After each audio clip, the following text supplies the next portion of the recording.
morning. Good morning. There we go. All right. Good morning, everyone.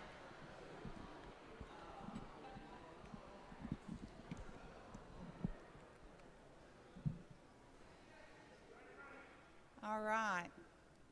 Good morning. I don't know if I'm loud enough or not, so you tell me. Is everyone where you can hear this morning? Let's see. All right. Welcome. And I guess instead of me saying welcome, thank you for welcoming us. We have been treated very kindly this morning, and just feel the community here. We're in a place that I'm sure is full of great history, and we are very pleased that you have welcomed us in, and we want to thank you for that, and thank you for your hospitality, and hopefully we're going to have a good day today. And good to see all these young people here this morning. Good to see you, and I know that you've had some good history in this place here, and we want to thank you for letting us be here. We're going to begin this morning with a moment of silence, and so I want you to join me this morning as we pause for a minute to ask for wisdom, direction, what will be best for students here in this community, and let's also remember the other communities around the state that have been impacted by the recent tornadoes. Let's remember them as we stop and just take a moment to take a breath and make sure that we are doing what we need to do today. So join me in a moment of silence.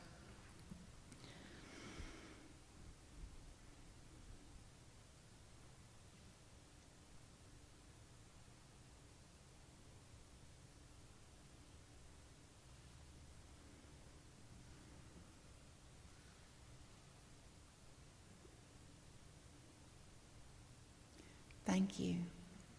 All right. We have some recognitions this morning. Dr. Ray? Good morning. Good morning and welcome to the Marble Lane School District in Marble, Arkansas. Let's give it up for Marble Lane School District.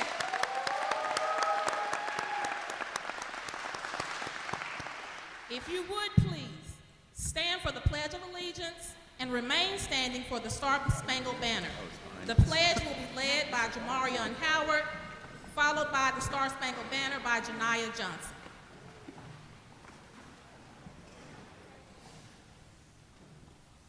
Hello, you all. My name is Jamarion Howard. We are at Marbury Lane School. I will be leading you guys on the pledge.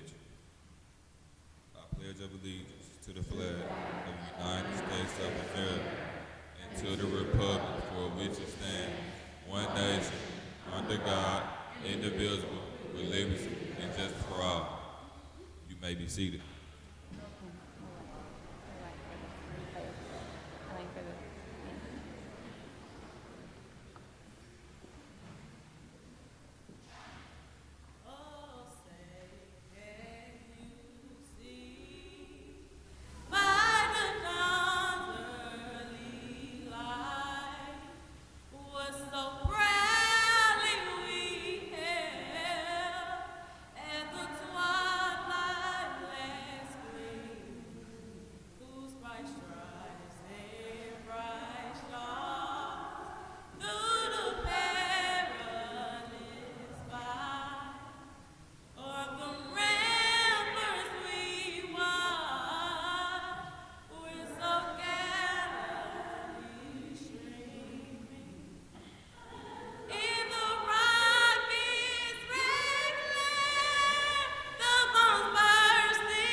seated. That was very good. And there's somebody out in the I think I audience have that can sing. goosebumps. So good morning again. My name is Dr. Katina Simpson Ray, and I am the proud superintendent of the Marvel Lane School District. I would like to take this time to welcome each of you to our campus. As a form of introduction, I would like to welcome Secretary Aliva, if you would wait, the Arkansas State Board of Education,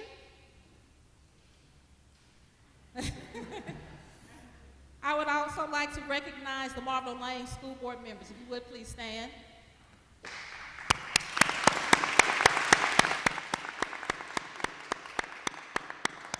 I would also like to recognize my colleagues and superintendents from around the surrounding districts. If you are a superintendent or a board member, please stand.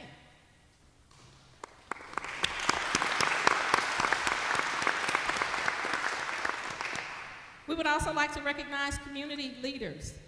We would like for Senator Murdoch to please stand.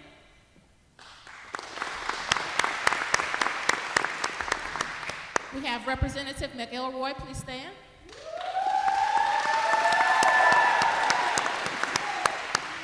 We also have our mayors here from both communities. With the mayor of Elaine, please stand, Mayor Hicks.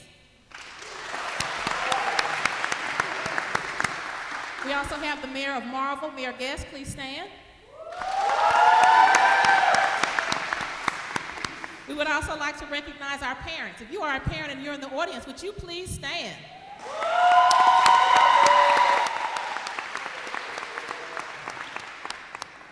Coming back home today, we have some alumni. If you are an alumni of Marvel or Elaine, please stand at this time.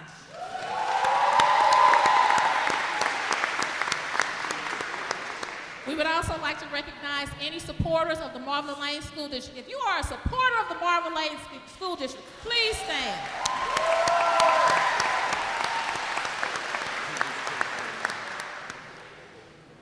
So we would like to thank you for being here today. This is educational history taking place right now. All of you gathered here today to ensure that the Marvel Lane School District students have the tools that they need to be successful academically, socially, and emotionally. And again, we say thank you for that. Again, we hope that you feel welcome and enjoy your stay while you're on our campus. Give yourself another round of applause.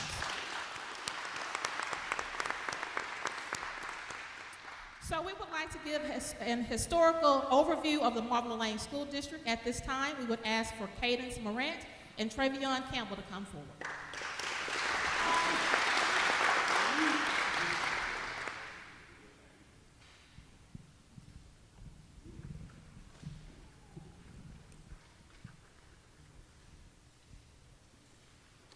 Welcome to our community and our school, Marvel Elaine High School. You are located in Marvel, Arkansas. Established in 1877 as a town well known for its railroad, the Arkansas Midland Railway Company. The latter part of our name reflects our neighboring town, Elaine, Arkansas. Founded in 1836, what began as a swampland became one of the richest parts of the state, better known for its fertile farmland. Our schools were consolidated in 2006 and became what we know today as Marvel Elaine School District. You are in an area with a large historical significance, as many are aware of the Elaine Massacre and land theft of 1919. One night in Elaine, local black landowners and sharecroppers met together at a church to resist unfair percentages of the profits, without even ever presenting the sharecroppers detailed accounting, trapping them in unfair debt. A mob of white men shot into the church, more violence ensued, and the Elaine Massacre occurred where hundreds were killed, contributing to its title as one of the worst racially motivated massacres in the country and a part of what is known as the Red Summer. Although there are two different versions of the history, what is not refuted is that the root of the violence is resentment against black citizens, specifically black farm owners who were determined to resist the exploitation of their labor and their land. So, as you all are gathered here in regards to the educational future of Marvel and Elaine students and families, may you be reminded that there is strength and resilience here that can never be taken from the people of this community. A determination to remember the legacy that our families upheld to be representatives of joy, love, peace, ambition, determination, strength, innovation, creativity, and light. And it is with the spirit of light that we welcome you to our homes that will never be forgotten. Welcome to Marvel Elaine.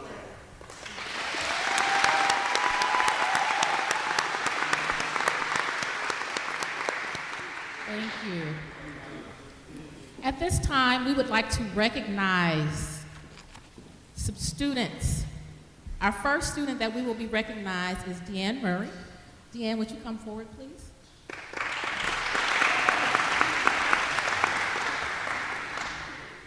Deanne Murray is being recognized for being the top 4 in the job interview portion of the Ed Rising Conference.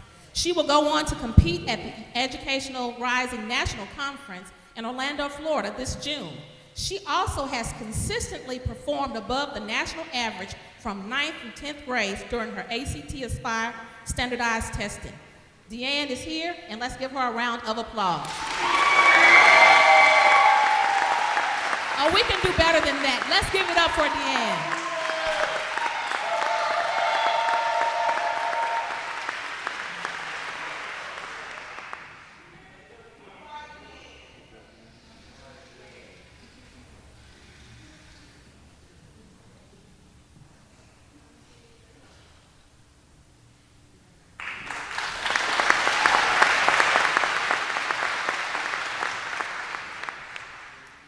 We would also like to recognize students who participate in our Student Ambassador Program. These students were top-tier leaders that welcomed and assisted our co-op specialists from across the state during their district orientation. They greeted specialists upon their arrival, provided school tours, and engaged with our guests to help them feel welcome and answer any questions that they may have. Student Ambassador Program, we have Isaiah Campbell, Coleman, Carla Mata, Jamarion Howard, Trayvon Campbell, Shemaiah Brown, Dylan Zachary, Dylan Green, and Jordan Jacobs. Please stand at this time.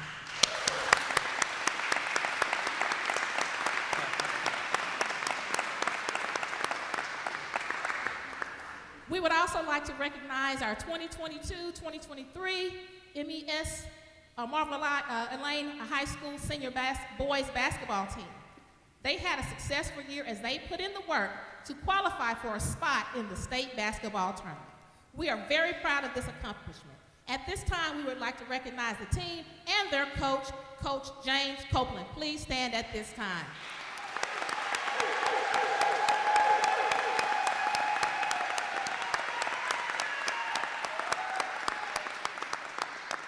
Thank you.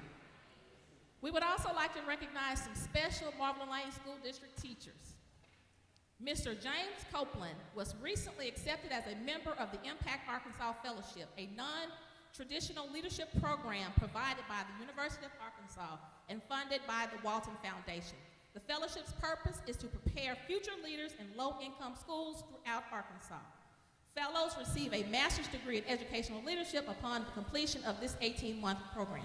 Mr. Copeland, would you please stand and be recognized at this time?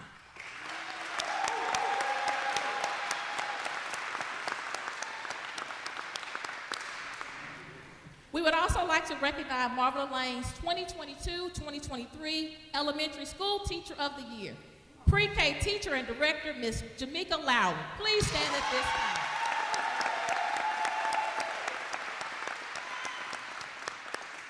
We would also like to recognize Marvel Elaine's 2022-2023 High School Teacher of the Year, Ms. Latil Albert. Ms. Albert, please stand and be recognized.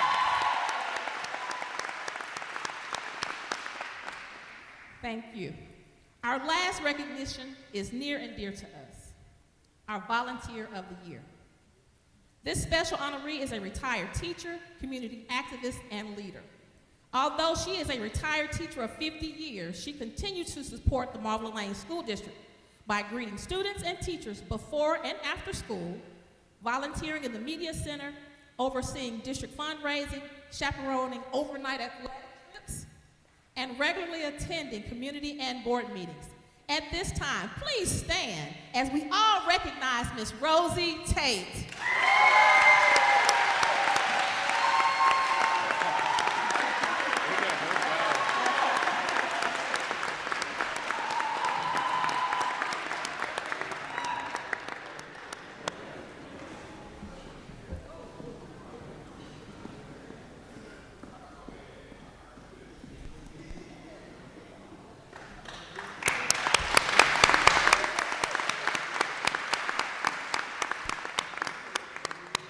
That concludes our recognition.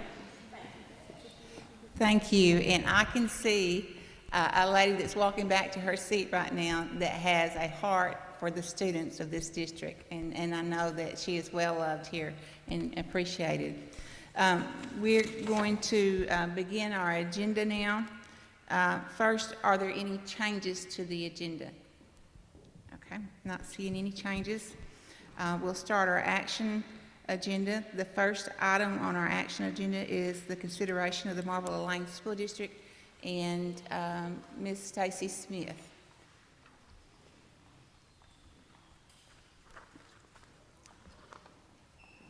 Do you know if you were able to get Ms. Hunter on the phone? Okay, all right.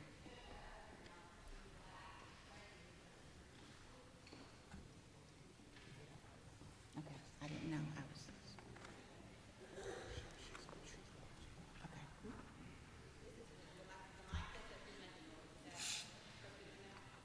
I was going to bring a Bible.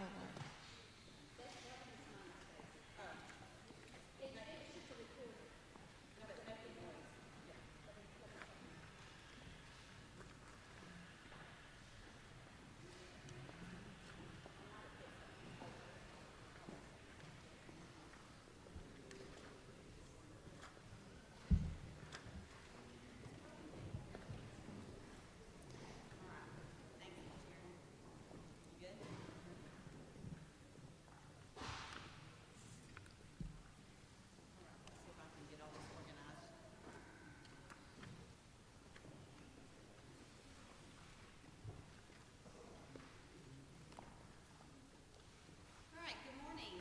So we're going to start with kind of going an overview on some of the things that we're going to talk about today with Marble Lane. We are not going to rehash the reason. Stop for just a second, Ms. Smith. I don't think they can hear you in the back, so we may need to adjust the microphones for a minute. Let's get.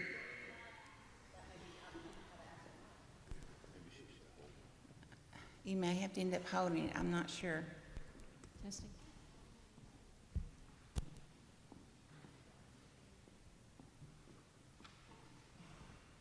Hello, 1, 2, 3. Okay. All right. You're going to have to get close. You may have to end up holding it. I know that's going to be awkward. Try. Can you hear me? Hello? In the back. Tell me if you can hear. Yes. Okay. All right. We're good now. Okay. Yep. Can you hear? Yes. All right. So we're not going to go over the data elements as far as their letter grades, their test scores, the number of teachers that are not certified. We've done that presentation, and that decision was already made. So what we're here to talk about today are the next steps. Okay? So talking about the timeline for Marble Lane, I kind of gave you just a flash real quick of the past 5 years. All right, so 2018 and 19, the district was classified in fiscal distress. That was in April of 2019. In 2019 and 20, worked very closely with fiscal services, trying to get them out of fiscal distress. That was at the end of the year is when COVID hit. There was no assessment. 2021, the district was released from fiscal distress, and that was based on very in-depth conversations with the current superintendent, the progress we were making. It was also right in the middle of COVID. If they were still on the fiscal distress list, there would have been implications then for the 350 in the fiscal distress. So we removed them because legislation allows us to still work with them and review their request for spending for an additional 2 years. So they were released in 2021 from fiscal distress. However, the OCSS office continued to work with, and the fiscal office at the department continued to work with them. During 21-22, they had a full year interim superintendent. Again, OCSS was in the schools, working with the schools. After testing that year, all the schools were rated as an F. They were actually scored the lowest performing schools in the state, the elementary and the high school. The district did receive the waiver for 350. In 22-23, this school year, they've been identified as more rigorous intervention needed for comprehensive support, and that's the federal accountability identification. So they were identified as CSI in 2018-19, and they've never gotten off that list, and so now they're on that next step. State board classified them in level 5 support in November, and then did not grant the waiver in December. So that's where we are today, okay? Because the waiver was not granted, the conversation for consolidation. I will tell you, since the level 5 support was granted in December, we've had multiple staff on campus weekly. In fact, the OCSS staff that's here, if you'll stand for me real quick. Yeah, these folks, they're in the back and right hand side, they are here weekly as a presence supporting directly the students on campus. Today alone, we have 11 co-op people from the DeQueen-Mina co-op and 2 from the Guy Fenter co-op here assisting in the high school, directly teaching in classrooms. So we have been providing very direct support for instruction since we've classified them in level 5.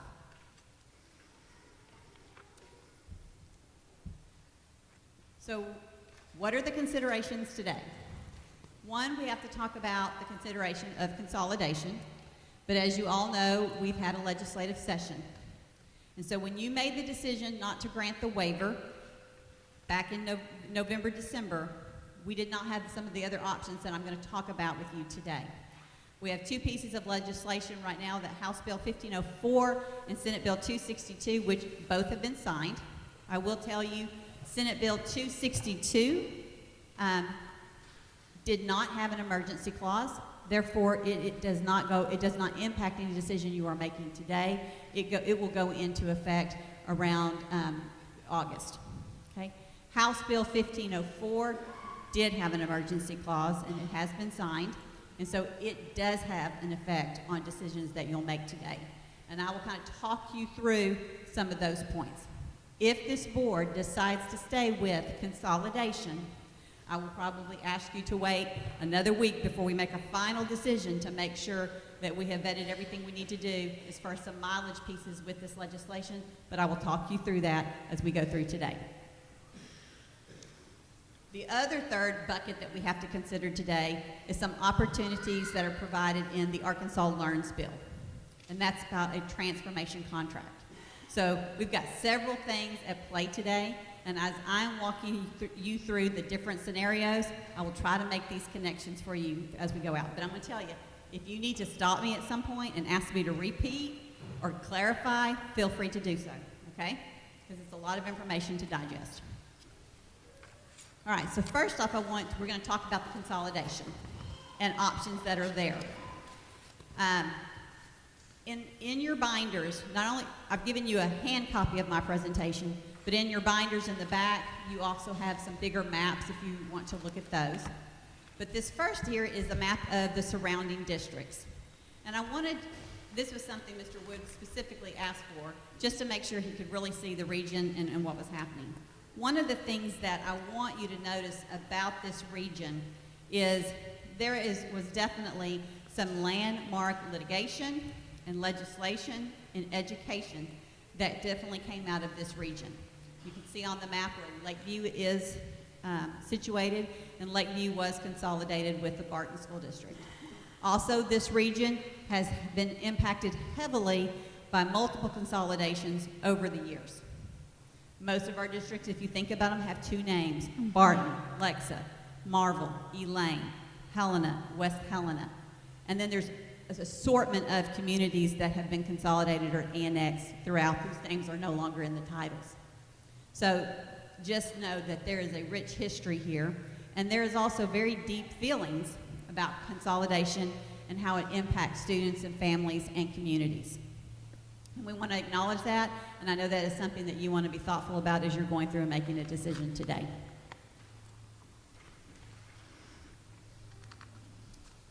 So, talking about House Bill 1504, there were two elements to that bill that talked specifically about who's eligible for it. If you're a district that didn't qualify for a waiver, which Marvel was, and you're under 350 students, and a student would have to ride on a bus for more than 40 miles, the law basically says you can't be consolidated. You have to be assumed by the state. Your board is immediately dismissed, and your superintendent, it doesn't say immediately, it says your board is dissolved, and this superintendent are permanently removed, okay? So there had this 40-mile piece in there. One of the things, and this is again where we would have to spend some more time digging, and this is where I would need the time. This bill literally was signed this week. Based on that 40-mile piece, automatically kind of marks out some districts. Brinkley, Clarendon, DeWitt, and McGee all would have kids on a bus for more than 40 miles. And a lot of people would go, how come some of the other ones don't? So let's talk about that. This right here, when you talk about logical district options, and even before the legislation passed, Barton, Helena, West Helena, and Lee County were the three districts that were the most logical when we were talking about who doesn't make sense. The map here is kind of a population map, all right? So you can see how many folks live in those areas. There is a larger map over here on the side that you do not have a small copy of because it wouldn't have done you any good. But over here on this larger map on the side, it actually plots where every student lives in the district. Okay. So the student that lives the furthest from the district right now, when I calculate, is 34 miles on a bus according to the Barton, how they do their bus runs. 34 miles to Barton. Okay. They're actually 40 miles to Marvel Lane. So you can see when we're talking about this legislation in 40 miles, it's all very close. That's why if we stay with the route of consolidation, I will ask you another day or two to make sure we get that right. When you're looking at, let me go back to this one right here. I do want to point this out. On this map here, I put this map up here so you can see Marvel, and then you can see Elaine. That line there kind of divides what was previously the Elaine community and Elaine School District, and above was Marvel. It's just a general view of that. So when I'm talking to you in a minute about different options, if the district were to divide, and I would say the Elaine community or the Marvel community, that's kind of what I'm talking about, those two different groups there. Okay. Any questions on that part before I move forward? Okay. So let's talk about a Barton option. And I'm going to lead you through the pros and the cons. And I also want to remind this real quick. As I'm taking you through these options, we're also going to talk about the option of Arkansas Learns as another option at the end. All right? So don't feel like this is your only choices here. Okay? The Barton option. The pros of the Barton option, and the map that you see here on the screen actually shows what the Barton School District would look like if they consolidated with Marvel and Elaine, both communities, the full school district. The pros, keeps the students together. It is the closest district, just down the road. It is in the same county. Dr. Ray had shared with me that she had done a survey at one point, and that a lot of the community had expressed that Barton would be the choice. So those are some of the high points of Barton. I have spent some time and talked to Mr. Guthrie, the superintendent of Barton, about concerns. One thing that Mr. Guthrie really wanted me to emphasize today was he does not want anybody to walk out of here today to think that Barton doesn't want the students of this community. He was very clear, kids are kids, and we're going to do what's best for kids. A very big concern, though, for the Barton School District is in rezoning. You can look at the large area that would become Barton. That includes both the Marvel and the Elaine. If you look at that population map that I showed you earlier, it is possible that because they would have to rezone, the Barton School Board, position-wise, could potentially lose 4 to 5 of their positions for Marvel and Elaine communities and maintaining only 2 to 3 from the Barton-Lexa community. So there was a great concern by their board about that. They feel like they are making positive progress right now in their district, where their schools are. They feel like they have momentum. So there was concern about that and the complete changing of the board and how that makeup would be. They also shared that they are much more comfortable taking part of the community, the Elaine community. They felt like, as far as distance-wise, that was the best place for those students to go that were part of that community. They already had a large number of students that school choice from the Elaine community into their school district, and they felt like with the number of students that would be coming, it would be something that they would be able to handle, easily put into their school system, and be able to meet the students' needs. Taking on the entire Marvel community and Elaine community, all 300 students, and there are currently around 700 now, that would be a big job. But again, he said he didn't want anybody to walk away thinking we don't want kids, because that's not it. So pros and cons there. Can we ask a question here? Yes. What would that do to, if we did just, if it was just the Elaine community, what would that do to the number of board members if they were rezoned? I would have to dig into that more. I would think it would probably, the population there is not as much, it'd probably be at least 2. So 2 out of the 7, I would say 2 to 3. 2 to 3 out of 7, okay. Most of the concentration of population is in the Marvel community. Okay. Say that again, I'm sorry. Most of the concentration for the population is in the Marvel community. Steve, Mr. Sutton, sorry. You go. I'm not even pushing. Okay. My question is this: when you say keep students together, are you saying that this district would maintain its K through 12? So I'm going to repeat your question so that everyone could hear. So he was asking specifically about what did I mean by the phrase keep students together.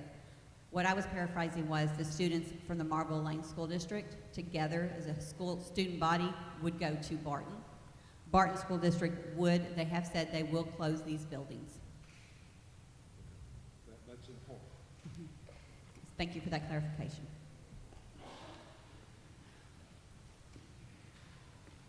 Another option for you to consider would be a Barton, Helena, West Helena option.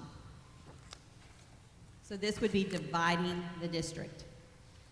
Now you're going to see Barton involved in all 3 of these scenarios, and that is applying the new piece of legislation that a student cannot be on a bus for more than 40 miles.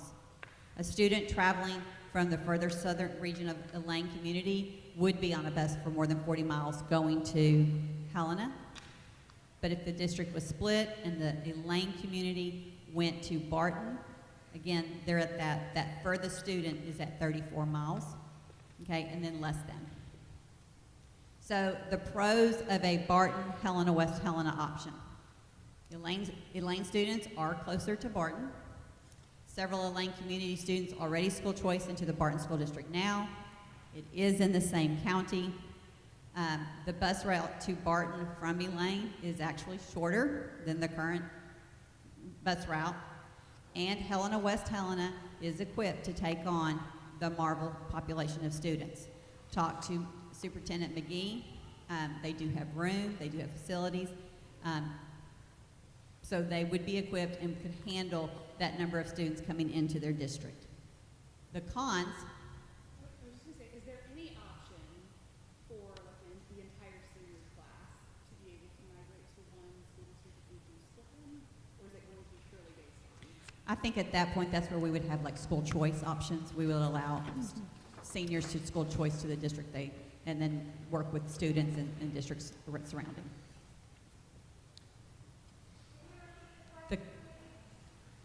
Yes, I can. She asked, was there an option to keep the senior class from Marvel and Elaine School District together to one school? And I said that it would probably just be school choice at that point. Okay, concerns with this option. Currently, Helena West Helena is a level 5, classified in need of level 5 state authority, and they currently have a limited authority board. While I love to brag on the progress we're making, there's still a lot of work. And I think we all acknowledge that. The superintendent acknowledged that. Their board president is here. She would probably acknowledge that. There's still a lot of work to be done. And they're on a good path, but they're not there yet. So that is a concern. There is a concern regarding debt. So let me talk you through this. Because this is a big one, and this impacts both the two.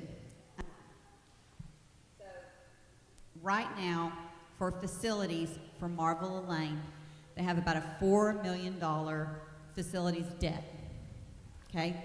Right now, they pull in enough local revenue to pay their debt service payment each month. So their local revenue with the communities of Elaine and the communities of Marvel with their mills, they bring in enough money to pay that payment.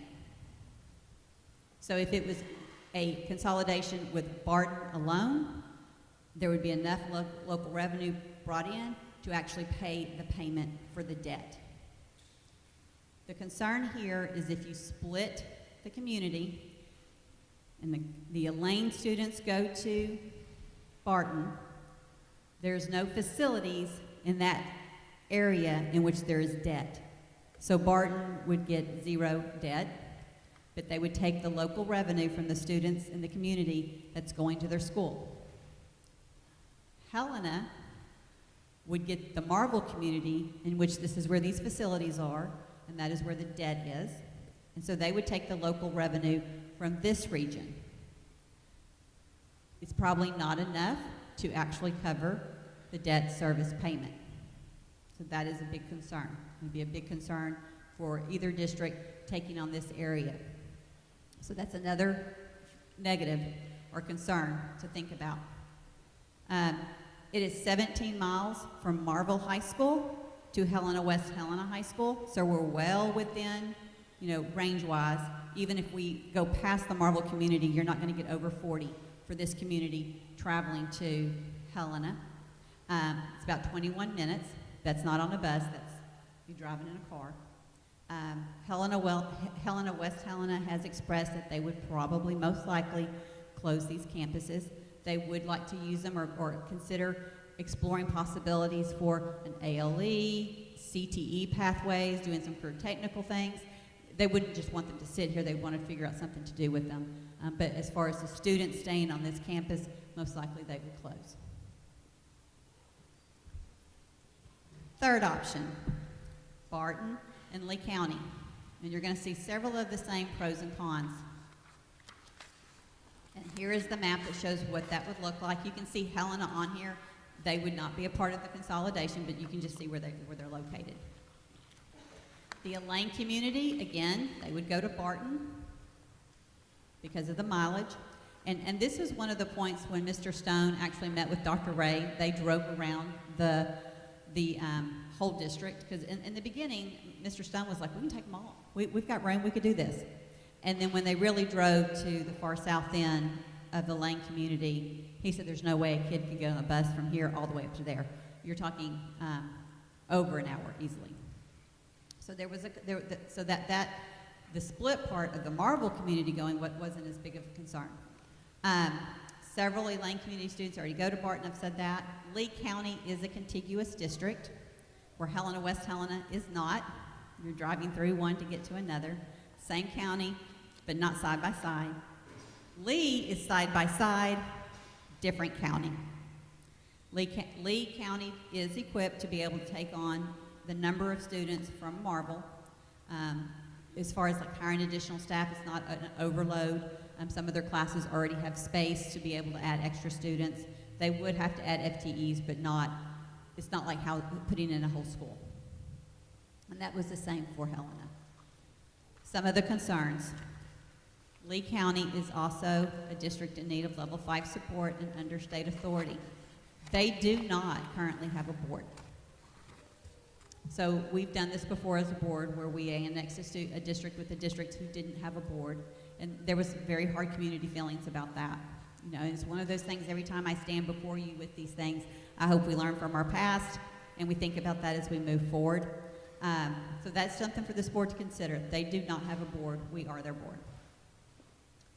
There is a concern regarding the debt. The miles from the elementary to the elementary is 23 miles. The high schools, I think it was 21. They are in 2 different counties, and that was expressed as a concern by the county tax collector or assessor.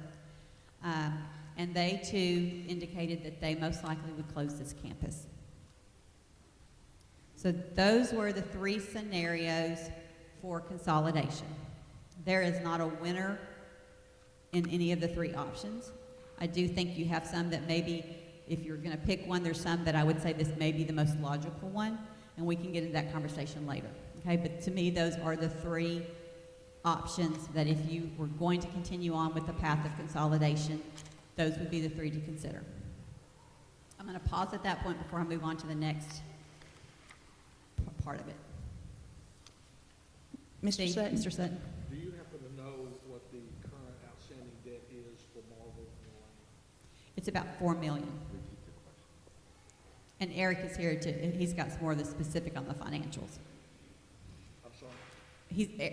Dr. Saunders is here. He can go into more specifics if needed, but it's about around $4 million. And the current student count is? 306. Can you tell me how the millage rates compare within the 3 districts? Yes, I can. So the millage rates for Lee County is 28.3. The millage rate for Helena, West Helena is 43.8. For Barton, it's 41.5. And for Marvel, Elaine, it is 33.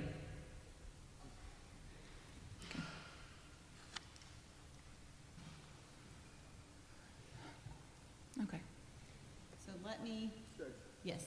Would there be any possibility for any, I'll repeat it. would there be possibility for any COVID debt release on any type of outstanding debt or buildings or anything like, because that's happened throughout the country? So Dr. Hill's question was there a possibility of COVID relief funds to be used for debt? I don't think so. That would be a question because it's not directly related to COVID. There is definitely some things that we could investigate a little bit. If today we stick with consolidation, and I ask for that week to make sure I'm interpreting the law correctly and we make sure the mileage piece is right, that is something I will look into. Mr. Wood? Stacy, as you were explaining the history as we get to where we are today, kind of skipped over the part between December's meeting and today's meeting where the local community had an opportunity to work on their own consolidation plan or plan to avoid state board action. What of these options was considered by the local community prior to today when they had the opportunity to do it, and what were the results of those? Yeah, so, and Dr. Ray, in a minute, is going to come up and you'll be able to ask her specific questions. I'm going to paraphrase what I believe happened, and then when it's time for questions, you can come up and she can go deeper. But I am aware that she made arrangements and met with the different superintendents from around the region. I know she did tours for those that went on some tours of the region to see how far it is into the Elaine community. They went over finances together. In the end, the Marvel Elaine School Board did not come up with a recommendation to the state board. So when they talked about different different folks. I think one thing they felt strongly about, and again, I'll let them make sure that this is accurate, they felt strongly that they wanted the Marble and Elaine communities to stay together. Is that fair? That they wanted the kids to stay together. That was kind of a conversation that went on. A lot of times when that conversation happened, it was not sure we can take everybody. And so they never came to an agreement with another district. Because again, this is, while we're talking about what's happening to these schools, this is going to have an impact on another community as well. And so during that time period, it was about the two communities working together, two school boards working together to say, can we come up with a solution that we both agree on? And that did not happen. Were all of these options considered by the local board? I'd have to let them answer that question. So I can pause now and we can go to questions if you want to, or I can keep going through my presentation. Let's go ahead and go through all of it, and then we can come back to the board questions. I think that will work better. I don't want to answer for their boards or for their folks. All right, so now earlier when I showed you different things to consider, consolidation was one of the things to consider. Since then, we've had Arkansas Learns, which is legislation that has been recently passed. It is the governor's landmark educational policy that was passed this session. And there is an opportunity in Arkansas Learns that could benefit this community if this board so chooses to go that direction. Sorry, there's not a lot of room up here, sorry guys. So Arkansas Learns allows the Department of Education to use this option to actually go into what we call a transformation contract with a third-party entity. Okay, this was not an option for you to even consider in November and December. What a transformation contract is, and again, this was signed in an emergency bill that was passed and signed in March. So this literally has just happened. A transformation contract would allow the school district, the board, local school district board, or the Commissioner of Education to enter into a contract with a third-party entity. To be eligible to go into a contract like this, the school district has to have a D or F rating, which the district does, and they have to be classified in level 5, which the district is. It gives them the opportunity to contract to partner with a governing body of an open enrollment charter or another entity approved by the state board. Now, at this point, we don't have a long list of other entities approved by the state board because this is all moving very quickly, okay? But we do have open enrollment charter organizations, management organizations. We do have educational cooperatives in the state. We did not go out and ask for proposals, but I will tell you I've had 3 different options or proposals sent in saying we want to work with the Marble Elaine School District. One was by a charter. Another was a proposal by 2 co-ops working together to say, hey, we want to try to do something. We want to try to help. And that came out of organically them being here and being in the buildings. And another was a community organization that sent in a letter saying, hey, we have some ideas that we would like you guys to consider. I think that's promising. Do you need me to stop? Okay.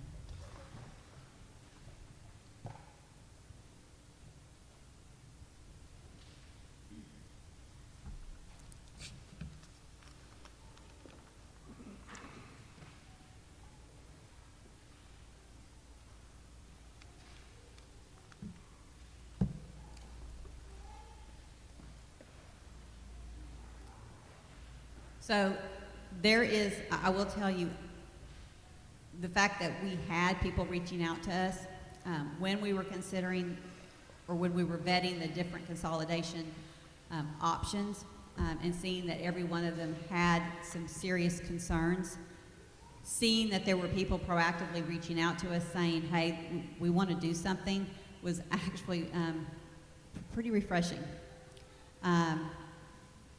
Because it gave us, I think, some other options for this board to consider that actually pay attention to some of the things that you heard by community members at the last state board meeting. One of the opportunities that was put forth by a charter came from listening to community members at the last state board meeting and folks meeting together afterwards on their own. It's the opportunity that I feel like some people feel like this has given them an opportunity for voice and some more opportunities for choice. So let me kind of talk you through some other things there. If the board decided to go down this route,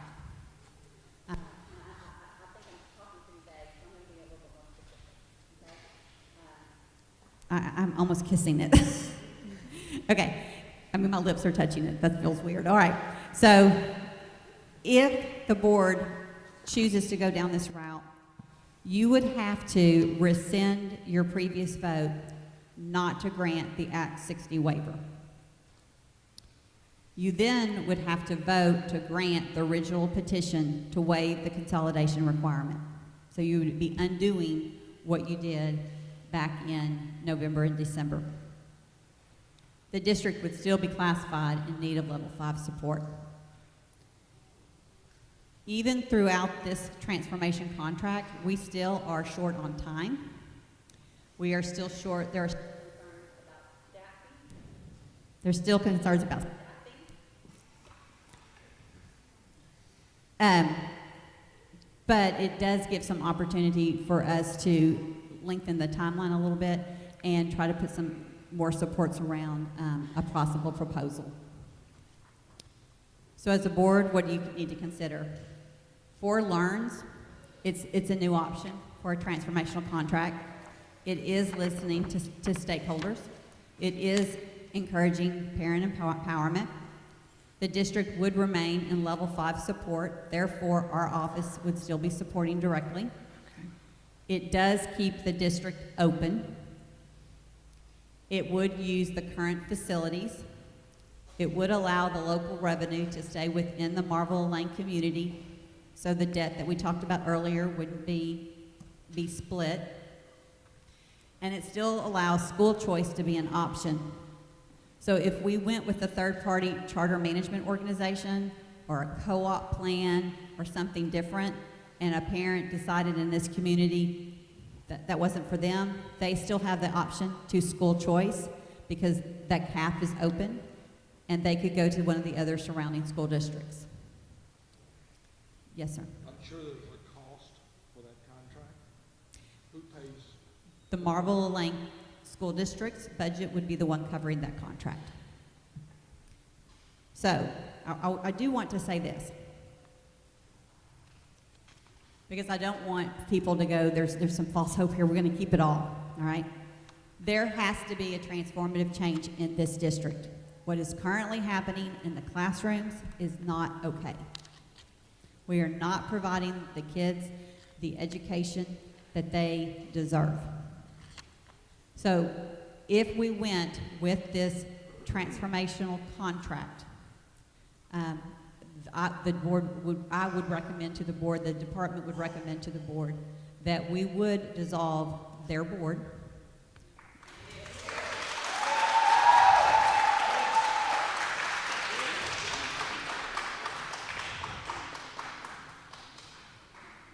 We would keep them in capacity and an advisory model for the remainder of the year. We've got 7-8 weeks left of school. There was no assumption through a consolidation that the board would stay intact. So I don't feel like this would be, nobody was expecting the board to stay in place. But I do believe the board members, I do believe the community members want to have a voice. They want to be heard, they want to be listened to. So I would hope that we would assume authority over the district. So right now they're classified in level 5, so let me make that distinction for you. You have not assumed authority over this district. So while I have support here helping in classrooms, we do not direct the day-to-day operations of this district.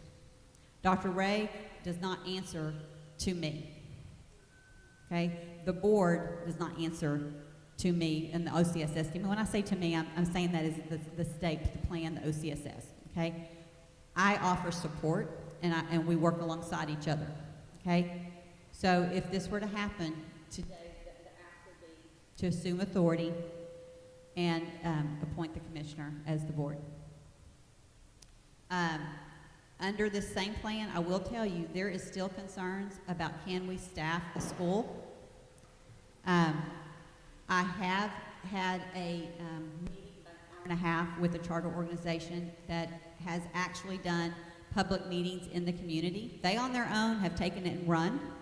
I think there has been some thought or comment that there's this deal already done, and there's not. In my conversations with them, they said we want to be up and ready to go if we're allowed to do this. They're already out recruiting staff if this were to happen. So I do think there is an option there with a charter management company to come in and do this. There still would have to be support provided, and the state would continue to do that. On the consolidation side, what do? It might address the staffing concerns because these other districts do have the staff to pull in the kids. A lot of their staff, though, are not licensed as well. It still provides school choice as an option. However, we would be looking at closing of this building. We would be consolidating this school district with 2 other districts that are struggling. Then there is also the debt concern and the board zone concern.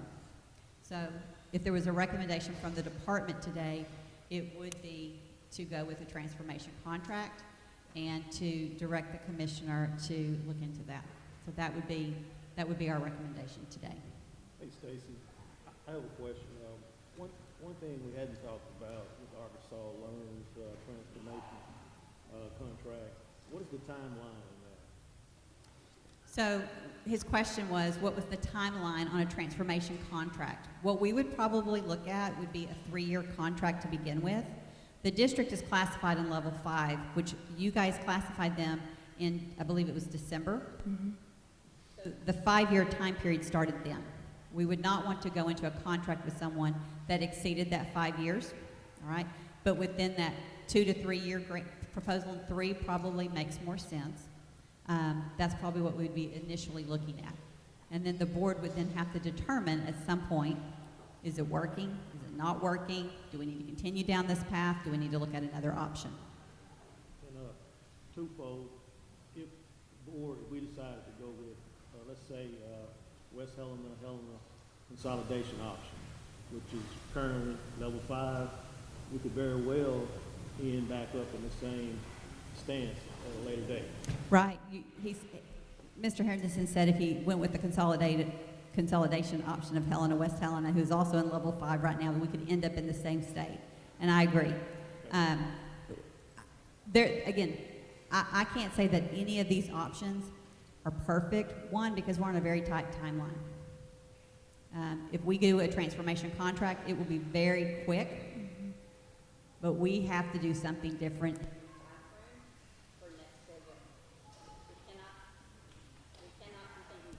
This is off again. We cannot continue to do what we're doing now.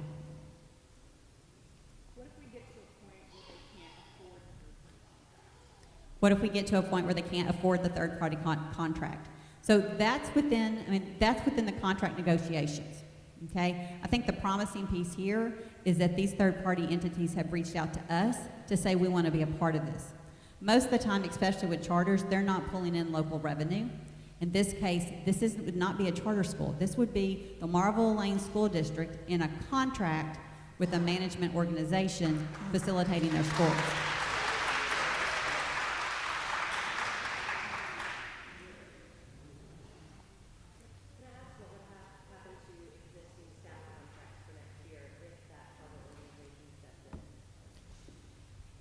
Most likely, they would all have to reapply.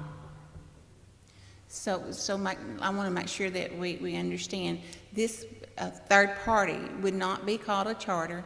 It would still be the Marble Lane District. They would get the millage rate, property tax, everything would be like what we call a normal district. It would be just run by a third party. The board for the Marble Lane School District, if you were to appoint the commissioner, would be the commissioner. Mm-hmm. And then that would be going into a contract with the charter organization or a third-party entity. Whoever the third party is, yes. So the third party would run it, and he would be the board, but everything else would still be the Marvel Elaine District. All those points would have to be, all those points would have to be, all those points.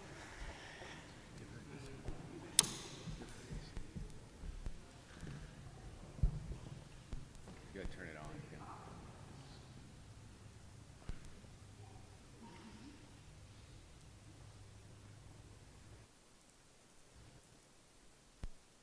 You hear me?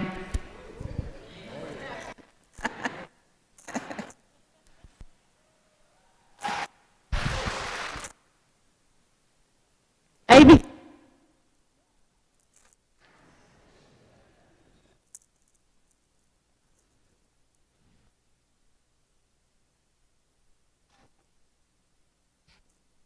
That's not working out.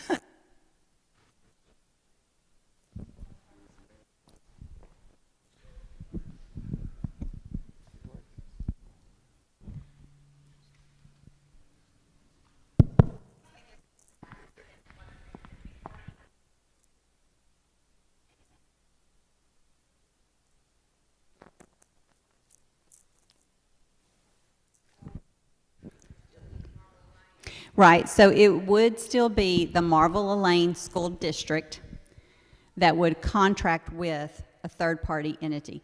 This legislation allows any school district in the state to do this. So if there's a school district in the state that has a DRF and one of this will opportunity to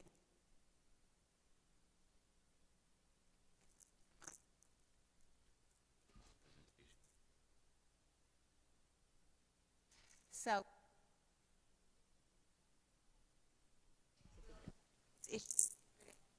and come back, Tommy, is it, it's 5 after 11, we come back about 11:20, that should give them time to work this issue out and get us going again. How about that? Okay. Sorry. Because we were to the question, so.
Appreciate your patience, helping us get the kinks worked out. You can imagine getting microphone system in here and getting it to live stream to the rest of the state has.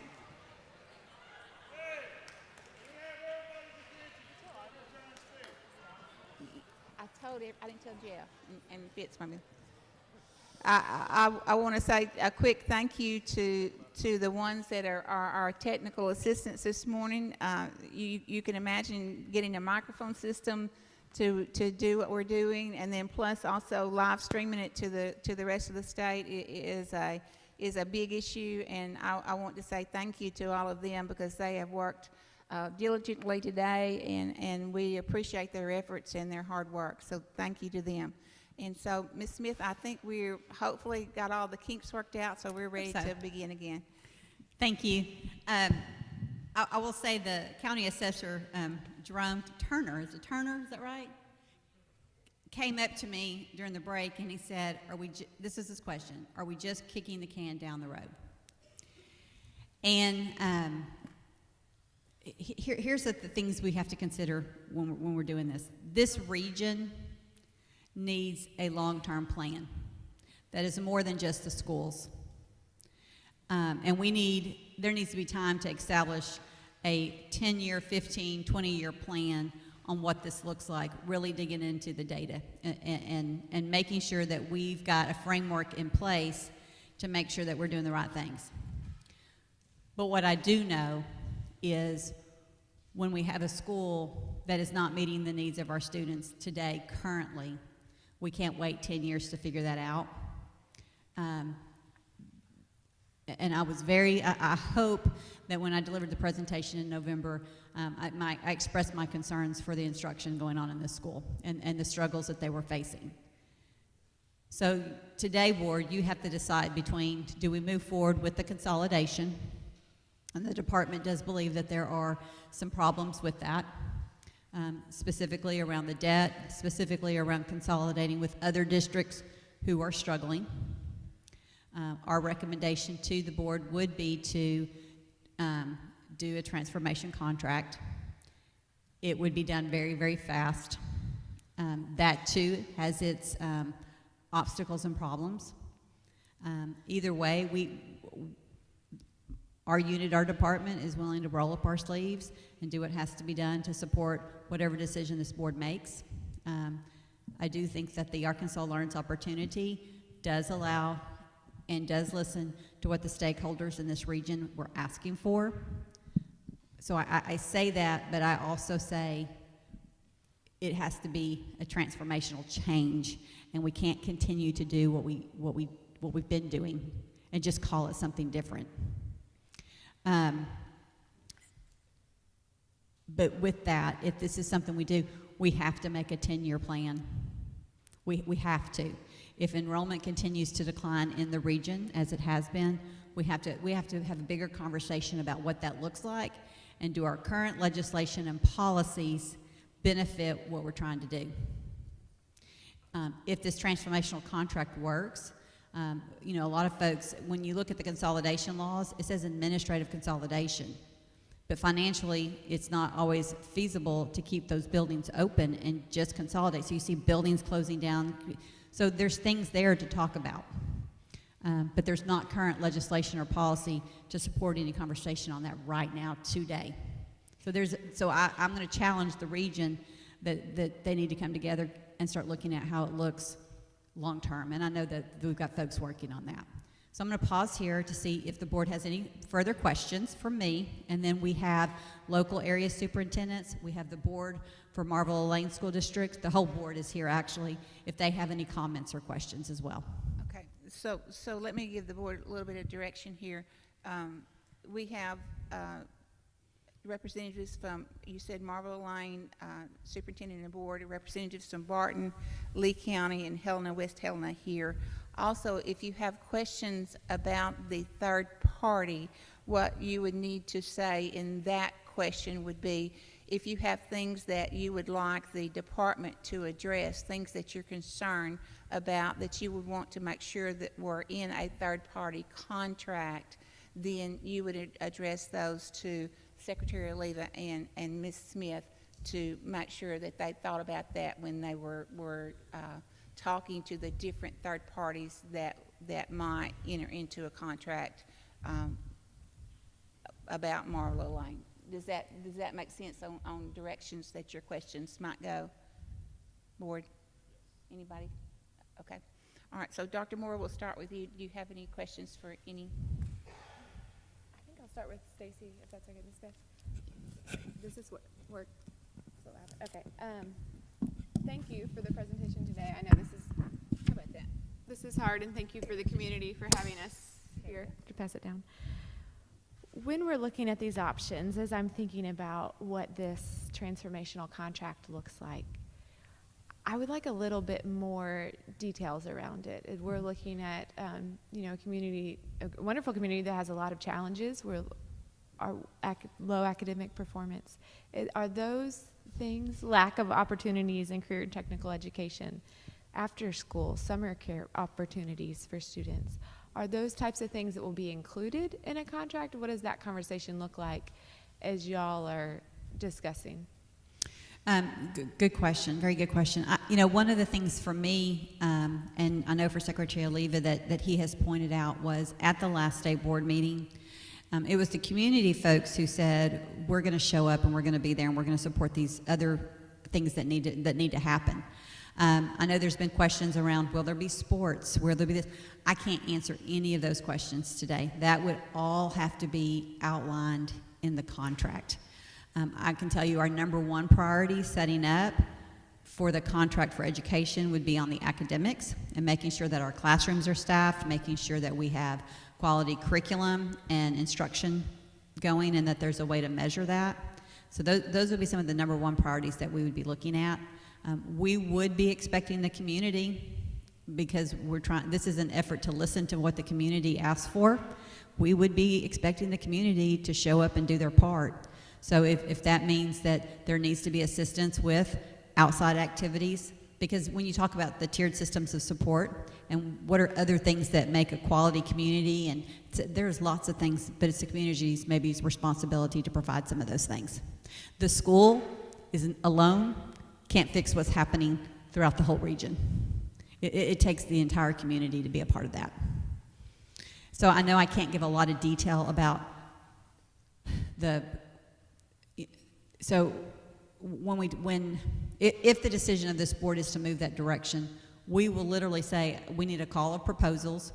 We'll sit down and we'll meet with each of the proposals and we'll look at who is best situated to come in here and be able to start school next year, meeting the academic needs of students first, and then hitting some of those other items. When you're looking, obviously, as you stated, one of the large challenges in this whole region is staffing and finding teachers who will stay long term. When your agency has been working with looking at teacher salaries, where are we around that? What is that conversation looking like? Well, there won't be waivers from that. No, the expectation for this school district's teacher salary, if it remains under a transformation contract, would be a beginning salary of $50,000. Okay. That was outlined within the Arkansas Learns legislation. So there's no waiver for that. And again, this would be the Marlville Lane Public School District going into a contract with a third party. And that third party would then, come to us for waivers for licensure or other things, just like a regular district Those would be outlined in the contract that this board then would approve. We would be bringing that back to you.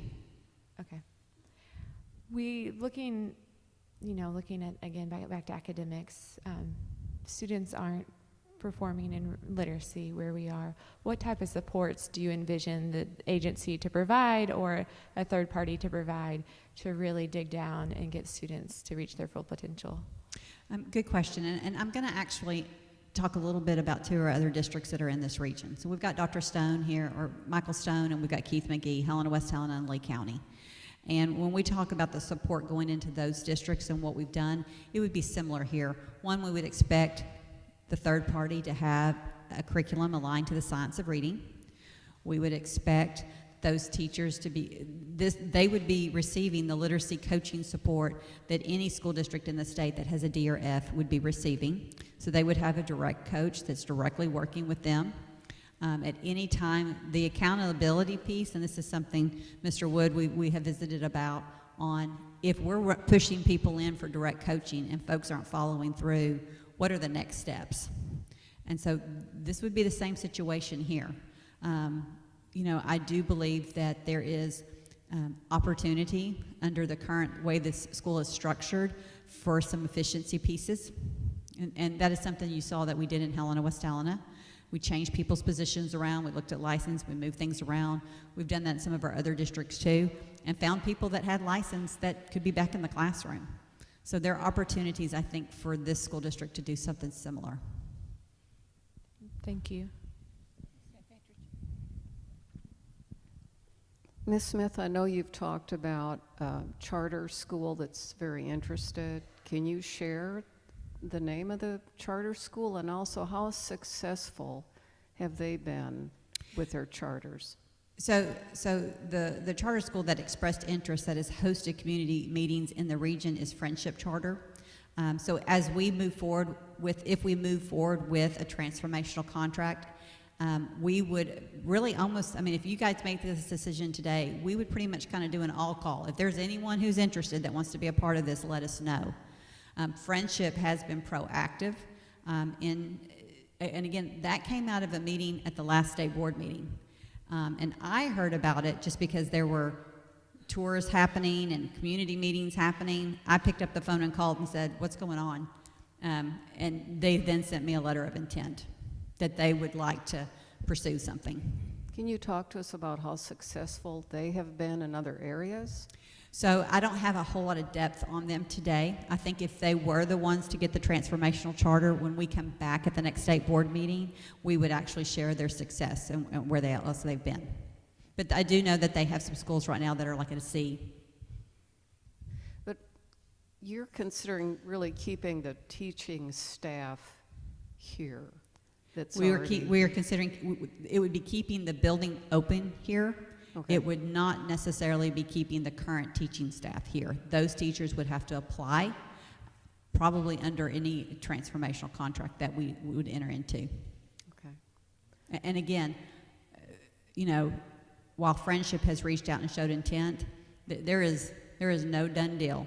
Okay, I will say for credit on their part, they're being proactive and pursuing an opportunity and saying we want to partner, but we have not sat down and negotiated any type of contract. Okay. I think my concern too is really building capacity for the current staff and just trying to keep as many staff people here from the community, in this community, if at all possible. If we are meeting the needs of students. So Right. the first priority is be able to put the best person in the classroom with our students, the best people with the students. Just because you're a current employee doesn't mean you're going to be guaranteed a job. You would have to interview. If you are the best person for the position, then, but again, this would be up to the third-party entity on who they're hiring. Stacy Smith wouldn't be hiring. Secretary Oliva on that piece wouldn't be hiring. Ms. Smith, am I correct, though, no matter which one of these options we went with, whether it was a third party or it was a consolidation, the teachers would have to reapply in all of those situations? Would that be fair? Yes. Okay.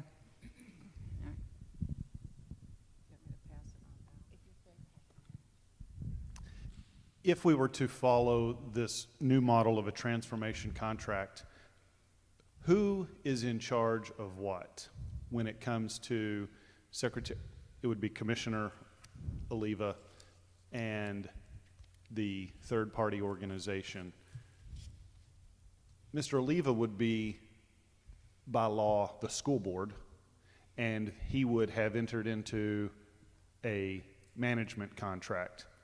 Who gets to make the decisions in that situation? The board. So it would be if you assumed authority and made the commissioner of the board, or if you left the current board in place. So the board would negotiate that contract. Sure, about the contract, but I guess, I mean, who decides whether there's a basketball team, or who decides whether there's a CTE program, or who makes the decision? Again, it would go back to who is serving as the board. Okay. So Commissioner Oliva, Whoever is serving as the board. board would be negotiating that and making those decisions with the third-party entity. So is the third-party entity essentially stepping into the shoes of like a superintendent type of a role, where they recommend to the board to make a decision, and the board then gets to decide whether to follow that path or not, and empower? So we still have the law. So this would still be the Marble Lane School District that would have to adhere to the laws set forth for all of our K-12 schools in the state. They would have a superintendent unless they came before and asked for a waiver of that. Okay, so they're still under the same rules and requirements that any other K-12 would be a part of. Some of the decision points in the contract, if I can, like who's providing food service, who's running transportation, who's over the academics, who's choosing the curriculum, like all of those fine points on the day-to-day operations of what a school looks like, we're going to have to see who is it best positioned to do all of those things. Mm-hmm. So when I say that we had a cooperative reach out to say, hey, we want to help, they were best positioned to help in the area of academics. Not sure that they could all of a sudden take over the day-to-day busing. Like, I'm not sure that they're positioned to do that. And so again, for us, we would have to be considering all of those factors on who can be up, who can be running by July 1, so that when we open our doors, we're doing what's best academically for students. So it sounds to me, if this is a fair summary, that we are not, if we were to follow that model, we would not simply be contracting with someone else to come in and just take over and do what you want to do. There would be some accountability back to Mr. Oliva and then kind of indirectly to us. Yes, and there's going to be measurement markers in there. There's expectations. And when I say there's not one of these that's perfect, there's not a single one of these options I'm providing you today that's perfect, okay? I think this gives us the most opportunity to do something different than we've ever done before, okay? Right now, if we consolidate, we're moving you down the road, unless you consolidate all with Barton, okay? But then we talked about some of the concerns around that. If we divide you up, we're working with other districts who are struggling, okay? And I would argue that, and I would let Mr. Guthrie say this for himself when he comes up, the Barton School District they're on a path of progress right now as well, but they have also had their struggles. So it is we need a regional plan. But we got to figure out what's the best plan for this group of students, 306 kids, for the fall. Thank you. You've done a good job explaining it for me. Thank you, Coach. If you got Dr. Hill's approval, you've done a good job. Listen, I'm good. When I get done, I'm going to turn around and bow again, and these people back here are going to go crazy, and it'll be good. All right. Stacey, I'd like to co-sign on that. You have done a really good job. I want to reflect back to a comment you made earlier about the consolidation of Helena and Barton. If we were to do that, you mentioned that one of the proposals that was made was perhaps having a CTE program. My question would be, if we do decide to go with the transformational contract, does that same CTE opportunity exist in that? So one of the promising things I think for this region is you do have superintendents who are talking together about opportunities that they could provide. I know you've been very involved in areas of the state around CTE. So when we talk about a long-range plan and what that looks like, I think that's all part of the conversation. Each of our districts, even the ones that we work with very closely, they're all trying to improve those areas. But we would expect anyone that we do a transformation contract with to be part of the conversation and be at the table. So we've got to leverage each other's resources in the region and creating pathways that we're sharing with each other and giving opportunities.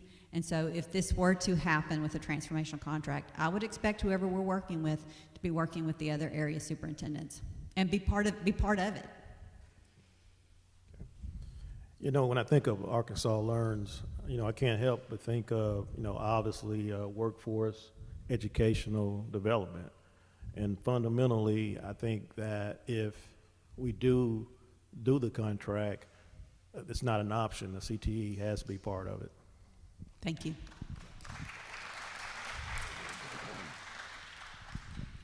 Also, good job, Stacy. I would like to see us come up with the option that maintains the buildings and the students on as they exist today, and we employ our sources to fix it, get it back on track. You know, schools mean so much to the community. I'm a big supporter of that, as are other people. So. Stacy, would it be appropriate to have, is anybody from Friendship here? They are, however, I think we probably need to, because there's not a contract there. So if the state board decides to direct us to do a transformational contract, that could be several different vendors or opportunities. And so I think that would be something we'd have to bring back to you. Okay, so just to ask them why they would be interested is premature. Probably. Okay, that's fine. And I'll just echo, I think you've done a fantastic job, as always. I'm pretty sure I know the answer to this, but just to check, this would be the first district that would be part of this transformational contract, correct? There has not been another place that we'd be blazing a trail. Okay, all right, thank you.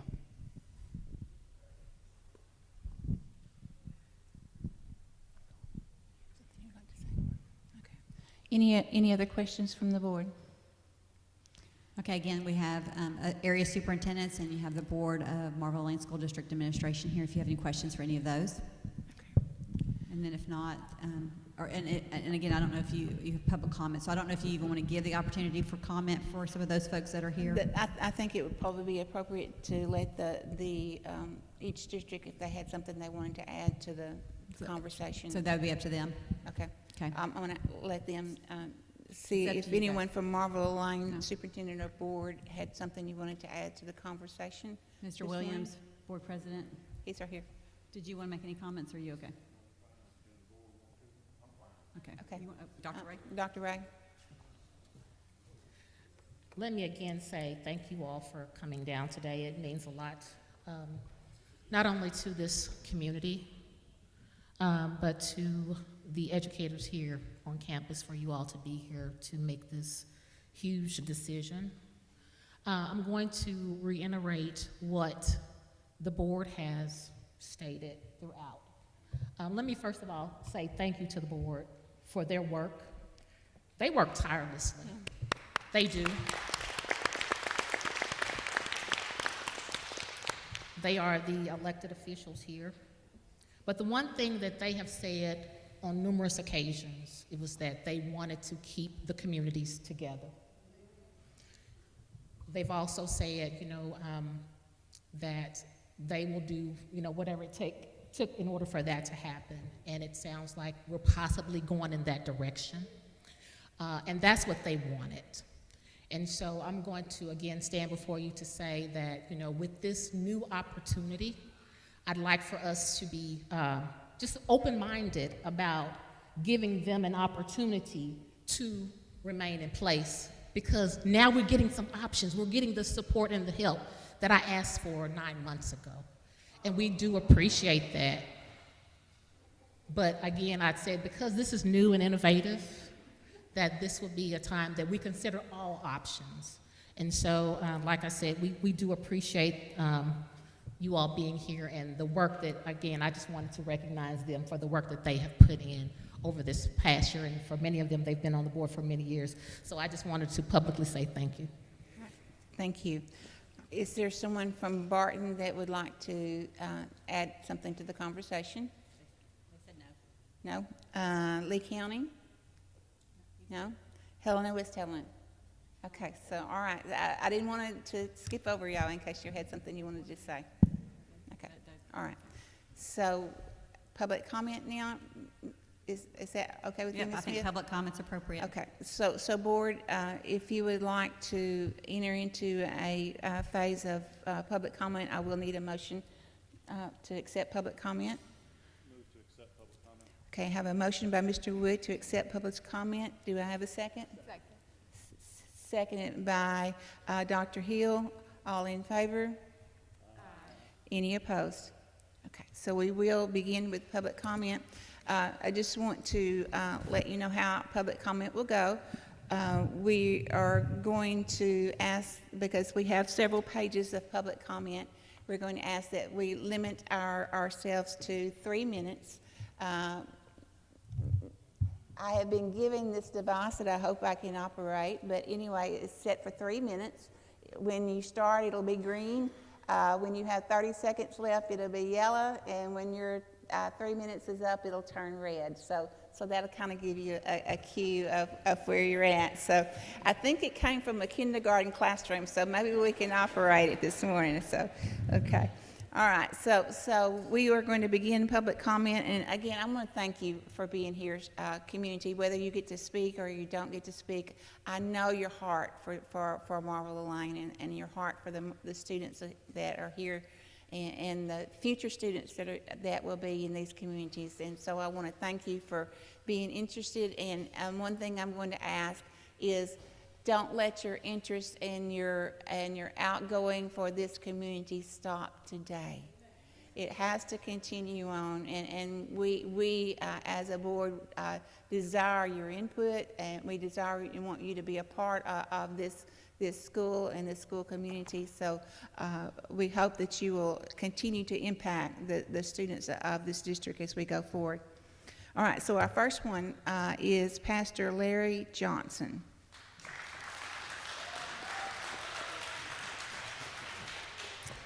All right.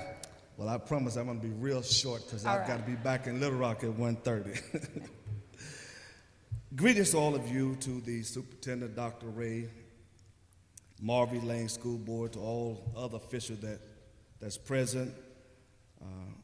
Honor to my Father in heaven. Special thanks to the State Board of Education for your kindness and your consideration to drive all the way from Little Rock to be in this big city of Marvell, Arkansas. We thank you so much. As some of you may remember, I was at the meeting, the last meeting you had in Little Rock regarding Marvell Lane School District. As a graduate of then Marvell High School, my plea of consideration is still the same. While education is a major component to the equilibrium of life, at least we all consider holistically the decisions that Marvell and Lane need from you. Please consider that the environment for a student must be conducive if he or she is to learn effectively. I'm sure it will be a major shift for all of our students, and especially for our juniors and seniors if they will have to move. It takes time to adapt and be accepted, whether it be Marvell Lane standing alone or a third party. There's a great need for our school to remain for our students and our community. I admit I don't know the financial pieces of the school puzzle, but it is my hope that Marvell and Lane School District receive the same attention and resources as all other schools. Again, yes, I think it's imperative that our students be educated academically. However, we cannot be one-dimensional in raising our children. We must consider that a child must be educated socially, physically, academically, spiritually, emotionally, economically, financially, and the list goes on. Our jails and prisons are full of educated men and women with high school degrees, college degrees, as well as business owners. I don't in no way want to undermine the importance of academics, but I do want to stress that academic is only one piece of the puzzle, and yes, we want our children to be well educated. We must deal with the whole person if we want to produce a positive and productive person. Our children here in the Delta deal with countless obstacles that inner city students will never face. It is my hope with the Learners Act now in place that we're able to attract more licensed and qualified instructors to help us become all that we know we can be.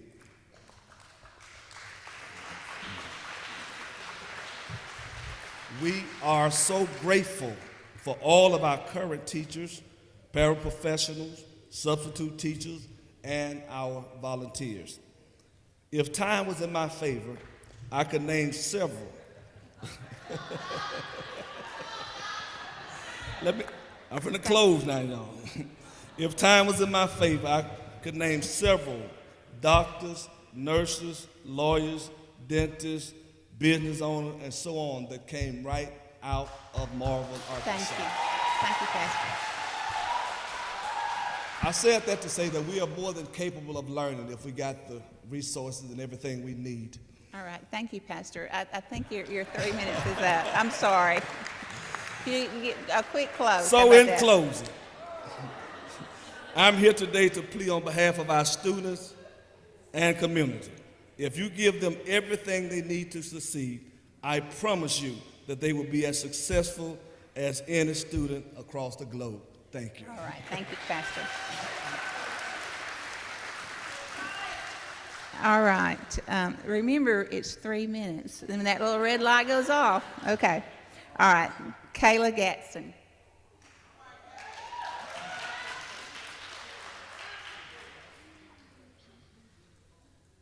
And if you know you're going to sign up for public comment, I think they've got an area up here. If you want to go ahead and move up here, it'll be just fine.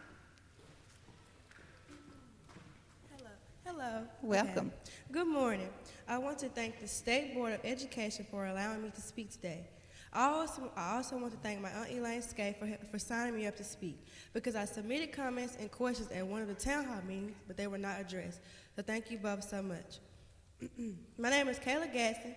I am a junior at the Marvin Elaine High School. I rank number 2 in my class, and my friend Camelia ranks number 1. I am an 8B honor roll student, and I am currently waiting for my ACT results. I am looking at attending Arkansas State University, among other choices. I am a track athlete and a blue and gold Mustang. I've been at this school from pre-K up until now.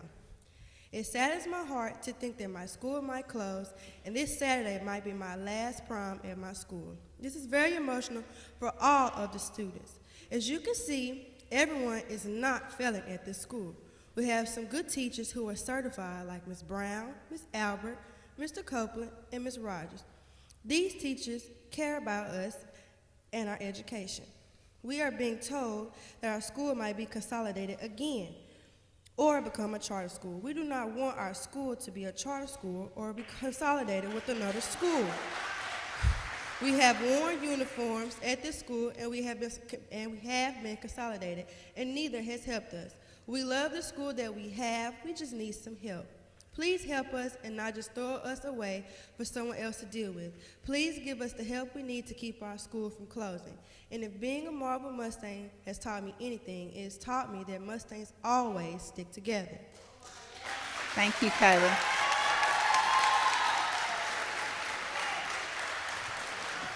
She said it's usually start. I bet I forgot to start.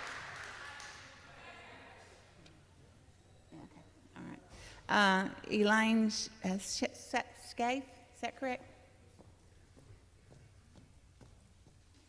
Good morning. Good morning. Thank you for allowing me to speak again. I spoke like Pastor Johnson last month in Little Rock. So I'd like to say that, first of all, I'd like to say that I just see, it seems like it's just coming back around, because when I was a child here at school in sports, and when we would always go and play with Elaine, I would always get teased because that's what my name is. So I just thought that that was interesting, that this is like coming full circle. But my name is Elaine Scaife. I'm a 1987 graduate of the Marble High School. And I'm also a board of a director of the Marble Community Empowerment Corporation. And so we're just here today just to, I feel like, you know, oh, I'm sorry, did I do that? Okay. I feel that, you know, Commissioner Stacy has pretty much already said everything I need to say, because she's basically just totally changed my whole whatever I was going to say today. So she's already said it pretty much. But I took some notes, and so I want to speak from some of these notes as we were speaking. So one of the things we talked about here today, we talked about the 40 miles. And it didn't appear to me when we talked about the 40 miles, we didn't consider students who live on the Marvel side, who lives in Turner, okay?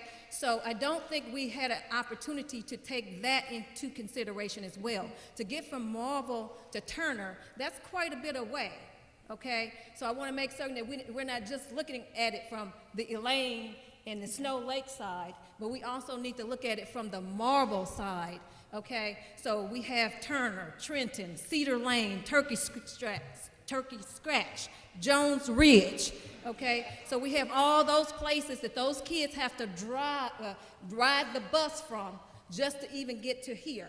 So let's make certain that we, you know, keep that into consideration as well. And also routes. You know, have we looked at the routes? You know, when we just, you know, plug in, well, how far is it from here to here? Are we considering routes? Okay, so I want us to take that into consideration as well.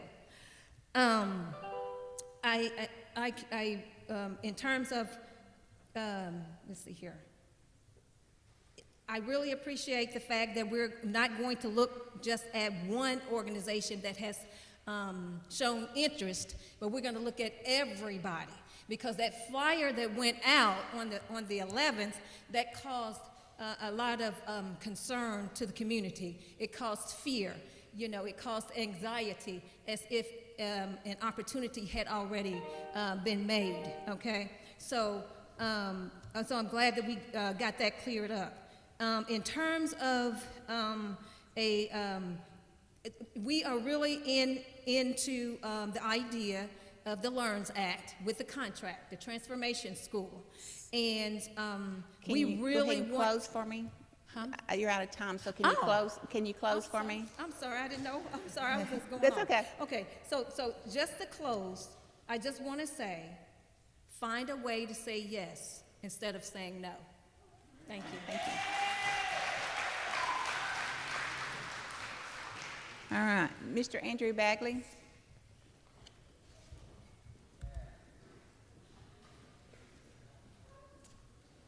I'm glad you're operating that. Thank you. Good morning, and I want to thank you for coming to Marvel today to hear from the community. Normally, since buying a newspaper, I don't take the extraordinary step of speaking. But over 20 years ago, as a young man, I was a teacher in Elaine, Arkansas. And it changed my life, it changed my perspective, and helped to soften some rough edges. And one of my former students is in the audience today, the executive director of the Rural Community Alliance, Candace Williams, and she succeeded in spite of me, but that's why I'm talking today. And I'd just like to cut to the chase. I'm not a preacher. I'm going to get this done in less than 3 minutes. I would like for you to accept the department's recommendation to do the transformational contract. I believe that the LEARNS bill, those opportunities should be afforded to the students and the communities in Marvel and Elaine. This district has immense potential. It has good facilities. It has students that are capable, and I believe if you will take Dr. Smith's recommendation to put Dr. Oliva in charge, offer strong leadership, get a transformational contract in place where the superintendent would normally be, I believe this district can become a national showcase for why the LEARNS bill was the right answer to the question, and finally got us outside of our silos, outside of our boxes. That have held us back as we have tried to solve the public education question in this region of the state. Consolidation is no longer practical. It's run its course. Geographically, it just doesn't make sense anymore. And I think you see that the legislature and the governor agreed with that as House Bill 1504 worked its way through the legislature. 98-0 in the House, 31-0 in the Senate. Rare bipartisan moments, and everybody knew 1504 was a Save Marvel bill. So I think the legislative intent is clear. I think the governor's support for Marvel Elaine is clear. And I think LEARNS gives us a huge opportunity to do something like we've never done before for the students of this region. And I would ask you to take Dr. Smith's recommendation.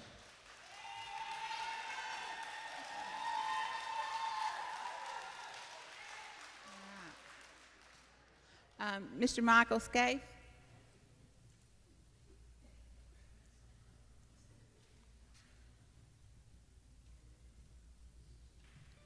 Good morning. Good morning. My name is Pastor Michael Scaife of the New Light Christian Church, Indianapolis, Indiana. I'm a graduate of Marvel High School, class of 1982.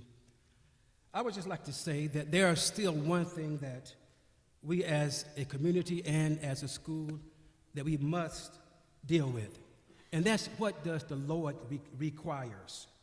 Micah 6:8 tells us that God, He requires for us to do justly, to love mercy, and to walk humbly before God. Do justice. Simply, do what's right. Do what's right for this community, for this school, and for these kids. Secondly, love mercy. What that means, to show compassion and grace to those in need. This school is in need. This school is in need of certified teachers and someone to support them and mentor them to grow and develop. These kids are in need, and they are in need of a good education. They are in need of support from staff who truly cares about them. And this community is in need. What happens if the school closes and then this community has nothing here? It will die.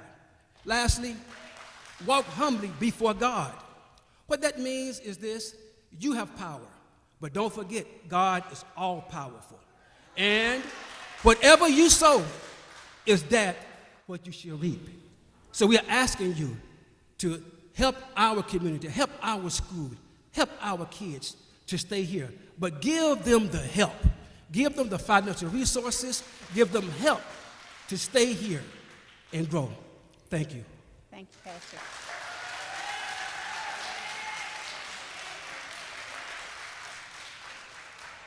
Jaleisha Powell. Good morning. Good morning. I don't know if you can remember me, but I did make the trip to Little Rock, and Yes, I ma'am. spoke to you there. I'm going to speak briefly. I'm not going to hold you long. I'm not a preacher. I'm a Christian. I believe in God.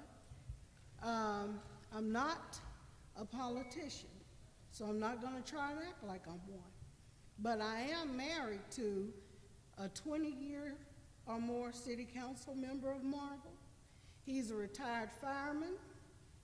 He is a retired school resource officer of this school. He's out there working now. But I am a parent. Yeah. I am a parent. Yeah. I have had 3 to have graduated from Marble Elaine. They are a product of me. I work with my kids. As a parent, I felt like I was accountable. I had that responsibility to educate my kids at home. I held that key. I'm still holding that key, because with your children, it's a never-ending job. That's right. Okay, the 3rd one will graduate May 6th. I'm gonna be dancing. That's a success for me. Yeah. I have an A&B honor roll student. She's not up here speaking today, but that's fine. Everything that she's accomplished, it speaks for itself. What I say is that I'm praying that you all make the right decision for all of our kids. That is all I'm asking. As parent, I feel like I can speak for the parent in this community, Elaine Marble, whomever else may decide they want their children to come here. I feel like that we are going to be a success story here at Marble Elaine.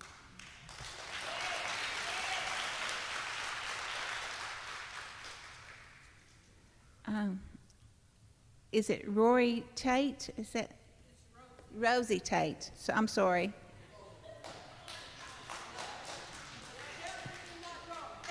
Rosie, yeah. I should have known that, Miss Tate. I'm sorry. I'm just teasing with you. I don't plan to be up here long at all. Can you get That closer to was the my- microphone so we can hear you? That was my daughter that just spoke. Oh, well, you're very proud And, parent. you know, she has my grandkids, and I've helped her along all the way with her grandkids and my other grandkids, everybody's kids I've helped with in the whole Phillips County, because I did my first 5 years down at Elaine. Then I went to Helena, West Helena, and I did 34 years. I did my last 11 years here at Marvel. Marvel is where I've been living for, I believe I counted up 56 years now. So Marvel is my community. When I came from Helena, I came out here and did a whole one of my years that I was retired the first time. I did a whole one of those years here at Marvel. I stayed out here from 7:30 in the morning until 10 o'clock, 10:30. If I check, I might have, think about it, I might have stayed until a little bit later than that, helping to blend all of the material from Elaine that they brought down here to blend in with Marvel. I put in their accelerated reading system in both of their libraries. It took me a whole year to do that. I really have it in my heart for Elaine students and the community and Marvel. All of them love me, I believe. If they don't, if they don't, they're making a fool out of me. So when I think about our children, the reason I say I'm not going to be long, I have a little song I want to sing for our kids, all of our kids in the community, Elaine and Marvel. And it goes like this.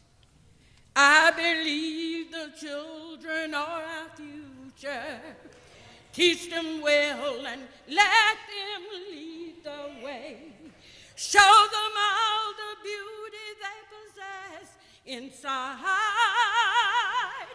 Give them a sense of pride to make it easier.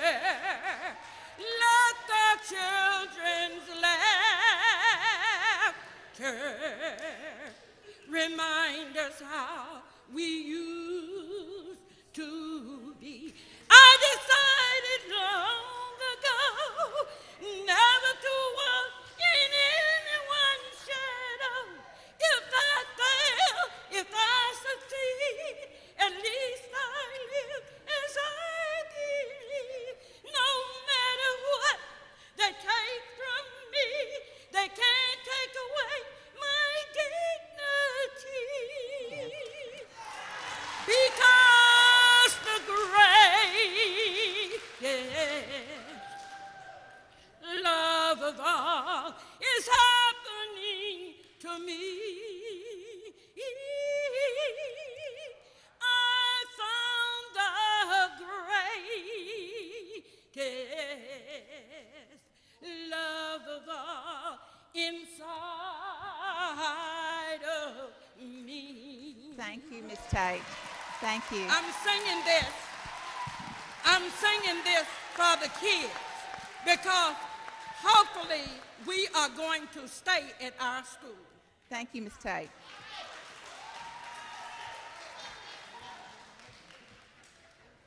Again, I'll try to remind everyone, three minutes because we've got several pages, and I'm not even through with the first page yet. So, all right, Mr. Wright, Darrell Wright. Is it Danielle then? Okay, Danielle Wright. I'm sorry.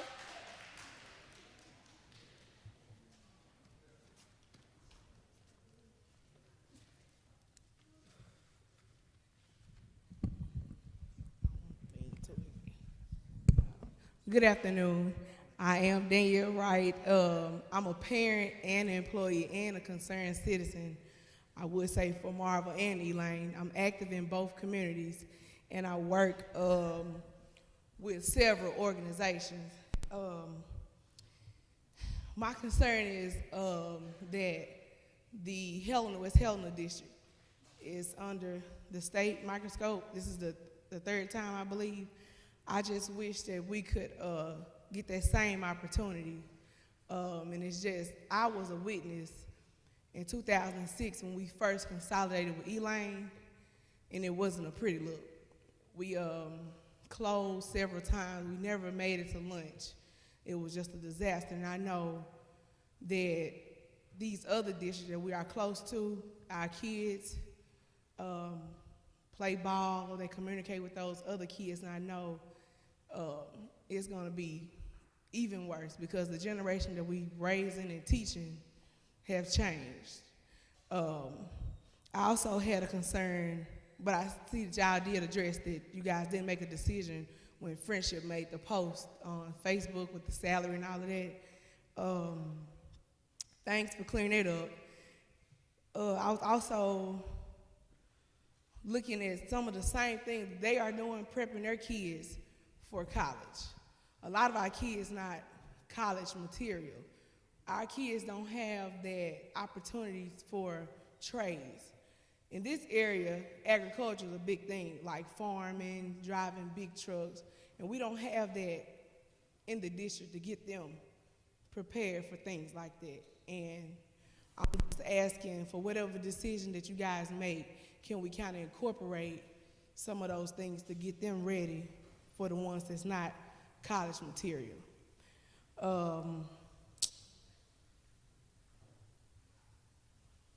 I've been working in the district since 2013. I kind of filled in gaps wherever help is needed. And I want to speak from the community side. I've spoke with several communities, both Marva and Elaine. We do not want charter. We want to stay public if there's an option. I don't know, I'm kind of stuck right now, but it's just, it's hard knowing that we don't know what the plans is. Just waking up every morning, we've been traumatized, we've been led wrong, so we just wish that if it's in you guys' hands, we just want the best for our kids. Yes. All right. Thank you. Christopher Neal. This is my son. He's 10. He asked if he could speak, so he wrote down some notes the night before. All right. Good morning. Good morning.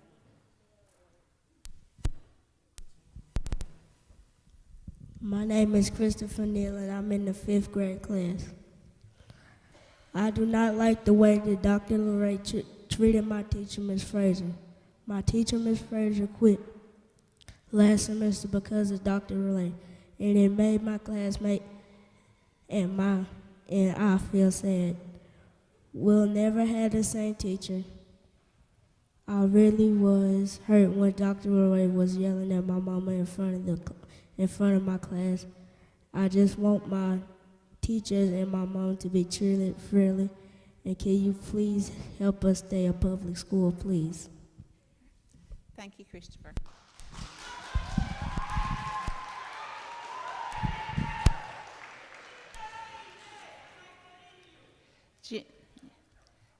I'm not sure the first name. Is it Gage? Is it Jenny or Johnny? Okay, Johnny Gage. Some of the hard handwritings are hard to read, so it's Johnny Gage. First of all, I'm a Marvel alumni, 1984. I'm going to kind of do things a little different because everybody has pretty much said everything that I wanted to say. And so with that being said, I want to acknowledge our students here at Marvel Elaine School District. I want you to know that we are proud of you. You have done the best that you can with what you had to work with. And so we want to encourage our kids to keep doing the best that you can, because the best is yet to come. And I want to also share with you that when we seen the House Bill 1504, there were some comments made that stuck to me. I believe it was Sister Chesterfield. She made a comment about this area, and we're so grateful for her knowledge and her wisdom to understand that when we close these schools and we consolidate these children, the only thing we're doing is tearing down communities.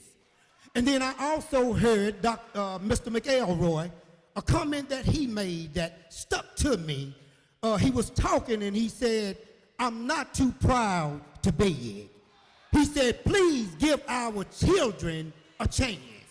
And that's what we're asking you today, to give our kids a chance. It feels like they're being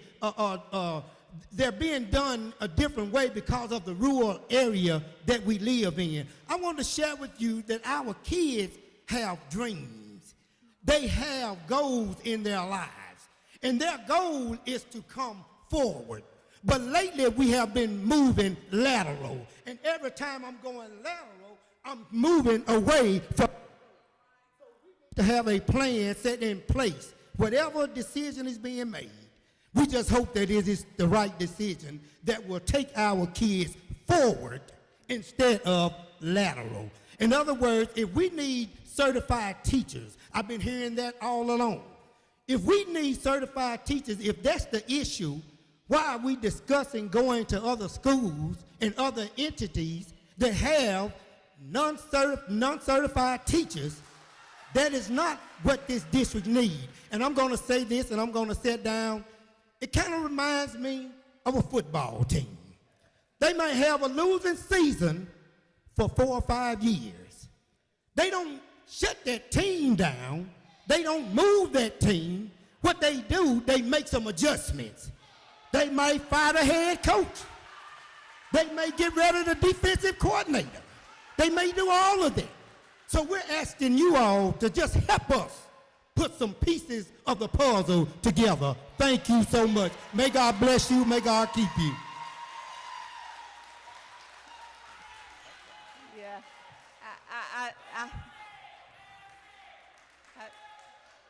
Thank you, Mr. Gage. We usually get our football analogies from Dr. Hill, so but we appreciate you this morning. Natisha, is it Brown or Braun? Brown?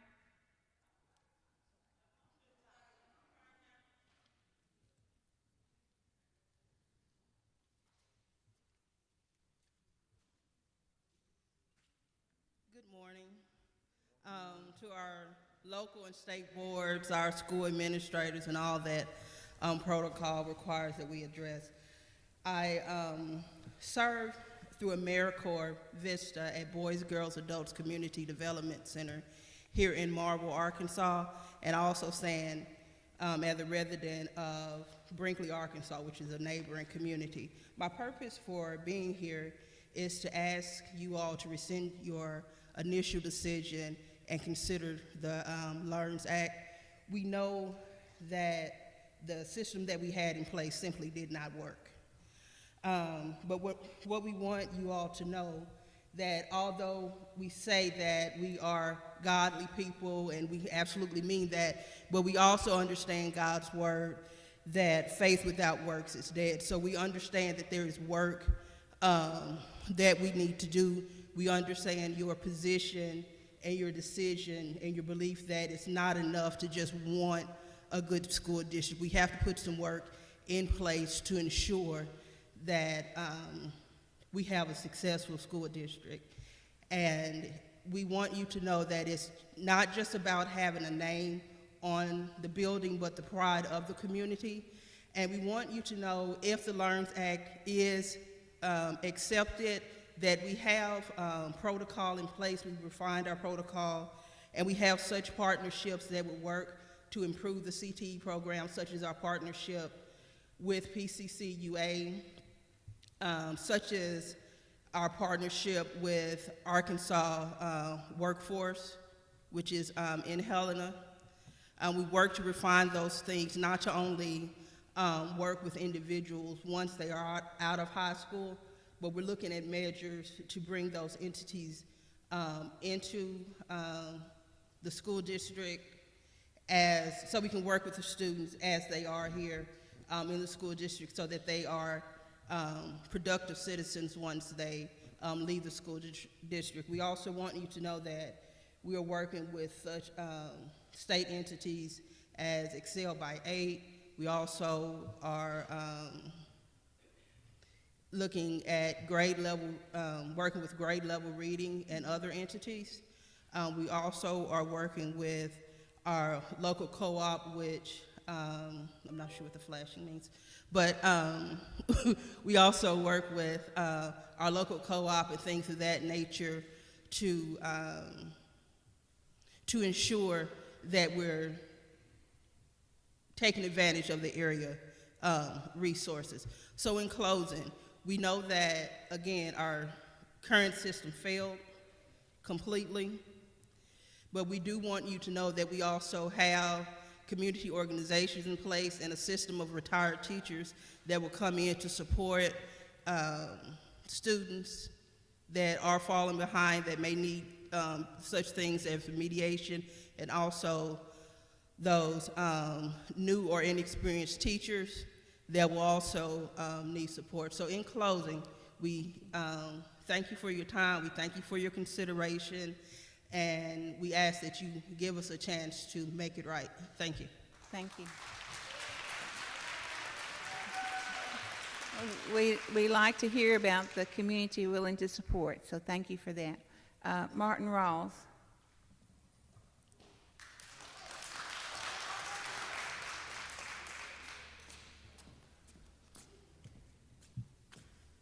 Good morning. Thank you. Can you hear me? There we go. I represent Marvel on the Quorum Court in Phillips County, and it's our honor to welcome y'all to one of our campuses. We appreciate you being here and taking your time to join us today. First of all, since this has started, the consolidation issues, and when the LEARNS initiative passed, in my mind and several of our minds, the first thing we thought about was the LEARNS Act and what it entitled with the initiative hub and all that stuff, the third-party initiatives.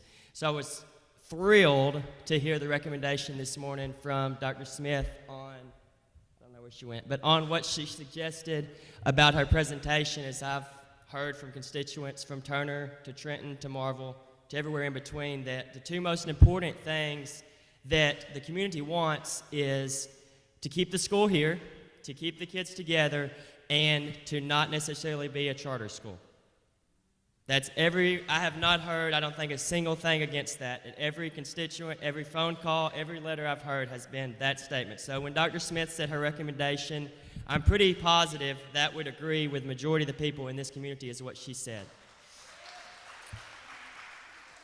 And I was often told that I moved back here after college. I've lived here all my life. And I was often told that the Delta has no chance. Nobody cares about the Delta. But I think that's contrary, not necessarily true. It was shown in the legislature that House Bill 1504 passed complete unanimous consent, both Democrats, both Republicans. The governor supported the bill. I think the governor's LEARN initiative is the perfect place to start in Marvel, Arkansas. Where better to start than have a national achievement story right here in the Delta. Thank you.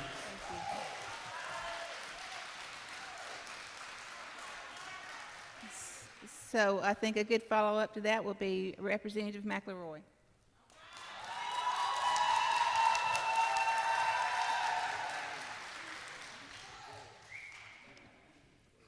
I just want to say thank you. Thank you so much for coming here today. And I hear you. You listen to the people. You really do. I want to thank the staff. I want to thank the Board of Education, because I know y'all going to do the right thing. I heard it today. And y'all give him a round of applause. I want to thank our governor.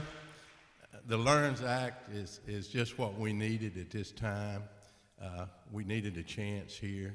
And, you know, I just can't say thank you enough. And the community all stuck together. It brought our community together. It's all in all, it was a wonderful journey. And I would just want to say thank you. And I want to finish up like Miss Rosie. I ain't too proud to be a sweet darling. Thank you.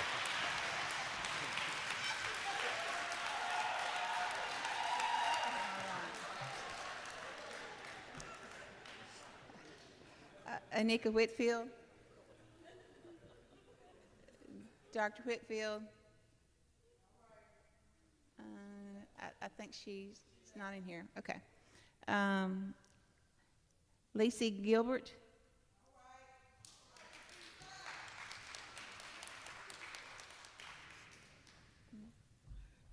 Thank you. First, I want to say thank you so much for coming to us. That's awesome, and it goes a long way. I stand before you as a proud 1986 graduate of Elaine High School, and I don't know if anybody knows this, but a few in the room might. We had a school in Snow Lake, and I attended Snow Lake School before I was bused, because before the school consolidated and I was bused to Elaine. 45 years ago, so I'm telling my age. And then, 17 years ago approximately, my family, friends, cousins, nieces, nephews were consolidated and bust again. Now I'm watching potentially a third generation of my family, my friends, my nieces, my cousins, nephews, third time, bust again. 3 generations. We are bust weary. We are generationally traumatized weary. We are economically weary. We are communities decimated by consolidation weary. I'm tired. I'm tired.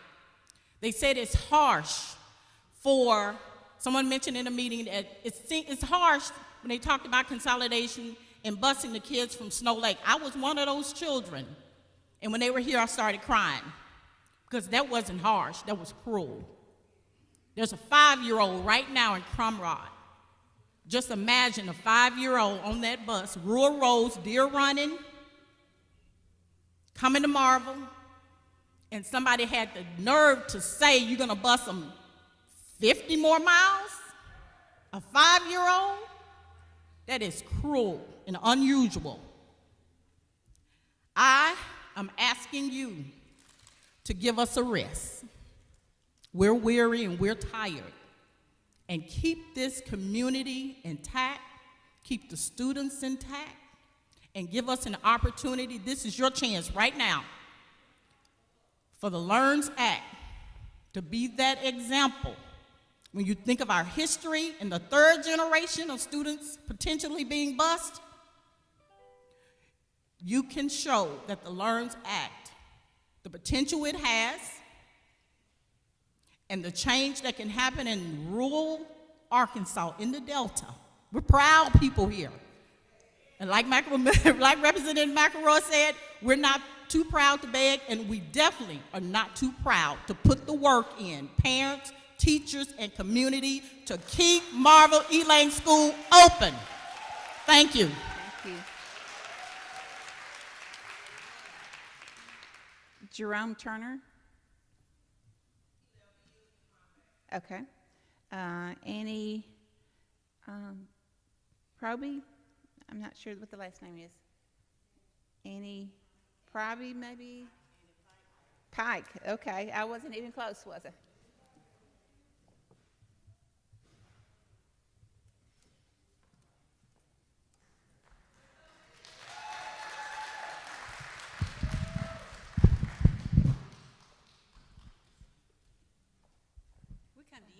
Yeah.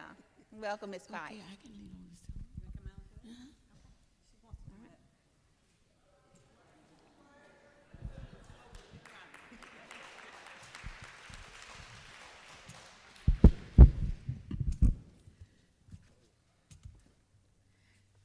Hello, everybody. Hello, good morning. Everybody. Whatever title you hold, you are God's child. Whatever title you hold, wherever you are from, I wish to thank you in behalf of the communities of Marvell and Elaine for what you've done, the hard work you've done. And I know that there have been many hours that you have spent that we can't even calculate them. But you are here today. You're here to put Marvel back on the map. Once I thought Marvel had gone. All the lights are out, the stores are dark. Talking about closing the school down? Oh no, it can't be. You are a part of the school remaining open, and you are a part of giving our community a chance. You are a part of helping our children to grow further. Our boys have their pants down. Our girls have their dresses too short. They look like they're going to a nudist party or either going to a party to where everybody has diarrhea and their pants is down. I thought I would turn around and say it loud to the crowd. We need to take these children and try to teach them something other than a laptop. Hello? Parents? You are supporting those children. They get their money from you to buy all of this mess. Hello? I'm going to tell it like it is. Marvel, you need to wake up.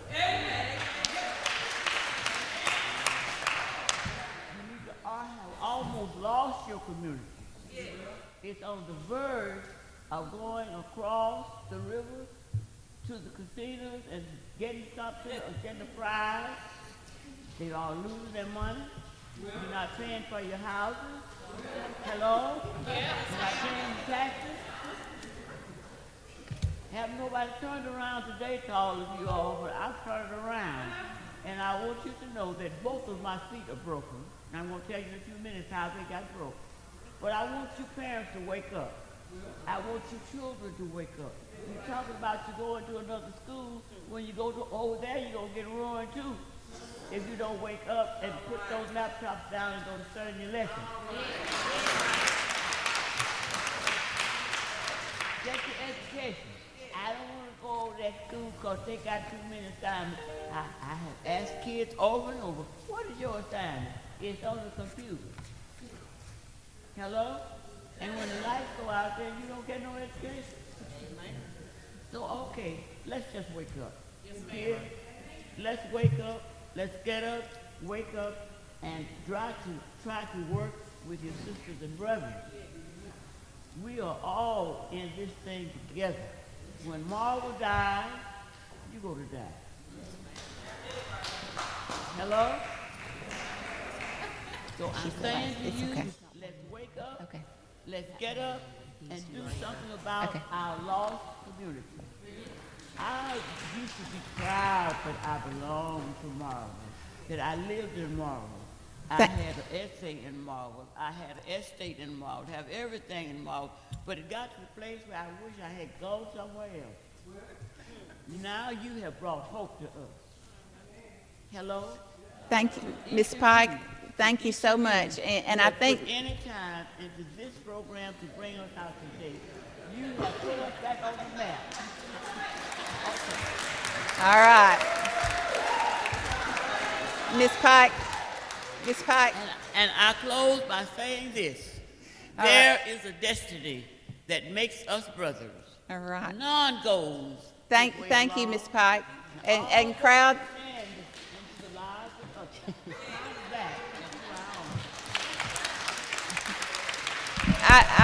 I think we'll all say yes, ma'am, to Ms. Pike, won't we?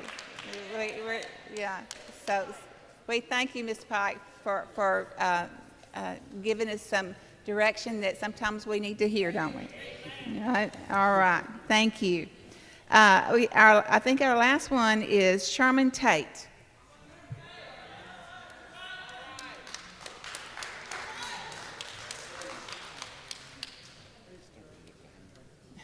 I'm glad you're doing it, not me. I did it once and messed it up. Welcome, Mr. Tate. How are you all doing this afternoon? Very good, thank you. I appreciate you all letting me take a few minutes. I think I got, 3 minutes? Yes, sir. And some of you may not know, but Marvel is my hometown. I grew up here. I'm still in and out of here on a regular basis. And I appreciate the fact that you all are here looking at and listening to and evaluating this very important issue. I have a dream. Dr. King wasn't the only one that had a dream. I have a dream, and my dream is that you will vote to leave this school and Elaine open as public institutions. We need that. Please do not fall victim to any notion that it's not worth the effort. The students here are students of value, students of interest, and parents of interest. And my plea is that you will vote to leave these two schools open in a partnership or however you want to do it as public. And as we go forward, I have a dream that the parents and the students will take advantage of this opportunity and will work closely with you all and vice versa and communicate to make it better as we go along. From day one, when you go on the playing field, typically the first play is not going to be a touchdown, but you will move the ball down the field. These people, with your support and your understanding, will move the ball down the field. And my dream is that as that happens, parents will become more involved, more supportive, and communicate not only with you all, but communicate in a different fashion with those students that are here, and making sure that the students are paying attention to what they need to do and should be focused on in the classrooms. So, thank you very much. Please, anyone coming before you, elected or otherwise, suggesting that this school in Elaine be closed, I hope you would gracefully but consistently march them out the door. Thank you very much. All right. Okay, all right. Stacy, it's a step from the back one for lunch. Okay, all right. Sometimes we need to hear plain speaking, don't we? So that was, I appreciate your comments, and I appreciate the community support, and I assure you that we hear what you're saying today. So, Ms. Smith, do you have anything else that you would like to add, or? No, I would encourage the board to go ahead and maybe at least make the consideration whether or not you're going to rescind the vote or stay as is. If you are going to go with the consolidation, then I would not make any recommendation for any type of action today, because we need to figure out how the House Bill 1504 impacts. Sure. And make sure we have the distance pieces correct. If you're deciding to go with the transformational contract, then you would need to rescind the votes. Okay. So right now, board, we are, I think the two major decisions that the major decision that we have to make right now is, do we want to go with a consolidation option, or do we want to go with a transformational option, okay? Because each one of those will send us in different directions, okay? So that would be our first decision to make, I think, as a board, is which direction as a board do we want to go. So I'm open to discussion or, I don't know that we would need a motion to go for a transformational or consolidation. I think that direction would direct what our motion would be after that, wouldn't it? Yeah.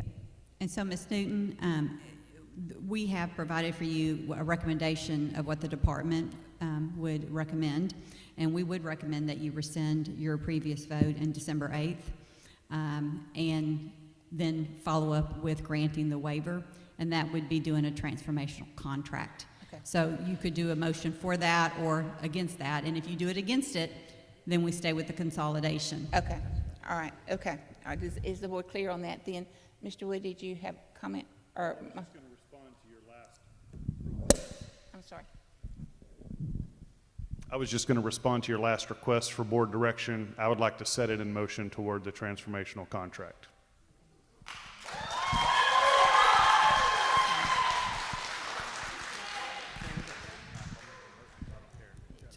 Giving back. Sure. Yeah.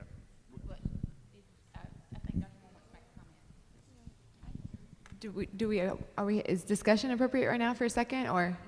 I think that we haven't made a motion, so. Okay. So discussion is okay. Okay. So in listening, and I appreciate everyone who's speaking today, I think there's just a lot that still is to be determined. And at the base, Stacy, as we're looking at this, when we're thinking about going down the route of transformation, the department, we would direct you all to search out a third-party entity to work in the school district. That third-party entity, if it was a charter school, this would not operate as a charter school, meaning that the way a charter operates in our state is any student from any boundary can come to it and they don't get property tax. This would be a school that receives property tax and students in these boundaries come from. Is that correct? Correct, because they would still have a board that would be overseeing that and making those approvals. Okay, by that. Just really quickly, looking at the data when I was pulling up things last night, this district receives one of the highest amounts of money per student in the state. I think it's over $16,000 per kid. But it's one of the smallest districts in the state. So when you're looking at Benton, who's receiving $8,000 per kid, you're receiving double that per student, but it's so small. Are we financially setting up this transformation? Do we feel comfortable in that aspect as we're moving forward? So at one point when the district was in fiscal distress, there were concerns of that. So they have worked on that element of it. Dr. Saunders, is there anything financially at this point that you're prepared to make comment on? I mean, okay. Yeah, it would be something we would continue to have to watch, and if we did a transformation contract, we'd have to make sure the budget piece was there, and we'd have to talk about all those elements. Those are key pieces we would have to figure out. So today, I'd also recommend, if we move this path, that the state assumes authority. If we don't find a transformational contract that we feel comfortable with, the state will have assumed authority and be responsible for the school district. There would be lots of things and steps that we'd have to do there. Ideally, we would like to use the transformational contract and bring in additional resources and support, but we're going to try to make sure that whatever we do is in the best interest of the students who are going to show up for class. Thank you. Looking at that, the district is receiving the highest amount per student of money and the lowest performance in the state, and every kid can learn. So we have to act, and I hear it today, with urgency, that we are changing what's going on so that students are learning at their highest potential. And that was my... Anyone over here have a comment that you would like to add? Okay, Mr. Wood, I think you had a motion that you wanted to make. I move that we rescind our vote of December 8th, 2022, in which we denied the petition of the Marvel-Elaine School District for a minimum school district size waiver.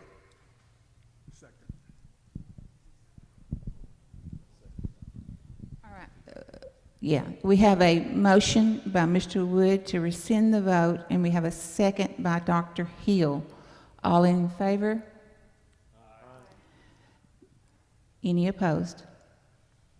I'm Okay. going to just take a moment to explain the next Yes. step for the audience. The next recommendation would be is to now you would need to grant them the minimum school district waiver that you just rescinded. So that would be the next recommendation. Okay. Do we have someone who wants to make that motion? I'd like to make a motion to grant that school waiver back.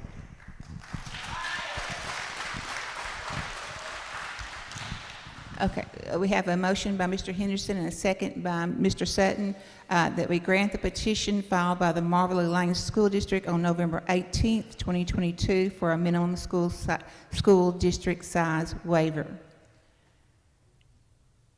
All in favor? Any opposed? Okay, motion passes.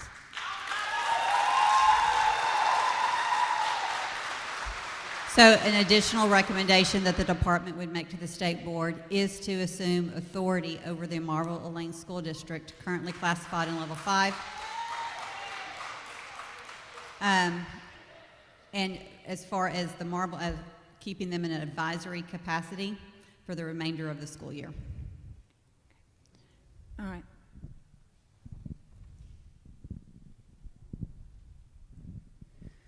I move that the state board assume authority over the Marvel Elaine School District, which is currently classified as in need of Level 5 intensive support under the Arkansas Educational Support and Accountability Act. I move that the state board remove all powers of the district's board of directors, but allow the board of directors to operate under the direction and approval of the Commissioner of Elementary and Secondary Education in an advisory capacity through the end of the year, and that the state board direct the commissioner to assume authority over the district's board of directors as may be necessary to operate in the public school district.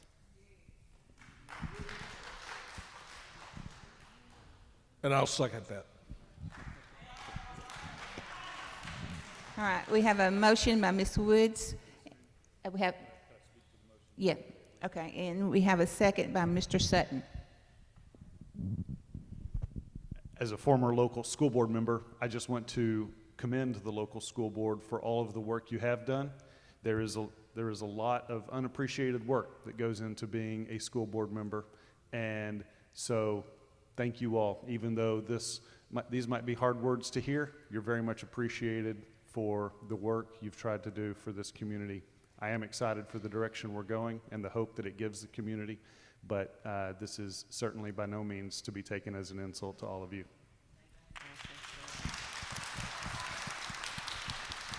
Thank you, Mr. Wood, for that. That was perfectly said. All right, so we have a motion and a second. All in favor? Any opposed?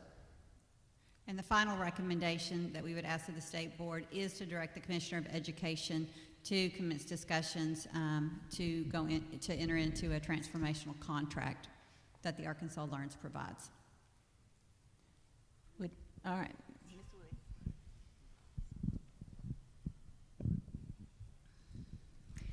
I move that we direct the Commissioner of Education to commence discussions with entities authorized under Act 237 of 2023, Section 14, to explore entering into a contract for school transformation for Marvel Elaine Elementary School and Marvel Elaine High School.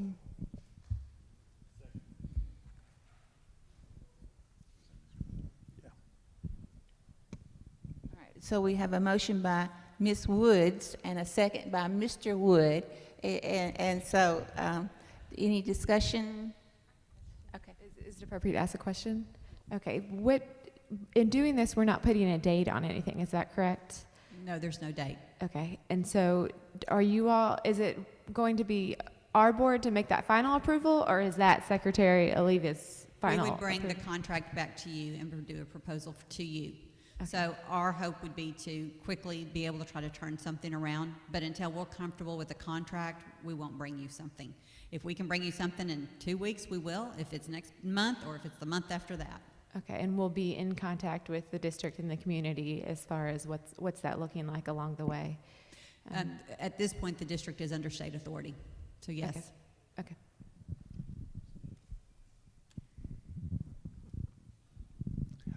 I wanted to say one thing to also honor the co-ops that have put in a tremendous amount of work to come. to come and support this school district. I'm really overwhelmed with gratitude for them. I'm very, very impressed by their willingness to step up and come in and almost rescue a school district that needed so much support. Today, you said it's Mina and who? It's DeQueen Mina, Mina. and some specialists from Guy Fenter. Mina and DeQueen, and if you don't know, that's the far western side of Arkansas that is coming to the far eastern side of Arkansas to support education. So I'm very thankful for all the work that they do as we move forward in this new path. Thank you for acknowledging them, and I want to shout out to my OCSS team that is boots on the ground here every day. So. All right, so we have a motion and we do have a second. Any more discussion? All right, all in favor? Any opposed? Motion passes.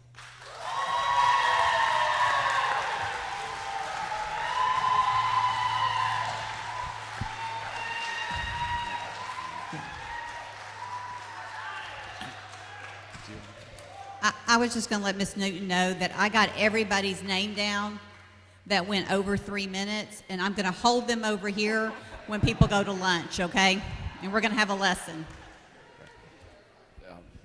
Chair, if I could indulge the board and the community and just first echo some of the sentiments that we've heard here today. We have a community that understands the value of a neighborhood school.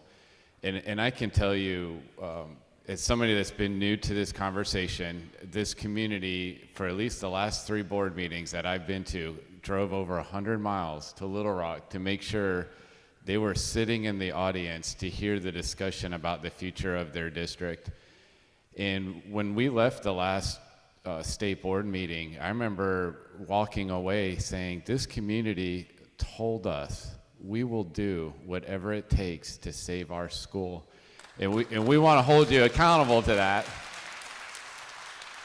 And it was at that time that we recently had some of Governor Sanders' vision on how we can save schools, how we can invest in neighborhood public schools, especially and primarily our small and rural schools, with the signing of the LEARNS bill. And I went back to the staff, Stacy and team, commend them, said, how do we use the flexibility we have now to do something that this state has never seen? We have leadership from a governor that's told us as a board to do what we can to make sure we're putting the pieces in place that honors the commitments that we have made to the communities by making sure that every student has an opportunity to be successful in life. And we were doing that, and we did that today. So I want to applaud Governor Sanders' leadership for the vision in getting this legislation across the line. I want to applaud this board for having the faith in our agency and in the community, in the testimony that we've heard here today on how we can be innovative in our approaches to supporting teaching and learning. I want to thank Dr. Ray and the board and everybody that's been having conversations around what does the vision for this community look like. And I think we all agree the vision starts with having high quality education. And when we can build that, we're going to continue to see this region of the state thrive and succeed. So thank you for your faith today. I want to assure this community to let them know that we are fully invested and we are fully committed to rolling up our sleeves and doing whatever it takes to make this community thrive. So thank you. All right. I think we've been sitting for a while, so how about let's take a break for some lunch? Does that sound good? All right, so 1:30, 1:45, which one? 1:45, okay. All right, 1:45. People are going to want to call it. Yeah.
Dan always gives me a thumbs up when he's ready, so you can give me a thumbs up when you're ready. We have all our microphones working and talking. Okay. Yes. Team ready? Oh, It was a big ask, but I think there's a lot of value. well, we appreciate it very much, so thank you for doing that. I think it was the right thing to do for the community. Well, I think it was a great turnout, a lot of good conversation, a lot of good dialogue. We've got a good result. So. Thank you. All right, you should be good to go. All right.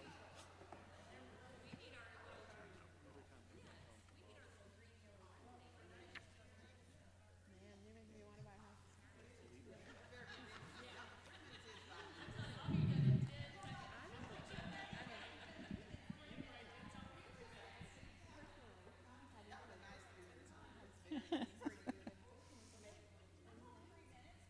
All right, I think Dr. Hill had to leave. I think he, Dr. Hill? Okay. All right, okay, I think we'll go ahead and, all right, we are back after lunch, and I want to thank whoever was in charge of lunch. It was delicious, and we appreciated it very much, and enjoyed it, and thank you for providing that for us today. We're going to move on in our action agenda, and the first thing is consideration of revisions to the Arkansas Math Standards. Dr. Tiffany Pride and Keisa Norman. All right. Good afternoon. Is the volume good? All right, great. All right, good afternoon. Tiffany Pride, Assistant Commissioner of Learning Services, DESE, and I am here before you for the consideration of math and ELA standards, and we're going to start with mathematics. All right, so this is sort of the flow of how we will go through talking about the standards. You'll see I have an overview of ELA and mathematics revisions together. They were revised in the same summer, so I'll give you some highlights of the commonalities that they have in common, and then we will submit for your consideration math and then literacy.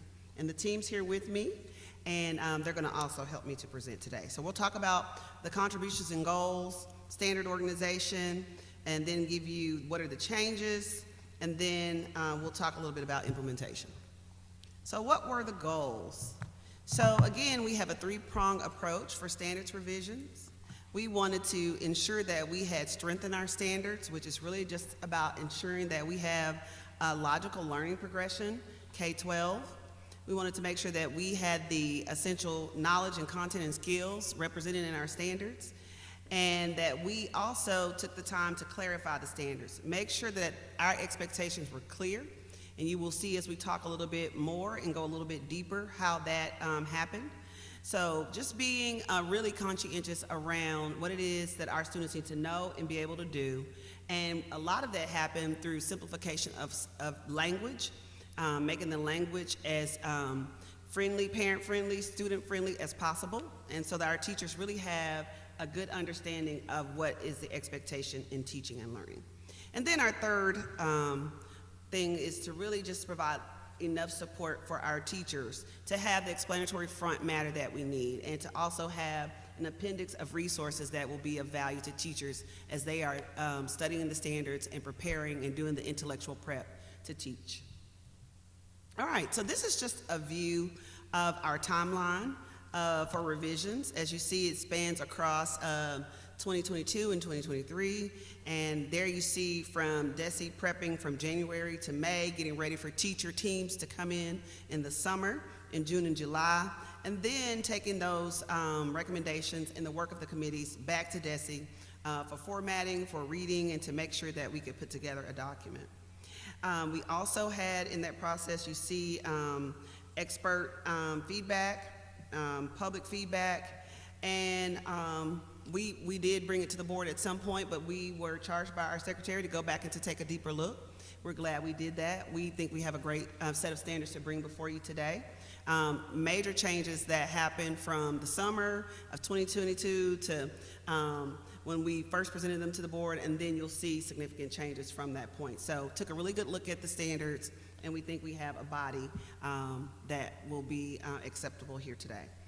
And then we're here before you today, and we will work, continue to work and provide professional learning this summer and throughout the next year, and really focus on support around implementation. So a long journey. We're glad to be here today. All right, so who contributed? This was definitely an educator-driven process. We had, as you see there, lots of stakeholder participation, from Arkansas teachers to our community members, national and state experts, our leadership at DESE and ADE. We had higher ed contributions, our DESE specialists, and our regional specialists. And just over to the side, you see there a chart that sort of shows you some numbers. So in terms of our Arkansas teachers, we had 187 teachers. I'm sure there were a lot more, because just along the way we would always ask for feedback, but 187 teachers who actually convened at different times, whether that was in the summer or whether that was in a session after school to contribute to the standards, the writing and the review of the standards.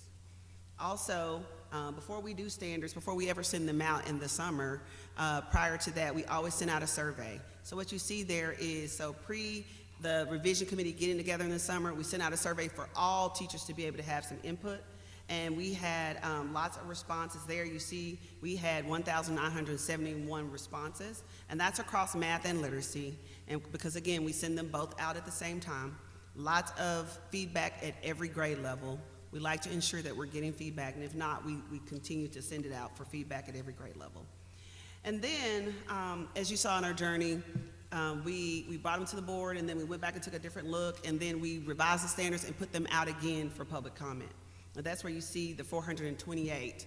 It was after we had gone back and taken a second look, we also sent them out through our commissioner's memo for public comment. And we had 428 stakeholders to provide feedback, and we made some changes again from that feedback. And it's still open today, so we watch them roll in every day if something comes up, and we want to make sure that we have the best set of standards, and we're making all considerations around this work. We had 5 national and state experts.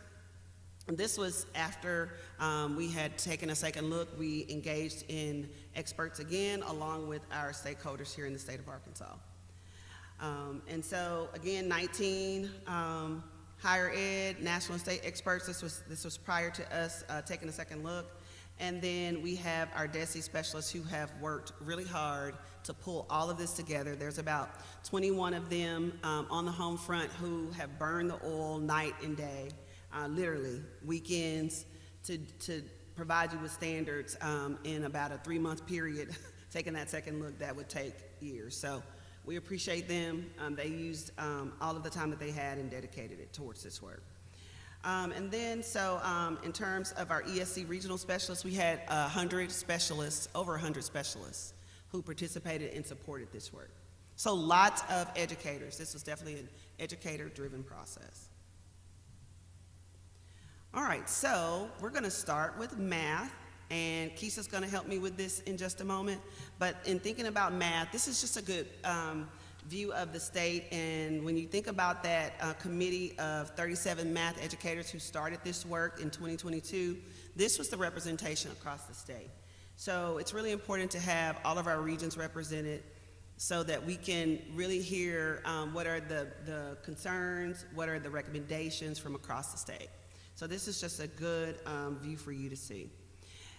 Also ELA, this is just another picture of the representation of 78 ELA educators that came across the 5 regions to convene in that original summer. All right, so I'm going to bring Amy Count up. She's our Director of Curriculum Projects. She spent considerable time making sure that all of the things that needed to get done, you know, that sort of day-to-day task, she was in charge of that, like making sure we had it in the documents correctly, making sure the teams were meeting. She probably knows every detail of what happened during the revisions, but she's going to come to you and talk to you about the change of the organization of the standards. Hi, Amy Counts, Director of Curriculum Projects. So the organization of the standards is now the same for both math and ELA. Prior, they were a little bit different. So that's really going to help with, we hope, with our elementary teachers who have to be responsible for multiple sets of standards. So that organization system is pretty consistent now with terminology.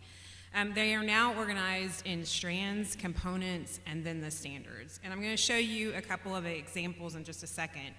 That organizational structure is also mimicked here in the new nomenclature that's been developed. As you can see, it starts with the grade level, and then it moves into the strand, and then the actual standard number.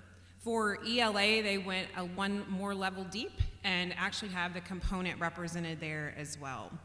So that's the new nomenclature for the standards. Again, that consistent for math and ELA, pretty similar. So these next couple of slides just are examples of how this organization has changed. You're going to see on the left the 2016 version, and on the right the proposed 2023 organization. And what I hope you notice is how the language has been simplified. It just seems a little bit cleaner for our teachers to access, and also our community members, our parents as well. So what you see here is a math kindergarten example. And then you have a 8th grade example for math. And then we move on to ELA for kindergarten. And then we have an 8th grade ELA.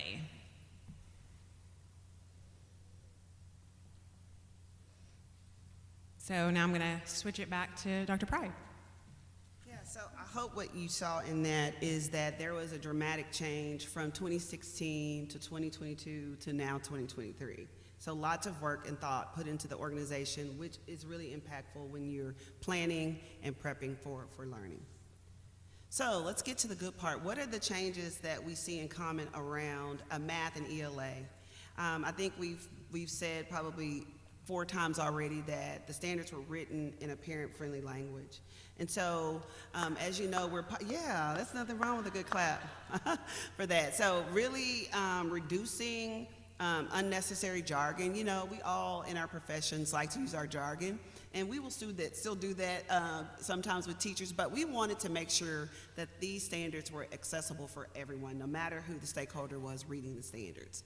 All right, and then the other thing we see in common across math and ELA is that we really had a really strong focus around grade level learning progressions, showing how learning changes and builds over time, wanting to increase the precision in the standards by eliminating any redundancy that we might see, so that we're clear about what the expectation is at grade level.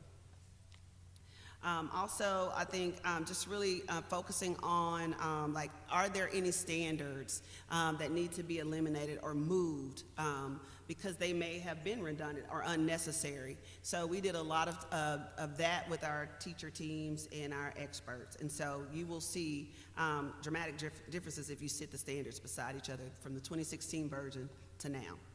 And then again, as Amy just talked about, we simplified the organization and structure of the nomenclature, and so the physical appearance is very similar across both math and ELA, which makes it easier for teachers to really talk across bodies of standards. And again, here's a look. You saw the nomenclature earlier. This is an actual look at the standards. So 2016 on the left for ELA, and then remember in 2022, remember we brought them to the board, and this is what they looked like. So slightly different. Here is math in 2016 and math in 2022. Again, a slightly different look. But after that second look, you'll see they look totally different. And so this is what they look like in current form. Very similar. This is kindergarten ELA and kindergarten mathematics. Very similar, though different in content. And here's an 8th grade example. On the left side, you see 8th grade ELA and 8th grade math standards. So no matter the level, you will see similarities around the physical appearance of the standards. All right, so I know everybody loves math. So we're going to talk about the changes around math. And the way we structured this, so just to visually give you some cues, those things in black are the things you will see across K-12 that were consistent across the K-12 standards. So the organization, again, technical language simplified to be parent and student friendly, reduction of verbs, just to provide clarity. So when you have a bunch of verbs in a standard, sometimes you say, wait a minute, which verb am I supposed to do and when am I supposed to do it? Which one comes in what order? So we want to be really clear. So you'll see them, you'll see standards be a little bit more clear, a lot more concise than they were before. Not a change in the rigor of the verb, but a reduction sometimes in having 3 or 4 verbs in a standard, which can be confusing to teachers to say which of these should students master and in what order, and then how much time do I have to do that? So we've really tried to work there. And again, conceptual and procedural knowledge, and Keisha's a better expert than I am, really clarified how that looks across the body of standards and really reflecting a balance in the approach, and that students have to be able to do both. So you will see those things in black to be consistent across K-12. And I'm going to bring Keisha Mormon up. She is our fearless leader of mathematics across the state of Arkansas, and she's going to talk to you across K-12 about those things that were significant in the standards revision. Thank you, Dr. Pride. Again, my name is Keisha Mormon. I am the K-12 Math Program Manager. So Dr. Pride has already kind of explained some of the common things in black, and then I'm going to go a little bit deeper around the K-5 first content, and then I'll move on to 6-8, Algebra 1 and Geometry. So we have a counting component for K-2, which we had counting at first, but however, it was scattered out in multiple domains, and so now you'll start seeing counting for the counting component, and that's for the logical progression. So teachers can identify exactly where they need to fall in that progression. And then the basic fact fluency is also incorporated in it, and you'll see in some grade levels that you'll see when it needs to be mastered. I think in our previous standards we didn't articulate that as clearly, but in these standards we have an end. And when we say end, I want you to be mindful that I always tell people end means it's probably the last time that they can get it in Tier 1. It's not the end forever. So you might have to go back and help them get that, but this is the last opportunity that student gets to see that material in Tier 1 instruction, okay? And then we also combined our geometry and measurement standards as well, just because we had measurement and data earlier. And as we all know, as we think forward in our forward thinking, that data is very important. Data science is coming along, and all of that is very important to us. So we have data analysis in every component, in every strand, in every grade, and it will be by itself. So geometry and measurement is put together for that reason. So then I'm going to talk to you about 6-8 and then Algebra 1 and Geometry as well. So Dr. Pride again has shared everything in black, and I'm just going to give you just a second to look at what she said around those things around in the black font.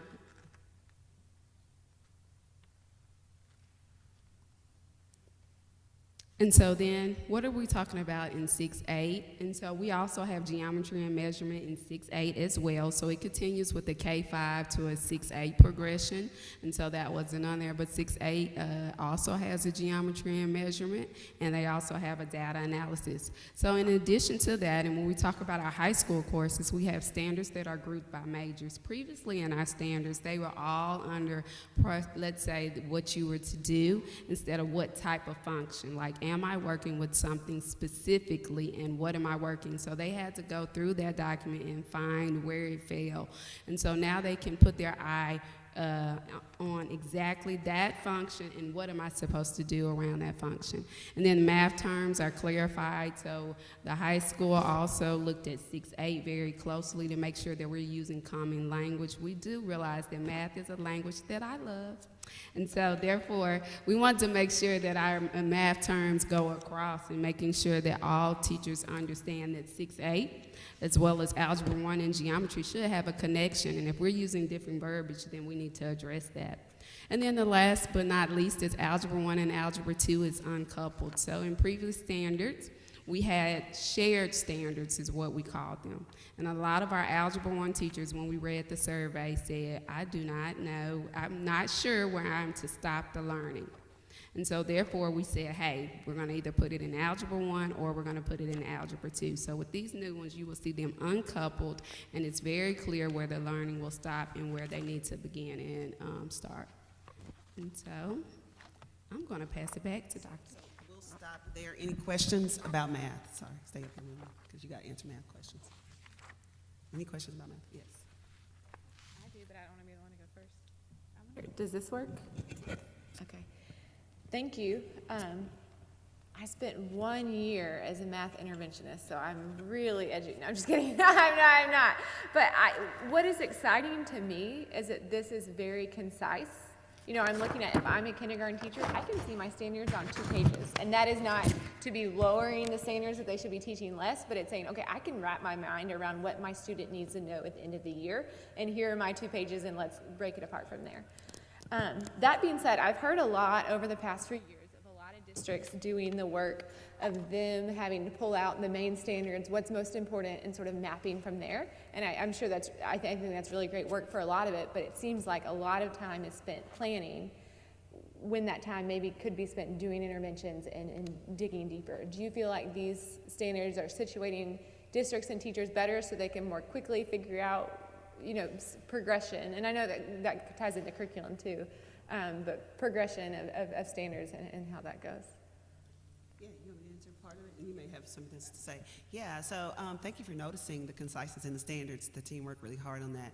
But I would say these standards will provide teams with more time for intellectual prep, not necessarily just the planning piece where they have to break down the standard and do a lot of unwrapping. So I think a lot of time will be saved on the unwrapping piece, which is where you sometimes see where you can get belabored in that, but this will be clear, and they can spend more time with the intellectual prep, which will jump them right into the things that you're talking about, really having a strong core. That was the focus of the standards. But then also being able to see, how do I move my core instruction over into small groups that, I don't know, am I still on? Point in time support around Tier 2 interventions, and then really clearly seeing if students need some Tier 3 support. And so, am I on? Yeah. So I agree too. So you're saying from interventionist hat, so I wear many a hat. You're absolutely right. So hopefully you can see a learning progression, not saying we are changing the rhythm. Even if you're in core instruction, which is your Tier 1, or intervention progression,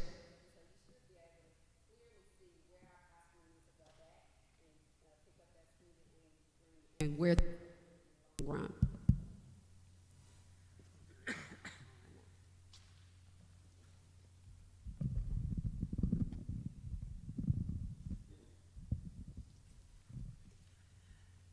Yes, I don't know if that fully answered your question, but I think also where we will see that teachers will save some time is because we're getting a new assessment, we'll also be able to support them around essential pieces around our blueprint for assessment. So that will also be a nice complement to having a new set of standards, and I think it will save them lots of time. I think, and you know, having been in the space for the past 10 years, there's been a lot of time devoted to the conversation around computational math versus conceptual and Common Core and all that. What does this look like now? I was joking, like, what is my kid's homework going to look like? No. But like, where are we with that? And what are these standards? How do these standards address that balance? Absolutely. So I can't answer the homework question part, but I definitely can talk about conceptual and procedural understanding. So there should definitely be a balance between the two. And so when you're reading the standards, I think a lot of times because it's a new look, that the verb is in front, and so we tend to jump straight to the verb. Dr. Pryor gave us the challenge, and Oliva gave us the challenge as well, is what is the essence of the standard? What is the math that needs to be brought forward? And so the math is still there, and so there's a balance between the two.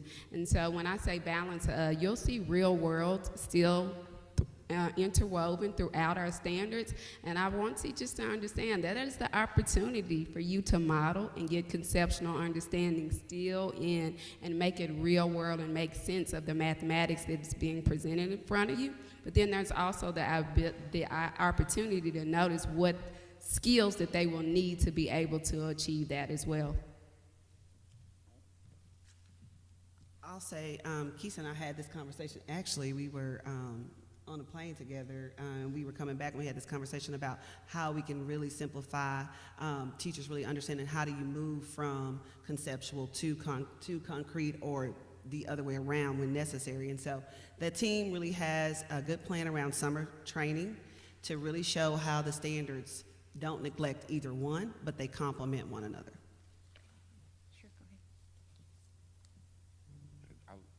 If I could, I'll add into that. And these are the real experts, so I always get nervous when I have to talk to them about teaching and learning.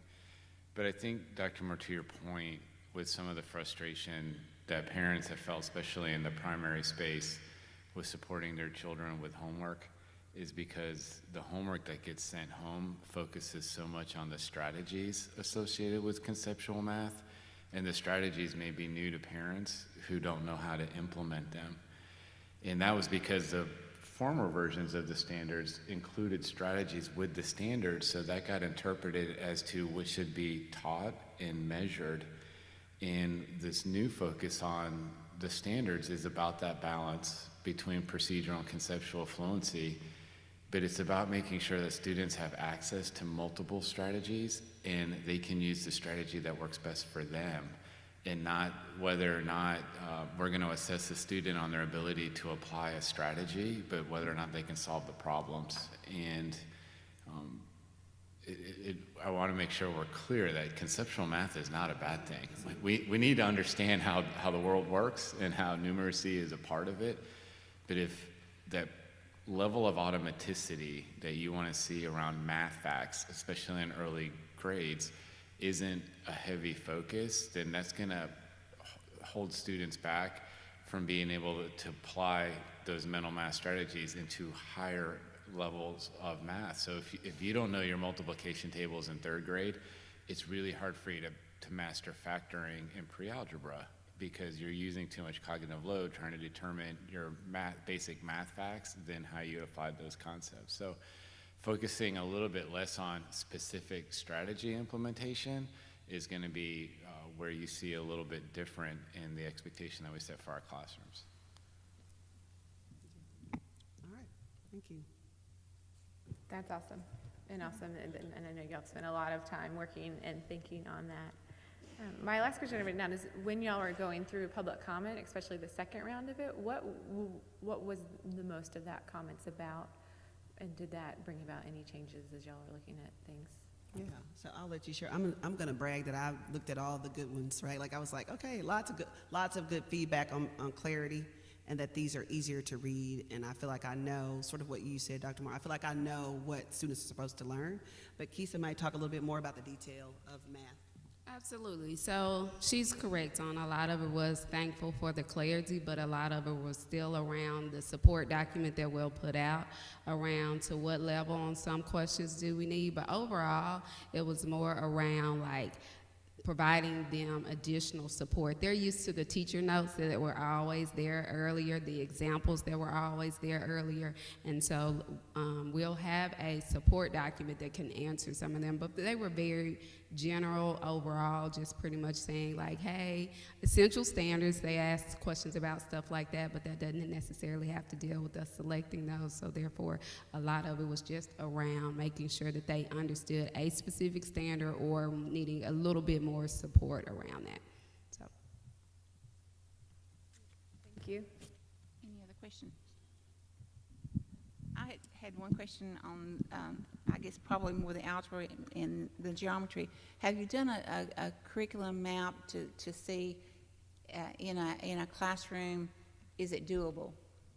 As far as in a school year with a classroom of ever how many students, is it doable to make it through the standards? Yeah, so a good question. So what we want to be mindful is that it will be doable if you pair things up. If you teach in isolation, it's not doable. But you're going to have to dig into your standards and decide where do things intertwine and where can I connect things, which is what we should be doing in mathematics, not teaching in silos, then I think it would be doable. And it does seem a lot longer for algebra and geometry because previously we had like 30,000 verbs under one component, and it has to be broken up. So there's still going to have to be some work around talking about, hey, what can I pair up to make sure that I am not teaching things in silos, but teaching them in connections. And when we know when connections are together, then it gives us deeper understanding.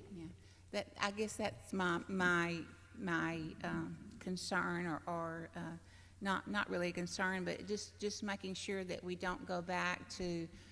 I have a checklist, and I want to get through all of these standards, and I'm making it through, but I'm not worried about whether my kids are actually learning the concept. I don't want it, the old way of saying it was a mile wide, an inch deep.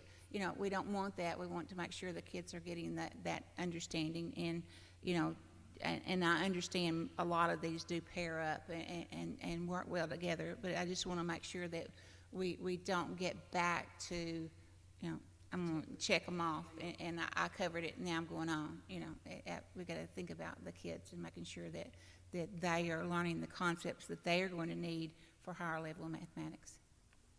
Yes, thank you, Ms. Newton, and I definitely agree with you. We don't want the checklist, and one of the things that we'll work on with the summer training is how do you use your high-quality instructional materials to help you around units of study. That's going to be key, again, just making sure that you know how those standards should be grouped so that you can teach them within a year's span, and also using good assessments to know what your students really need will be a part of that piece, and those are embedded deeply into their high-quality instructional materials. And so KISA has done a good job design and training for this summer, so we'll hit that really hard and make sure that we're supporting our teachers around that part.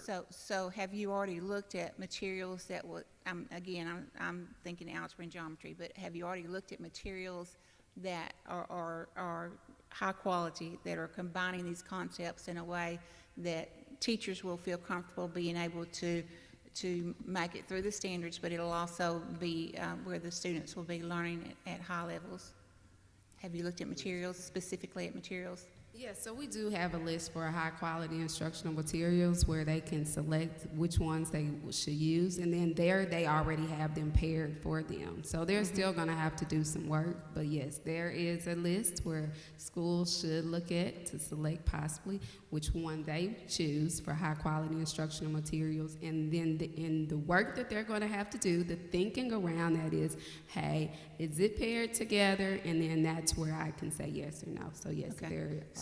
So I guess what I'm asking, you've coordinated these standards to those high quality materials.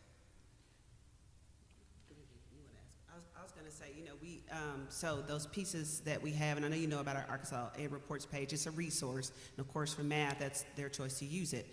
But in that, there are criteria around what those materials must have, and so when she says there's a list, that's that resource there available. And we've had this conversation about whether or not those standards that we have now, would high quality instructional materials still support these standards? Okay. And the answer is yes. Okay, that's my question. Yes, ma'am. All right. As far as have we reviewed curriculum materials that are out there with these new set of standards? No. Okay, we haven't had time to do that.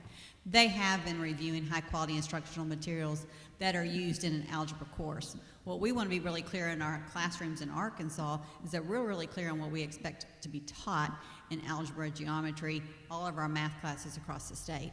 The next phase is they're going through and putting their resource documents together. Is the step of, okay, let's go back to our high quality instructional materials. Let's look at our standards and see where are there gaps. Okay. Where are there places to do supplemental resources? And this is where our educational cooperatives really come in. And they will look at their area schools and see what materials are being adopted so that we can do training specifically around those materials in the classrooms aligned with our standards. So we're going to get there. Are districts adopting materials this fall, or is it up to the individual district? It's a continuous process that they're adopting. So we do have some districts who have adopted in the last 2 years. We've had some districts who are adopting in the fall. If you look at the actual content itself of what's in our algebra standards or even in our math standards, it's generally the same. Yeah. Okay? What we're being really clear about is what are we assessing on our state exam, and where are we putting the emphasis in Arkansas? And so as teachers are selecting the materials or utilizing the materials, they're going to make sure that those key standards are going to be taught in classes. Okay. Okay. All right, thank you. I think one comment I want to make is these standards have made a lot of algebra and geometry teachers very happy. So thank you for that. Thank you. All right, so here is the time that we are standing before you. Just a second, we got one more question. So there's a lot of other high school math courses as well. When do those undergo revisions? The team is working on those. We're hopeful to come in the next few months. It just depends on. Do they all have to be on the same cycle, or are they all? Is everything on a 7-year cycle for every subject? Yeah. So what we're bringing before you now is aligned with what's going to be assessed for our assessments. Okay. The rest of them, they've revised them, but they're still working on them with some teacher teams, but they're coming. But we've done those that are going to be aligned with the assessment. Okay, that makes sense. Any other questions on standards so far? Okay, Dr. Pike, go ahead. All right, so we're standing in front of you for consideration of the math standards. We respectfully submit those to the State Board of Education for approval. Again, groups of educators, representative of the state, revise the standards for grades K-8, Algebra 1, and Geometry. Schools will fully implement in the 23-24 school year. Okay. So the first set of standards that we are considering today are the revisions to the Arkansas math standards. Do we have a motion on the math standards? I'll move to approve.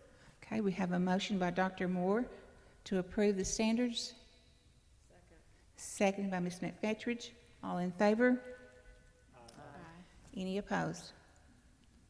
Motion passes. Okay, thank you so much. Kesey, you can take a deep breath. If they're approved. All right, so the changes for ELA, we're standing now to share those changes, and Amy is going to come along with the ELA team to present those changes. So again, like before, the 2 bullet points that are in black are consistent across the K-12 for English Language Arts. The first one is really about the organization of the English Language Arts standards were aligned to the science of reading.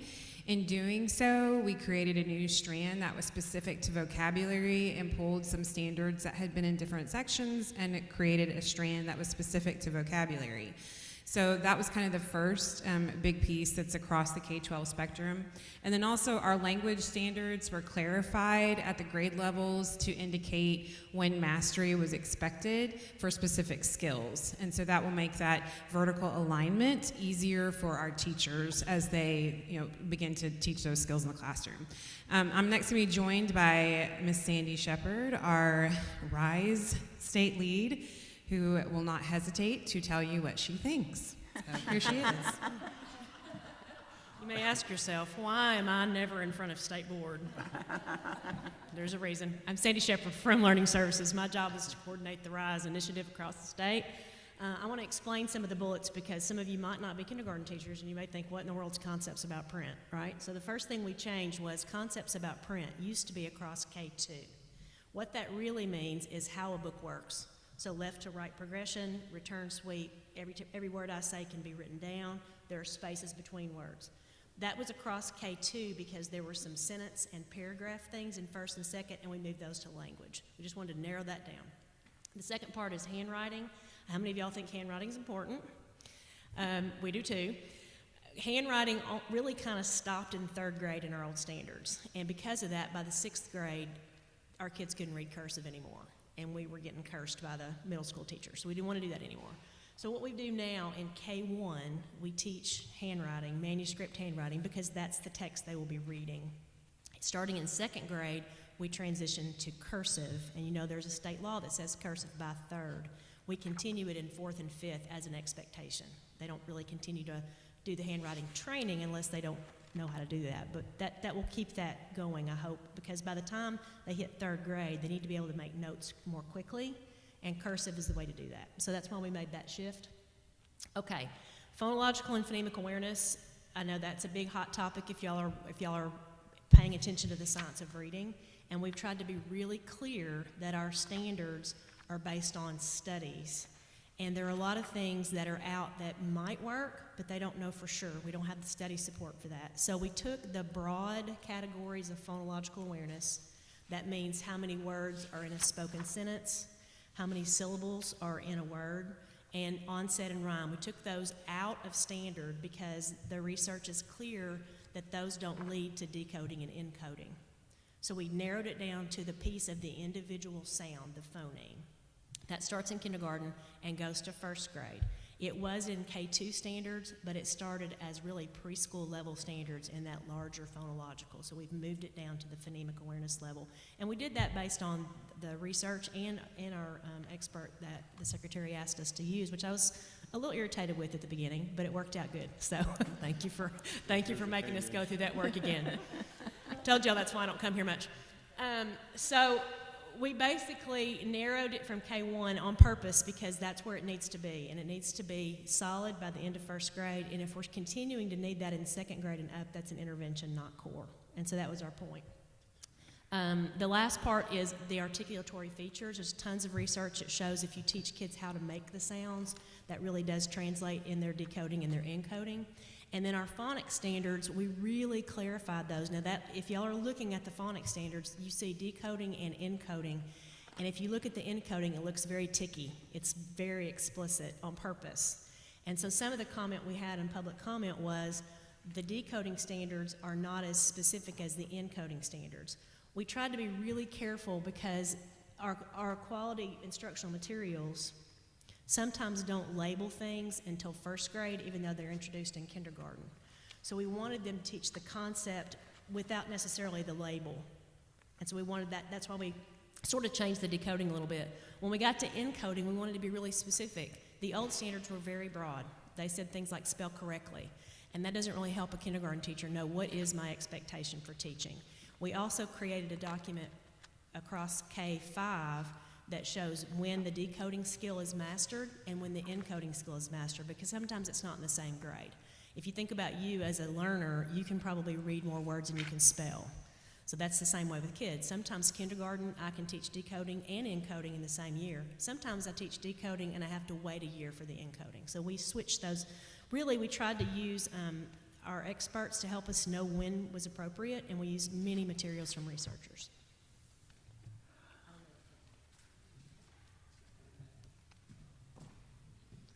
All right, for 6 through 12, again, the first two bullet points are pretty much the same, and Amber Pernique is going to come and talk about some of the specific changes to 612. And I'm going to say about Amber, she's one of those people that you come to her with what you think is going to panic her, and she's just going to take a big, deep breath, and she's like, we're going to make it work. So I'm really lucky to work with her. So Amber, come and talk about 612.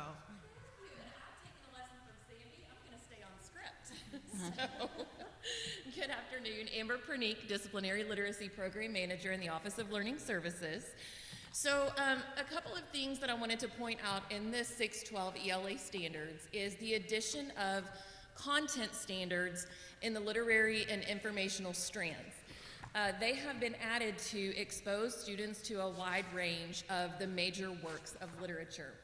We took a chronological approach to where we aligned the eras covered in the social studies classes, so that as students are learning about world history in 6th grade, they're also reading literature from the same time period in their English class. And part of the feedback that we had from public comment was we desire a list of works that we could teach in our class. And so one of the documents that we are going to be working on is sample texts that teachers can use that line up with those eras. A second thing in the 6 through 12 ELA standards is a recitation standard of well-known works. This has been included to help students really improve their lexical knowledge, as well as increase their communication, enunciation, and cadence skills. Another thing I wanted to point out here based on the public comment is with the recitation, it did not necessarily mean that the students need to memorize something, but simply to read aloud and present. Finally, the grades 9, 10, and 11, 12 standards were uncoupled to allow for a strong vertical alignment. Now we can take questions for the K-12 ELA, if you have any. One thing I did want to clarify, the content standards that were added are not meant to determine all the literature that's taught in that grade.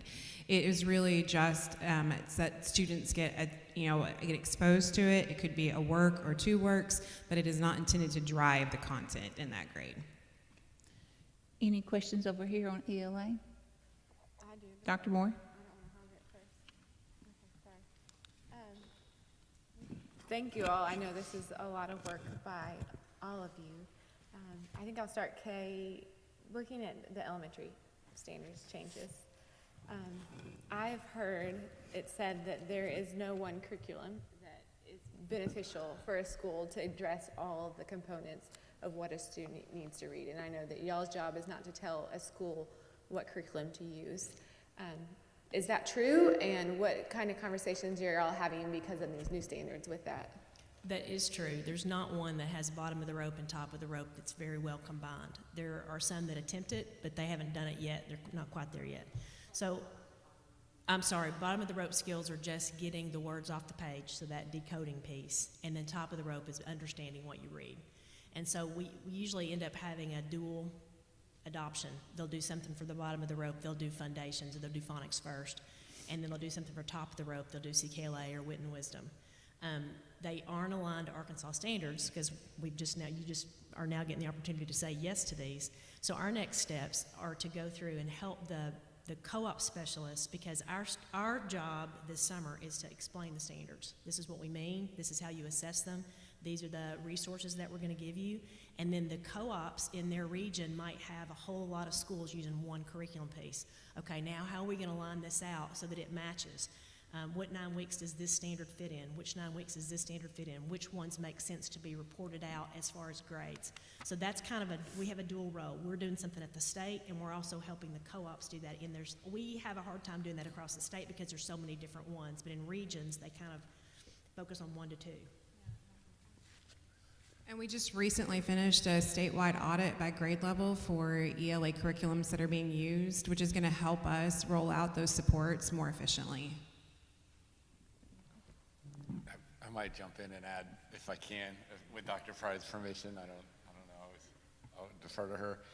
But what I think another piece that's important is, to your point, we like to say that standards drive the curriculum, not the textbook. If there was a perfect textbook that met the needs of all students, then I would like to think that every teacher would be using that textbook. But every student comes to the classroom with their own unique set of skills and abilities. And what's great about LEARNS, where we want to get the standards piece as built as that foundation, what's great about the LEARNS bill is it really also tasks our agency at looking at a fragmented kind of component to some of the early learning progress monitoring in kindergarten through 2nd grade to align with the dyslexia screeners.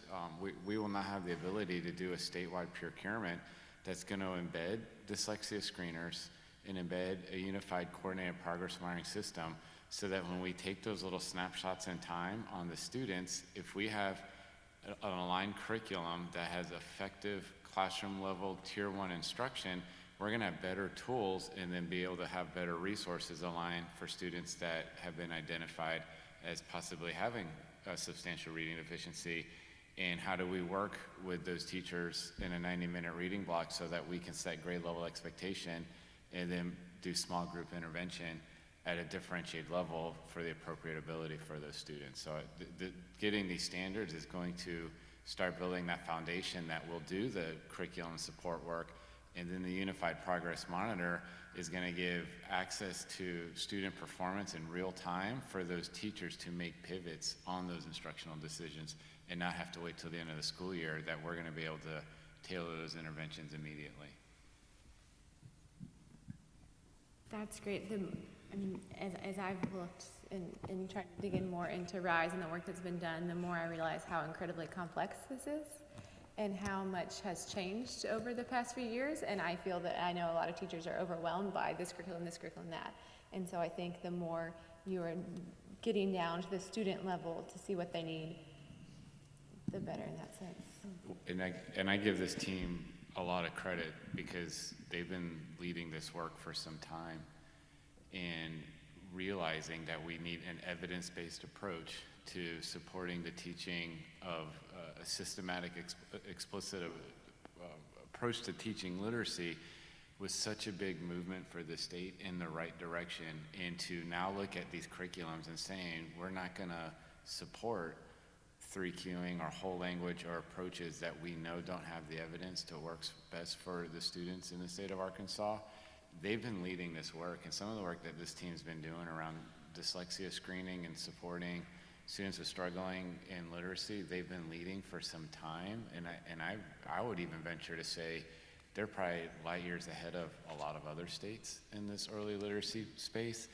And what's really helping get this system aligned is by now going back and looking at the work that they've been engaged in around the science of reading and building out stronger standards that support the evidence in that research, and then getting that aligned coordinated progress monitoring system is only going to continue to see this team propel and benefit our students as we build those foundations. We're going to see drastic improvements. Any questions over here? You got one more? No, come back to me. It's fine. Well, okay. I started looking through these last night, and as a special educator, this was so wonderful to see. I could see how I could build on IEP goals. It was so much more clear. And thinking about that special education lens and wanting to get our students as close to grade level and working on grade level standards, this is going to make writing IEPs so much better. The IEPs are going to be stronger, and our kids are going to learn more. So thank you for this work.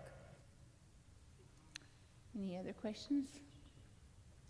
Yes, sorry. Okay. I know this is, we talked about the handwriting piece in there. Where is typing addressed?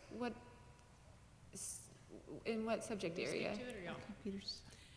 There are typing standards, but they're not in ELA. They're actually in a different set of standards. And So that those appropriately align with how students are assessed, meaning that they're introduced and able to type before they're assessed through typing. yes, I'm going to speak to that even though I'm not an expert in that area. And then along those same lines, at 612, I know there's a lot of national discourse about writing and students not being prepared in writing once they get to the collegiate level and beyond. How are writing standards addressed here, and do you feel like they are appropriately rigorous and will allow students to succeed in those areas?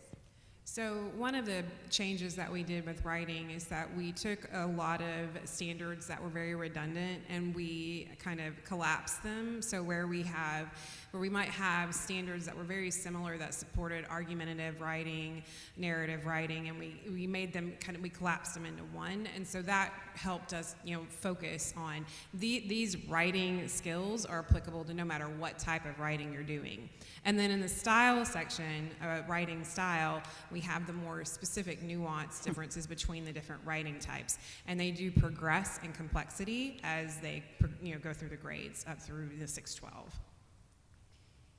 Thank you. Any other questions on ELA? Dr. Pride? All right, yeah, great. All right. So now to the part where we ask for consideration of ELA standards. We respectfully submit those to you, the State Board of Education, for approval. Again, this was an educator-driven process, and it was for K-12 for ELA, and they will go for implementation in the 23-24 school year. Okay. All right. We are ready for a motion on the Arkansas English Language Standards. I'll do a motion to approve the standards. Okay, we have a motion by Dr. Moore to approve the standards. Second by Mr. Henderson. All in favor? Aye. Any opposed? Motion passes. All right, thank Dr. you. Pride, I want to say, I want to say thank you to you, your team. I see lots of smiles there because I know that they have worked tirelessly over this over the last few months, and we want to say They'll sleep well. as a board, we appreciate your work, and I'm sure the teachers of the state will appreciate your work, but the work's just now starting. I see tears Because this is almost like having a new baby, isn't it? So thank y'all for your work. We do appreciate you, and we appreciate your hard work. See, that's the mic drop. There you go. Thank you, Ms. Newton, for recognizing the hard work that they did. I'm going to tell you, I don't even have to ask how many of you cried. I would say every group. How many of you walked out of a meeting mad or upset? Yes. And even Dr. Pride coming to my office, she'd go, we'll do it. We got it. So tomorrow you're going to see an additional group because we're going to honor them tomorrow. But these really are the curriculum leaders in our state for ELA and math. They are the curriculum leaders in our state for ELA and math. And when you say they did a 2-year job in 3 months, they did. They rose to every bar we put for them. We said, we want to go here. We're taking off some of these different restraints that you had before. Couldn't go this way, couldn't go that way. Go out and make them better. Very, very proud of the work that they did. It's easy to stand here before you and say, this is my team. They did the work. They did the work. So I just appreciate you taking the time to acknowledge them.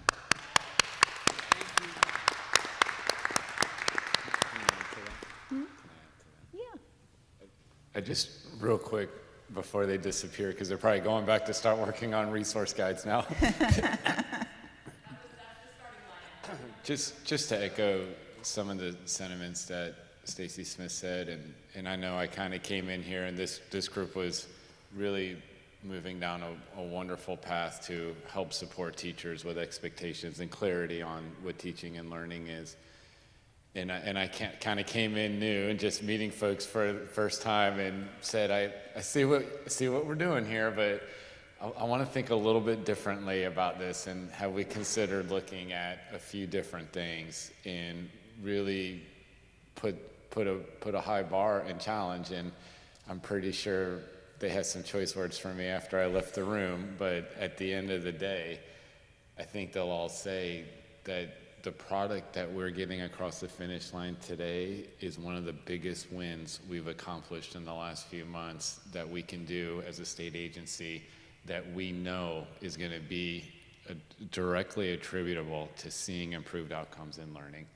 Getting these standards in the posture that they are, at the level and depth of support that we're going to be able to provide, is going to give our educators, our talented teachers, the laser-like focus that they know that they can set that grade level expectation for every student, push accelerated opportunities, and then provide interventions when necessary. And the core foundational subjects in ALA and math have to be right, and this team spent probably every night and weekend for the last 3 months with that mindset that says we can do this and we're going to get it right, and this is a big win, and they deserve all the recognition we can give them. So thank you. Yeah, they did. Yeah. Yeah, there we go. All right. Well, thank you again for your hard work.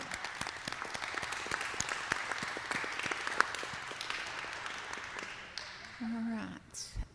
We're going to move on to our next item, consideration of recommendation for a waiver of first-time teacher licensure application fees. Dr. Pfeffer, we haven't seen you all morning.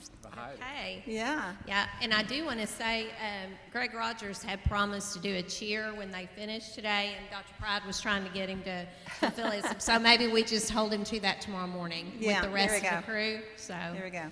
Anyway, thank you. And this item is here before you as part of our obligation to help fulfill one of the executive orders that the governor signed very early, and set aside priorities for LEARNS to help lay that blueprint for what would become law. And we know that the educator workforce is one of the priorities of LEARNS, and especially to make it a priority to remove barriers to get effective teachers in front of every student.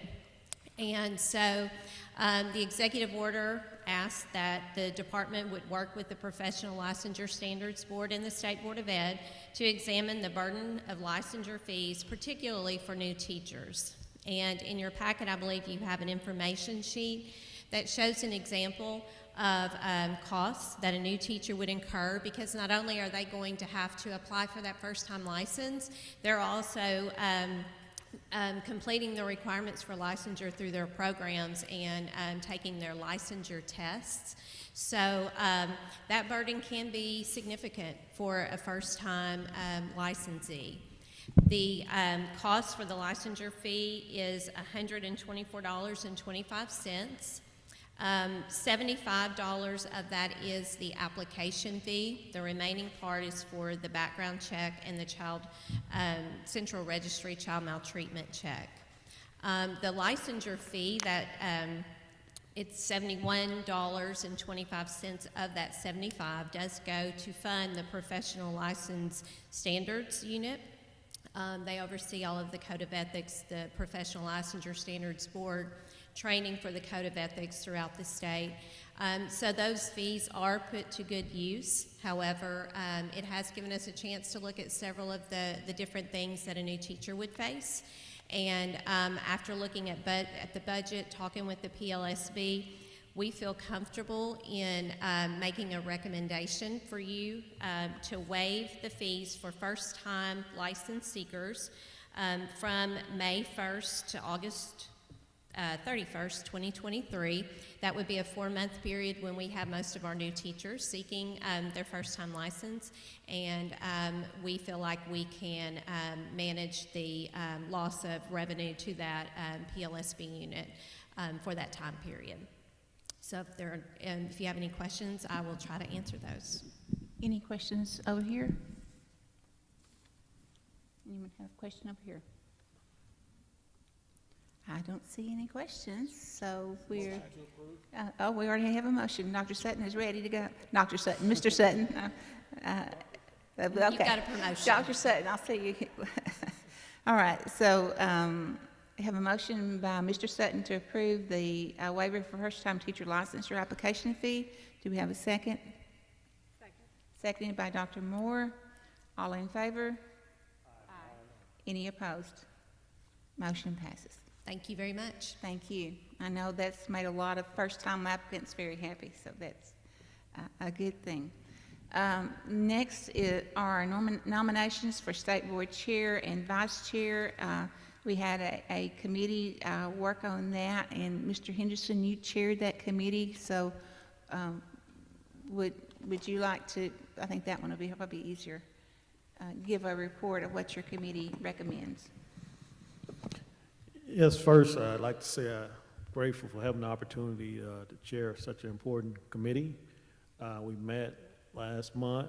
It was an open meeting, and what the recommendations we made to in the meeting was for Dr. Moore to be the chair, and also Kathy to be the vice chair. Okay, so we will, I guess, first see if they are agreeable. Yes? Okay, so they are agreeable. So our option as a board is to vote this meeting or to reschedule it in May. So do we have any reason to wait? Is everybody okay with voting today? Nods of heads, yes or no? Okay, all right. So the first one, Mr. Henderson, would you like to make a nomination for chair?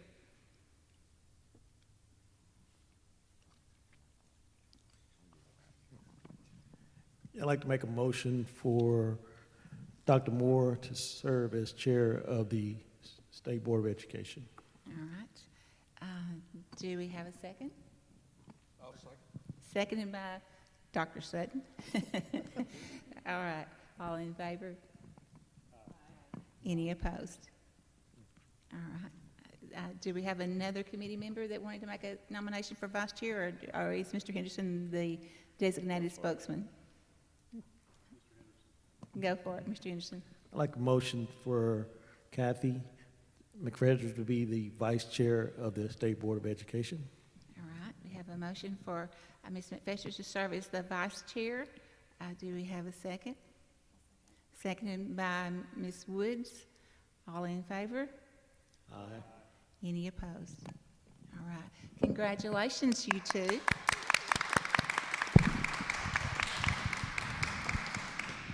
I'm going to pass the microphone to y'all and give you a chance to speak. Well, don't do that. Might ask too many questions. But thank you all for your trust in this. I have big footsteps to fill and look forward to working with all of you. I know we have a lot of work to be done, a lot of great work done by the agency that we're going to support. So look forward to doing that in this next year, and I appreciate you all. Well, this is a huge honor for me, a longtime local school board member, and now to be on the state board. I'm just still sometimes in disbelief that I'm in this chair and really how much it means to me. But Quita, you've done an amazing job, and I know we'll get to celebrate you in July. So I appreciate all your work, and you've been a good example for all of us. So thank you. I think y'all will be in great hands.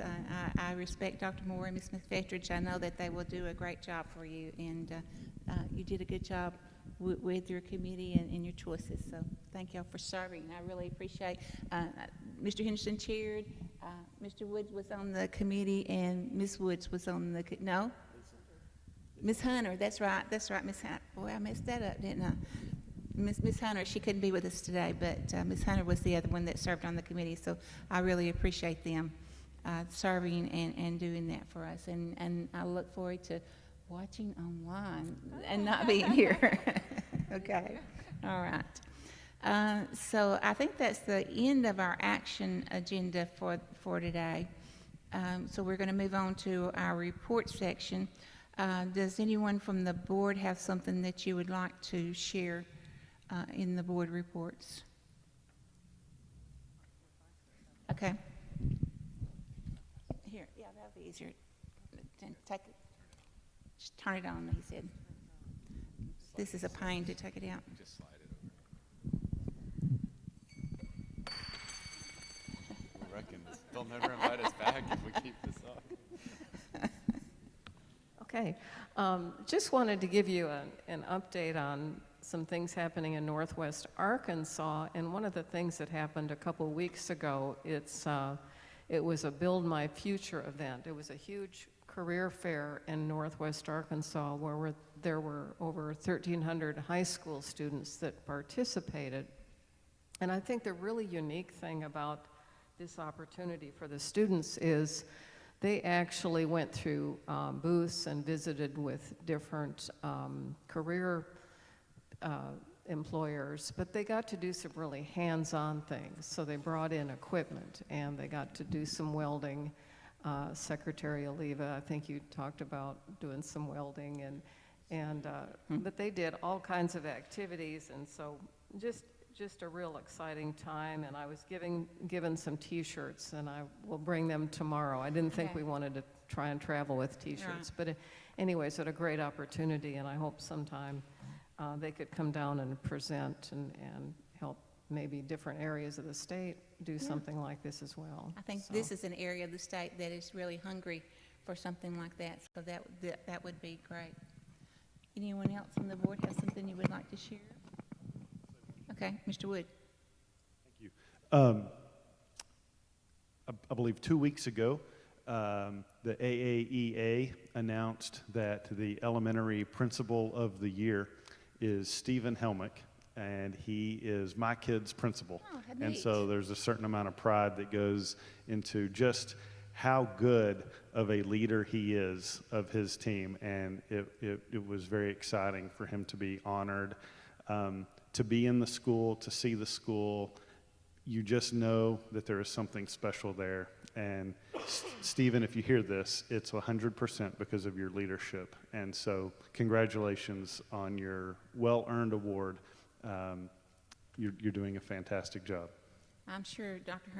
Hernandez will be bringing him before the board soon to recognize his honors.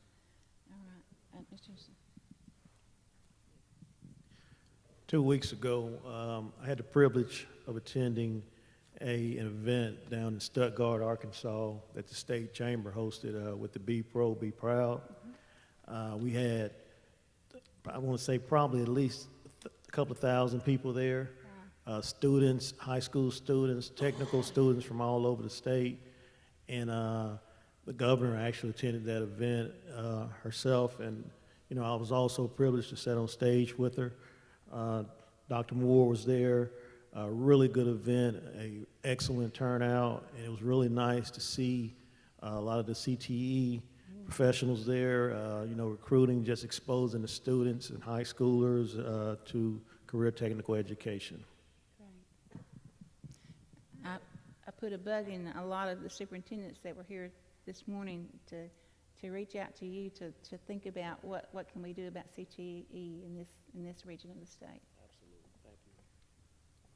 I just wanted to comment that, as I understand it, Secretary Oliva, you've completed your meetings with how many co-ops? 15. How many? 15. I don't know if any of you were able to visit a co-op meeting that he would hold. Last month, I attended Crowley's Ridge, and I likened his event there like walking into a lion's den. There was probably at least 16 to 20 superintendents, assistant soups, et cetera. And his presentation was very good, and I think it was well received, but sometimes it wasn't all that warm and fuzzy. But I was proud to be a member of the board under your leadership.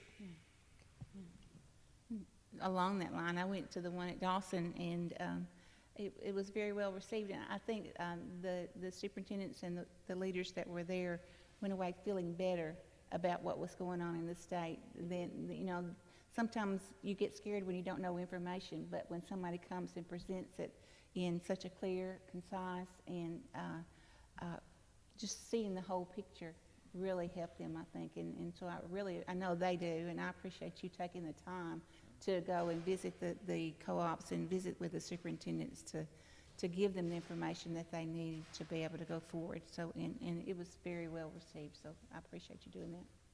And thank you, Mr. Sutton, for bringing that up. All right, anything else from the board? All right, then your commissioner's report. So that was part of my updates was to talk about, and I'm glad Mr. Sutton. We'll turn that thing on. You got 3 minutes. Oh yeah, I'll keep it, get that red light going. Was to talk a little bit about kind of where we were with next steps with the LEARNs. Now, at the last time we were here, if you remember, we had just signed the LEARNs bill, and we made a commitment to get in front of every superintendent in the state.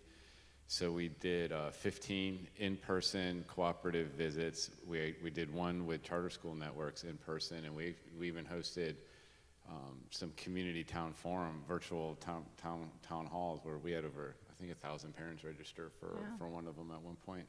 So most of you know Dan, and he's not here today because he does a lot of our behind the scenes. But one of his many duties is to keep track of our vehicle fleets, if that makes any sense. So I got to give a shout out to him and his team for making sure our vehicles were always ready.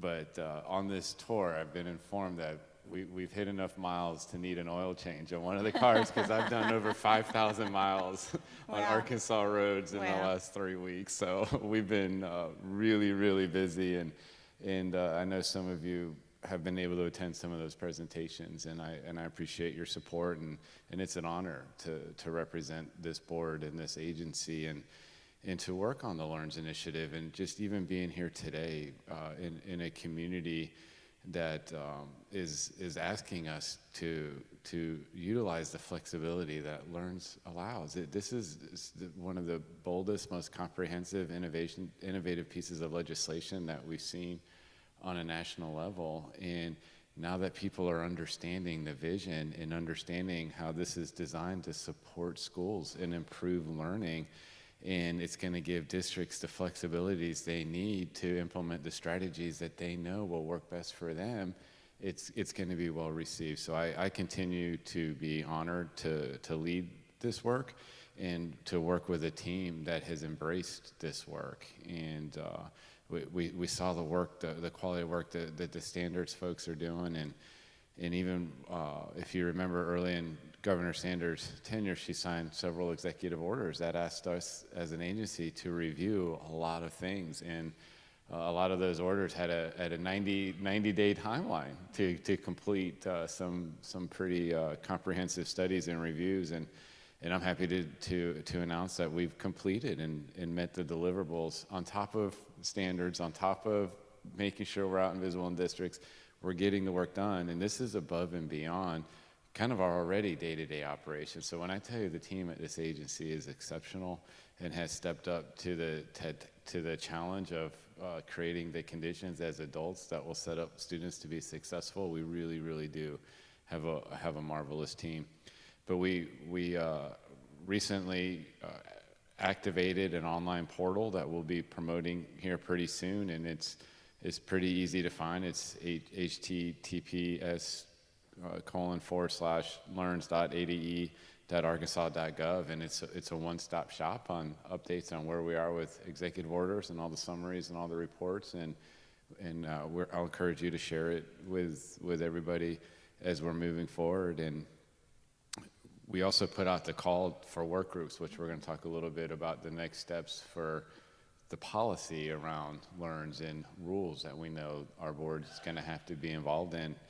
And we've overwhelmingly positive amount of support for folks saying we're willing to be a part of the process. So we've received over 1,200 inquiries about how can we get more involved. We want to support this vision. We want to support this mission. So we'll spend a little bit more time tomorrow talking about the next steps and where we're going.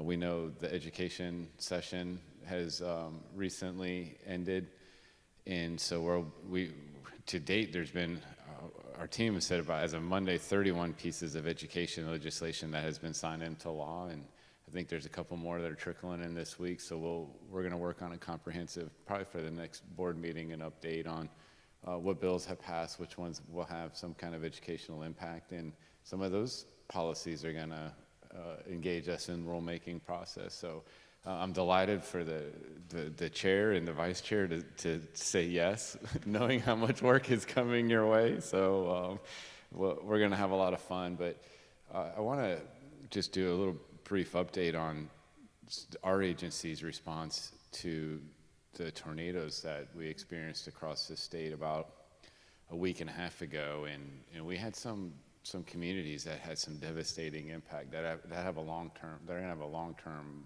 impact where they're going to be navigating the rebuilding phase for the next couple years. And if there's one thing that we know, that anytime a community is hit by a natural disaster, returning to a sense of normalcy is the first step in the rebuilding process.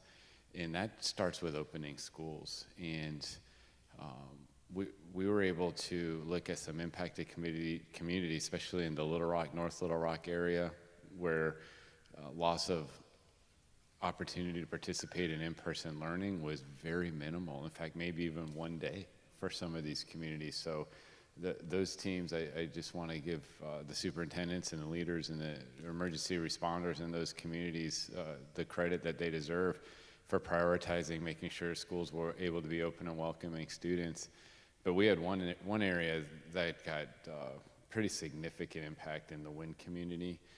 And in fact, me and some of the other teams, we were there on the next day seeing what we can do as an agency to open the doors to support and order stuff. And I know Greg was pretty happy when we got his credit card limit lifted so we can make some purchases. So I'm gonna have to check some of these statements. But we went to the table saying, what are we gonna do to get schools open? And we set a challenge that we were gonna only be closed for a week. And I think a lot of people didn't believe we could hit that challenge, but yesterday, we were able to welcome in some form or fashion all the KA students back in the district, and some of the high school students will be finishing out this week. So that community that has some pretty significant damage, they lost a school and had significant damage to an additional school. Those students are only going to lose 5 days of instruction on their school calendar and get back into where they belong with their friends and their peers and get the programs. They had a soccer game last night, and we're getting everything back up and running. And some of our team have been temporarily reassigned there, and they've been going there every single day and spending all day in these communities doing whatever they can and all weekend. And it's just a testament to the quality of talent we have in our agency, that there's no challenge that they're not up to the task for. But I'm really excited to say that we're proud of the folks, especially in the Wayne Community Superintendent, the board chair, and everybody that rallied together to get these students back into school. It's a big deal, and this is why this state's special. I appreciate your work on the behalf of the students of those communities, and I know those communities do, because like you said, getting kids back in school is huge, and so we appreciate your efforts there. All right, Miss Smith, you're back up again? Aren't you getting tired yet? I'm so tired. We did have her up pretty early yesterday, too. Yeah, hey, a lot of early mornings this week. So again, this is doing our quarterly reports for our schools that are under state authority. And today, I asked my team to stay on site. Normally, they don't come to the state board meetings because their time in schools is the most important. Sure. And so that's where they spend their time. But I asked them to stay today because I've been a little busy, and I know if we got into some detailed conversations, I was going to need backup. So these are the folks on the ground that are doing most of the work. And I also just wanted to acknowledge this too. I don't know if did we acknowledge that Arkansas PBS is here doing all this streaming work today? I mean, they really are truly our partners in so many avenues and so many things, and so I appreciate you guys and what you do. All right, Pine Bluff. Some of the things I want to tell you about Pine Bluff real quick, and I'm just going to give you some highlights. I'm not going to read the report to you or tell you everything in it. If you have something specific you want to dig down in a little bit more, we'll bring one of these guys to this microphone. They're hoping you don't ask any questions. But I sent everybody who was sitting in front of them away so you could get a good shot of them, right? All right, the district, we continue to do our district walkthroughs, looking for instruction in the classroom. That is a priority, making sure that we are in those classrooms. We have a minimum amount that we expect from every administrator. Jennifer Barbary is the new superintendent that started mid-year. She's doing a fabulous job. She was on our team, and so it was kind of an easy transition, but I will tell you, she's called me multiple times to say, oh, I'm working hard, I'm working hard. And I always say, I know you are, but you're doing the work, and we're really proud of you. This team back here has her back, and I'm going through Jessica's presentation. I think okay. We'll have to get it back in the right spot here in a minute. But they're doing their district walkthroughs and making that a priority to make sure instruction is the focus. They did a staffing audit in Pine Bluff, and 41% of the staff is non-licensed. So right now we are working on moving staff around. Jennifer made the decision with their working board that we are going to move the students from Dollarway High School to Pine Bluff High School, 10th through 12th grade. 10th through 12th grade at Pine Bluff High School has been very successful this year. Safe environment, they're focusing on instruction. I think things are going well. Moving our Dollarway kids over will be a transition piece.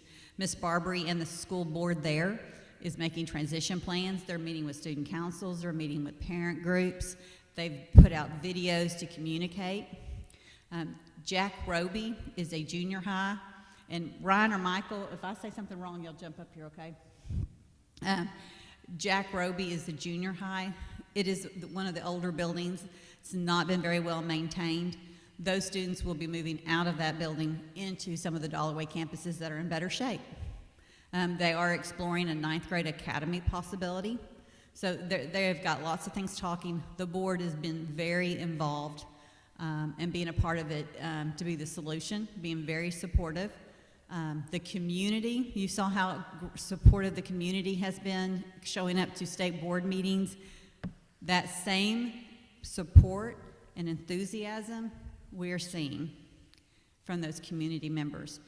Some of them were a little surprised by the Jack Roby closure, but at the end, they said, we trust our board and we trust our superintendent, and thank you for giving us the information, and we know something needs to be done. So I think it's been fairly well received. Y'all want to add anything to that? I can't wait for one of you to say yes. So the board's being successful, and that's what we want. I mean, I think this was a smart move to put the board back together a year in advance. Slowly work. I'm going to meet with the board president on Monday. I'm going to have a Zoom with him and the superintendent to kind of just do a status check-in. They're eager to go back to full authority. They still need a lot of support, but their board is working right now. So I think that's promising. We did lose 2 students to gun violence this last quarter, and 2 is too many. Mm-hmm. If you can remember last year, I think we lost 8. So right now we're at 2, but 2 too many. But I will say that this was the most supportive community support for the school. Dr. Watson back there and Ryan, stand up. These 2 guys right there, in an instant of a call, they were at Dollarway High School where one of the students was lost. Eric Saunders over there, stand up. You stand up too. Eric showed up. Jerry Kiefer showed up, and we were meeting kids as they were walking in. And we had a system built. They were getting services right then, and that had never happened before. If you remember, the students at Pine Bluff walked out after losing several classmates, saying nobody cares and nobody's doing anything. There was a response at both high schools in the same district who lost a kid. And these guys are to be commended for that.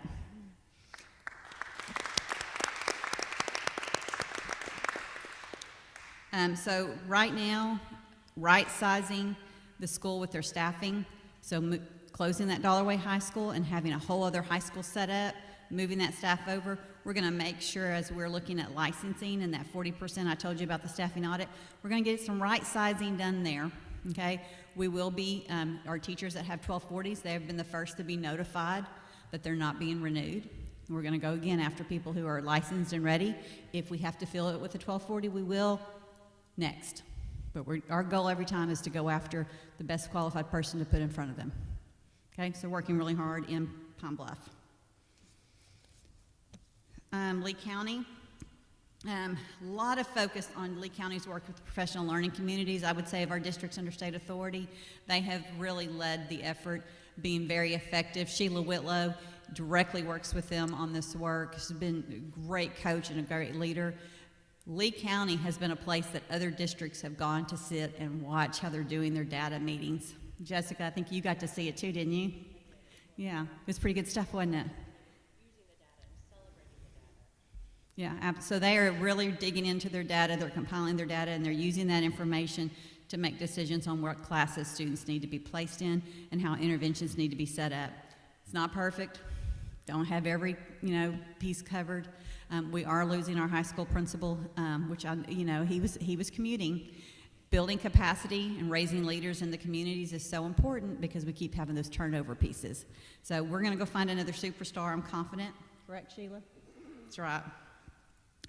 Another project we're happy to kind of be launching is a teacher housing project there, using our ESSER money that we have. We're hoping to be able to kind of get that launched in the next month, so I'll keep you updated on that. What did you say that was? A teacher housing project. Teacher housing, okay. Is that where we're going to get stipends or what? We're building houses. We're building some duplexes. That's awesome. If housing is a problem in our area and we're recruiting people, we're going to build some housing. All So right. first in the state to do it. Wow.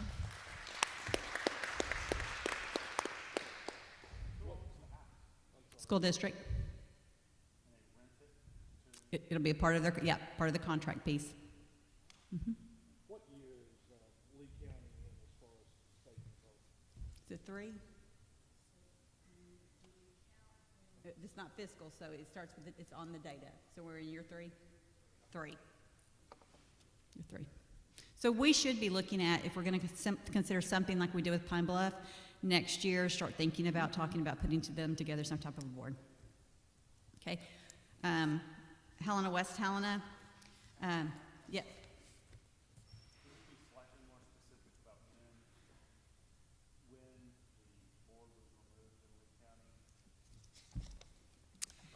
Let's see here. Let's see, March 25th, they were, let's see. I think it might have been in May 2019.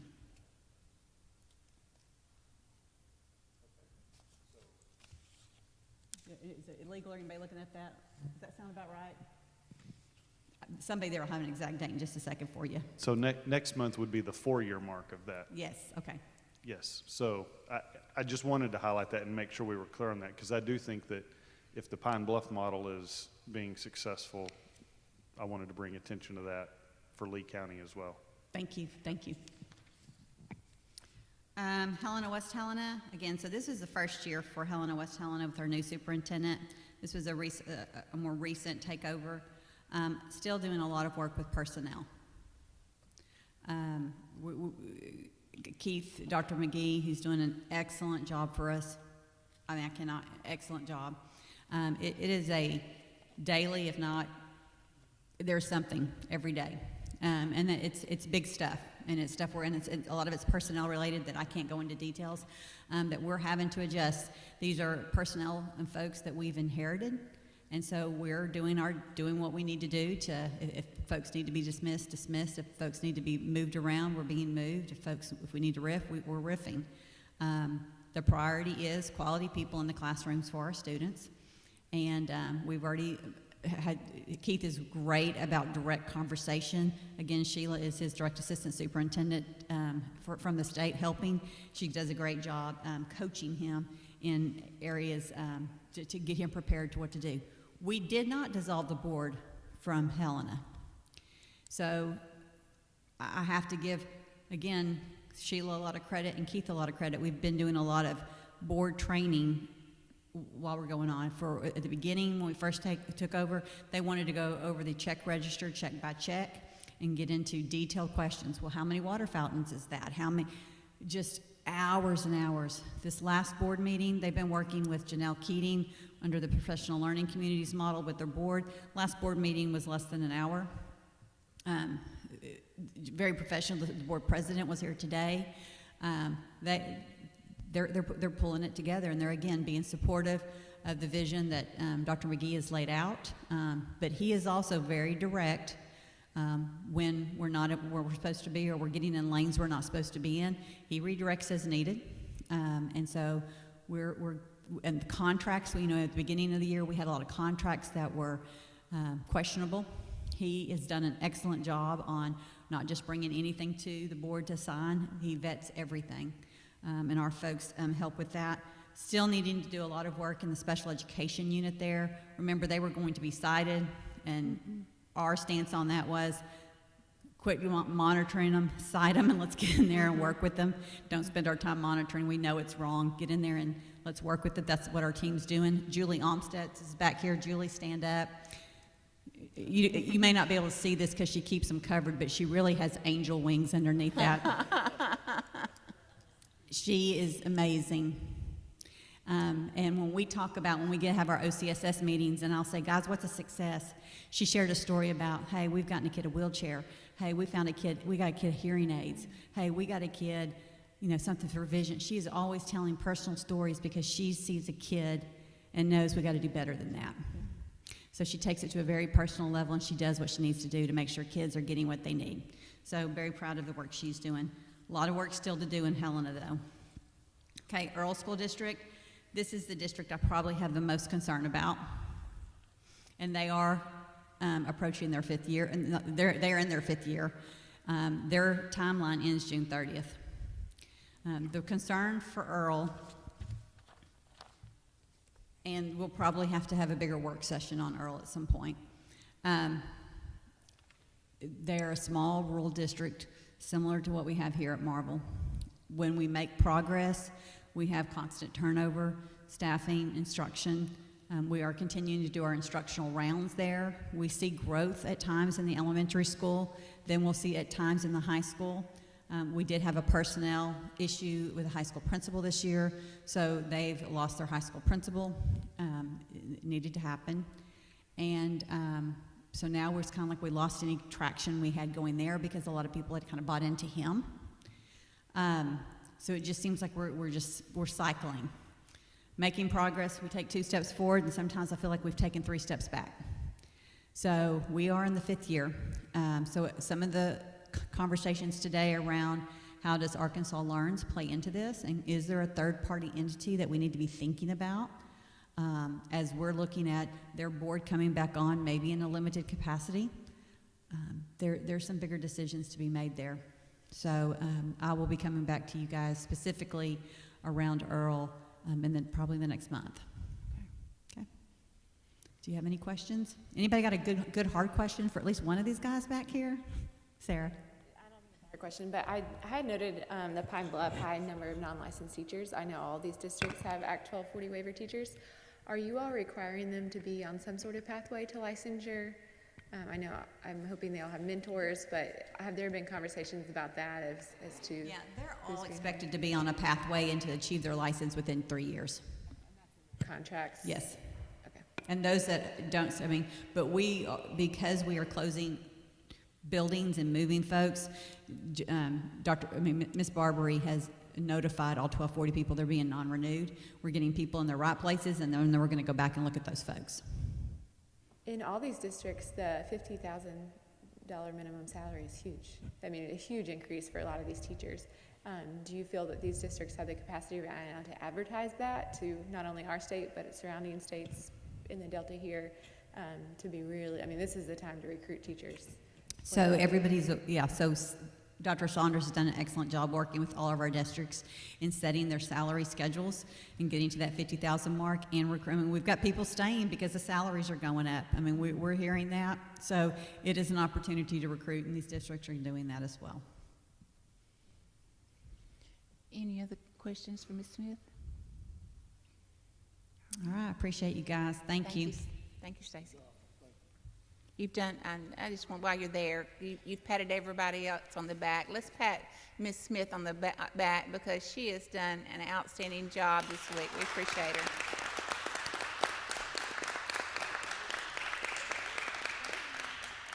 All right, so we are now ready for our ATOY report. Ms. Som?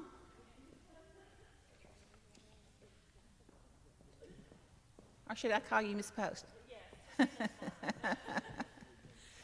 Okay, I am excited to share some exciting things from the last month. This first slide is from CTE Day at the Capitol. I too learned to do a welding simulator. I think I did a little bit better than Secretary Oliva, but no evidence. But that was really neat. This was a great event. It was great to see students showcasing what they're learning, what they're doing, and I have a chance to show off in the Capitol. And it was great to see so many community partners there as well, celebrating our students. I was also able to go to Westside Elementary in Gers Ferry with the special education team, and it's an inclusive practices project school for special education. And so we were able to visit a lot of the classrooms, see how they're using staff and being innovative in that, using the PE teacher to do some interventions. They're pulling staff to use all of the members in that school to teach all students. And I think going forward, when we're considering how we're going to provide these services, I hear a lot of schools say we're concerned about staffing, having to hire new people. A lot of it's going to be getting innovative with the people that we have, elevating our paraprofessionals to be in classrooms and to use them not as babysitters. They're not there just to sit side by side with a student. They're there to teach and support and be used across the classroom. So it was great to see in this school how they were utilizing that to sit with students. It was also Read Across America time, so I was able to read with a class and just see different approaches to inclusive practices, different ways to serve all students in multiple different settings, and knowing that sometimes we are still going to have to pull small groups out of the class to give that intervention, but we're not serving all students out of the general education classroom all day long. They're getting access to that curriculum, and they're getting an opportunity to learn and succeed alongside their typically developing peers. So that was a really, really great visit. I thoroughly enjoyed it, and the special education team from the department has been incredible in teaching me and including me and encouraging me in this work. I was also able to go to Beebe High School and speak to their students that are Ed Rising, they're in that Future Educators program there, and just talk to them a little bit about education. LEARNS was coming out, and so they were having questions about this and how that could impact them in their future. And we met with their administrators and their teacher, but then when their administrators left, they just sat down and wanted to talk about teaching, the experiences they had had in classrooms with students at the high school level. And they're all on that path to have the certified teaching assistant before they leave high school. They're taking those concurrent classes through ASU BB. And The CTE programs are something very new to me, being an elementary teacher, and I've been able to participate in some of these different career path programs. And this is amazing, to have students in high school already on that pathway, to know what they're getting into. They're not going into college not having been in a classroom. They've been with students, they've been around teachers learning alongside them, and I think that is really going to set up our teacher pipeline with people who are wanting to enter the profession and having experience before they even start that college pathway. Then Read Across America Week, was able to go just to a bunch of different classrooms. Anytime I could, read with students, read Dr. Seuss books, and celebrate reading and the importance of reading in our state. I think I have a couple other, that was the same dress I had on at CTE Day, but I had to go read with students that morning, and it was Crazy Sock Day at their school. So that's what the socks are all about. And this was a preschool. The teacher on the right is actually a teacher I did an internship with in 2009 in a pre-K setting. And so anytime I can go back and see these teachers that taught me and thank them for what they taught me is really great. And then read in their classrooms or just see how they're continuing to impact students' lives is incredible. And then this Arkansas PBS group, I love these people. They are incredible. I cannot brag on them enough. We've worked on 2 courses for Arkansas Ideas just in this last month. I don't have pictures from one because we started earlier this week, but we worked on a course at the Little Rock Air Force Base, that's the library there on base, on how teachers can best support our military-connected students. We shared information about the Military Interstate Children's Compact Commission, and this is Month of the Military Child, so we're working to get that out, and just to have a resource for teachers to know and understand how to best serve these students that are often transient and have a unique set of needs was really, really incredible. Don Kamenar is there as well, and he is with the department, and just his experience and expertise was so nice to have. And then if you see the woman next to me in the blue blazer, she is another military spouse who is also on the news here in Little Rock, Cassandra Webb. And so she and I were stationed in Little Rock together, our spouses' first assignments, and now our husbands work together again. And so it was great to have her as the moderator for this course and kind of bring all of that full circle. Just a few more behind the scenes photos of that. And then I was able to go to the Southwest Educational Service Co-op and talk to novice teachers, again, about inclusive practices in special education. A lot of teachers there are coming in, some on non-traditional pathways, and they struggle in understanding how to meet the needs of all students. And so again, anytime we can have real conversations about what are you seeing in your classroom, maybe I've seen it, maybe it's something I've experienced or talked to other teachers about, and how they can include that in serving students is great. And I think these novice teachers, this is when we can really grab them and make a difference. And so I love anytime I have the chance to talk to teachers starting their careers. And then I was able to go to the Saline County Technical Center. Again, these tech programs are incredible. The simulator that you could pick the different, it was like a front end loader, a digger to drive, and just seeing all these students, and these are students from all the different schools coming in. There was medical courses, the auto shop, all these different courses available to them. And this is just incredible, the opportunities they are going to have leaving high school with already having these experiences or certifications. And so these programs are so important. And again, I think as a teacher and as a special education teacher who college may not be the pathway the students I teach initially seek out, they can still have career opportunities. And providing them with these experiences is opening doors for their future. So I love seeing these programs across our state. And then we've talked a lot about LEARNS today. It was an honor to be there for the bill signing. Just an incredible experience and such a historical moment for our state and for education. And so I just wanted to make sure we highlighted that. And I think today we've seen a community that is going to benefit greatly from this legislation. And then Lone Oak Reads, which incredible event. Ebony Mitchell was there, as well as Craig O'Neill, and all the students in Lone Oak gathered together. We ended up moving the event inside because of the weather, but we all read the same book at the same time at different stations around the room, and they had a bounce castle and all these different things for the kids to have fun. I have told Venus is the A-Toy coordinator, and I've told her that I've had to share space with Ebony so much, and she's always in these beautiful gowns, and you know, I'm in a sequin jacket and sneakers, and so I've told her at some point before this year's over for me, I'm showing up in something Ebony wears to an event, so I think she's a little bit nervous about that, but this crew was just incredible, and what an amazing group to celebrate reading in our state and with our students with. This is my son Tucker on the right. I was able to go to his middle school's quiz bowl and realize that I know much less than most of these students. It is unbelievable the things that they know and can do, and I love watching them learn and watching them work as a team and share what they know. And so that was a really great day. And then I left my computer at home and went to New York City with my kids and my mom for spring break, which was just incredible. We saw shows and all of the sights. My son and I went to a hockey game, and it was just such a special time for all of us and for my kids to have that moment with my mom as well because she's out of state.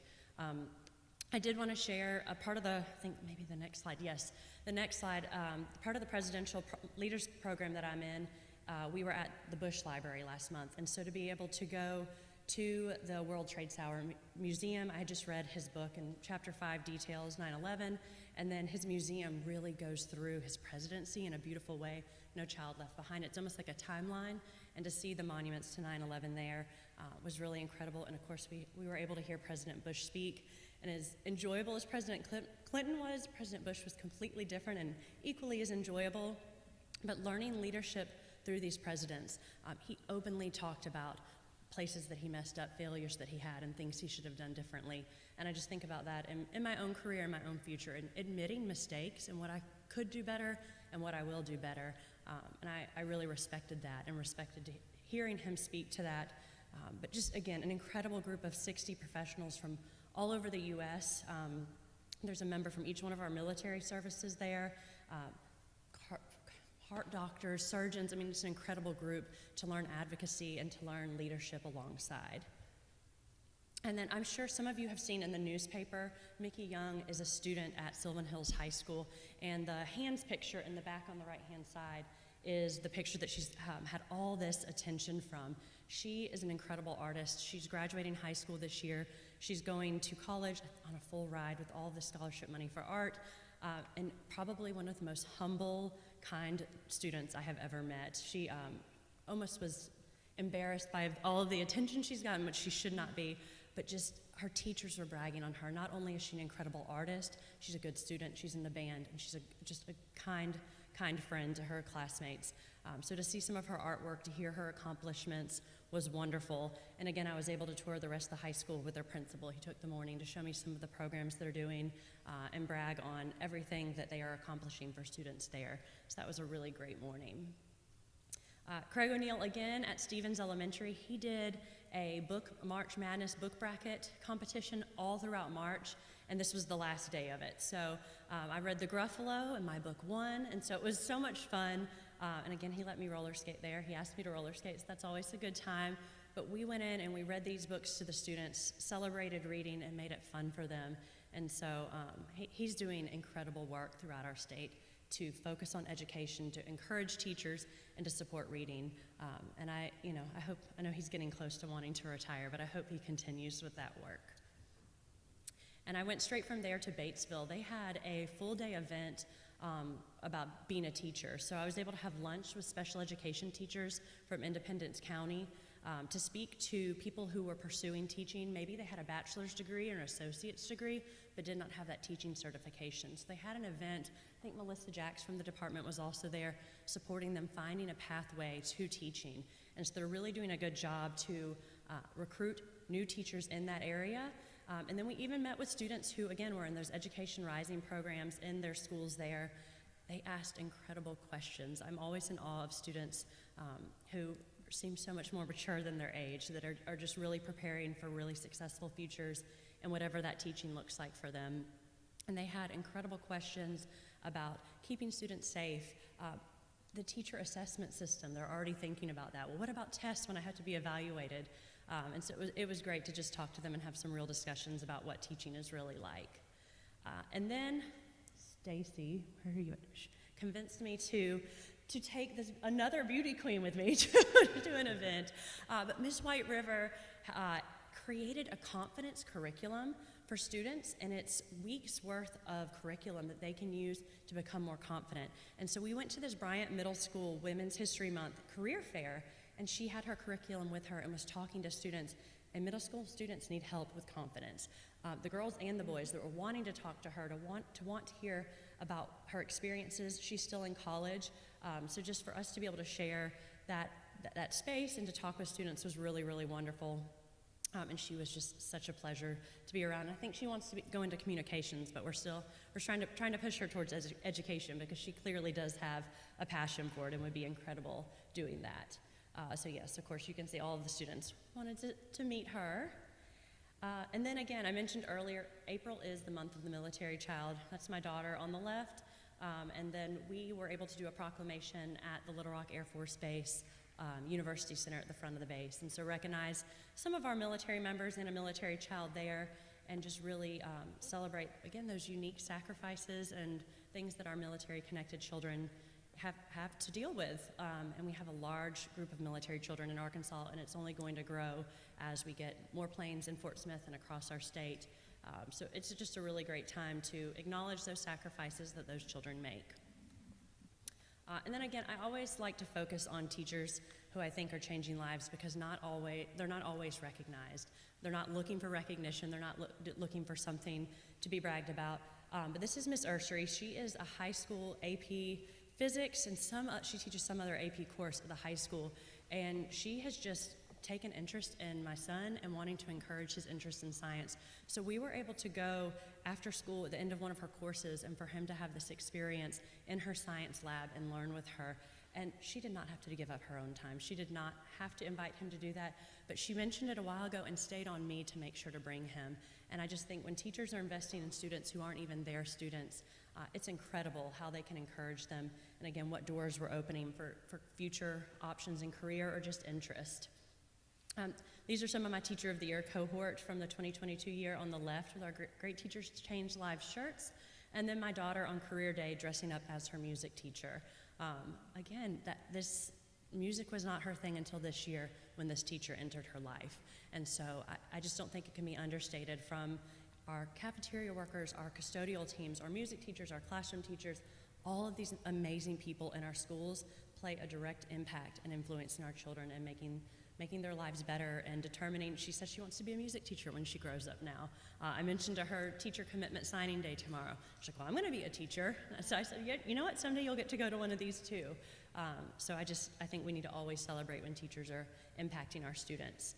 And then I have to brag on my daughter's team again. At the last meeting, they were in the Russellville for the state championship for design. They won for design, and they are going to Worlds in Dallas the first week of May, and I'm going to be able to go with them.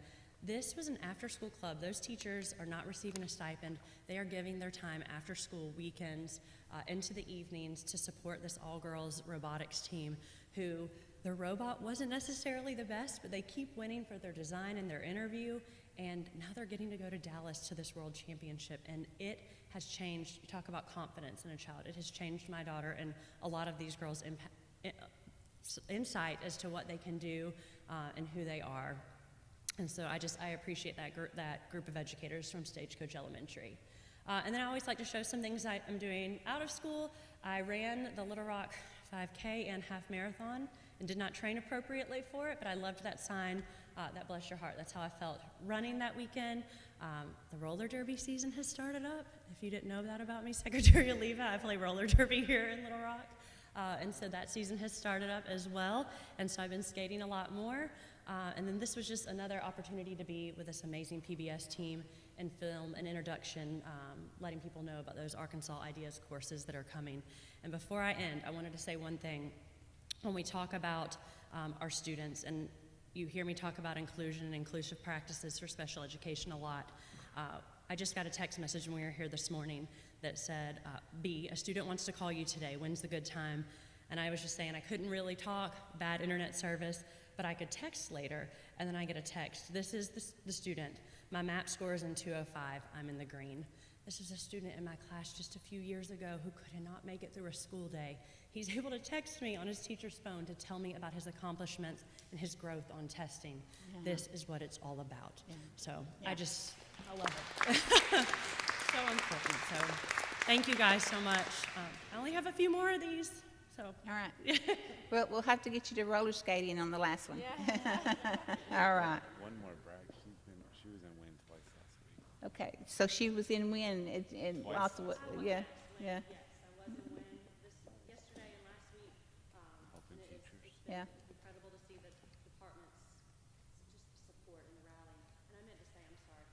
team also has been incredible at just bringing me in, showing me what's happening, and including me, and that this is the real deal. We were not exaggerating on the work that they're doing, the commitment, so thank you. All right. Okay, so I think that's the end of our report section. So we'll move on to our consent agenda. Does anyone have anything on the consent agenda they would like to discuss or pull?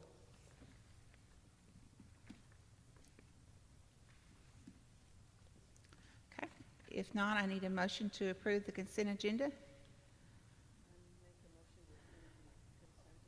Okay, I have a motion from Ms. McFetters to approve the consent agenda. Do I have a second? Seconded by Ms. Woods. All in favor? Any opposed? Okay, motion passes. Do we have any new business? Any more public comments? Are you ready to adjourn? Everybody's looking at you, Mr. Sutton. Are you ready to adjourn? Motion to adjourn. All right, I have a motion to adjourn by Mr. Sutton. Do you have a second? Second. Mr. Henderson seconded it, so I think it's official. All in favor? All right. Thank y'all for being here today. We appreciate it very much. Okay. Great meeting, everyone.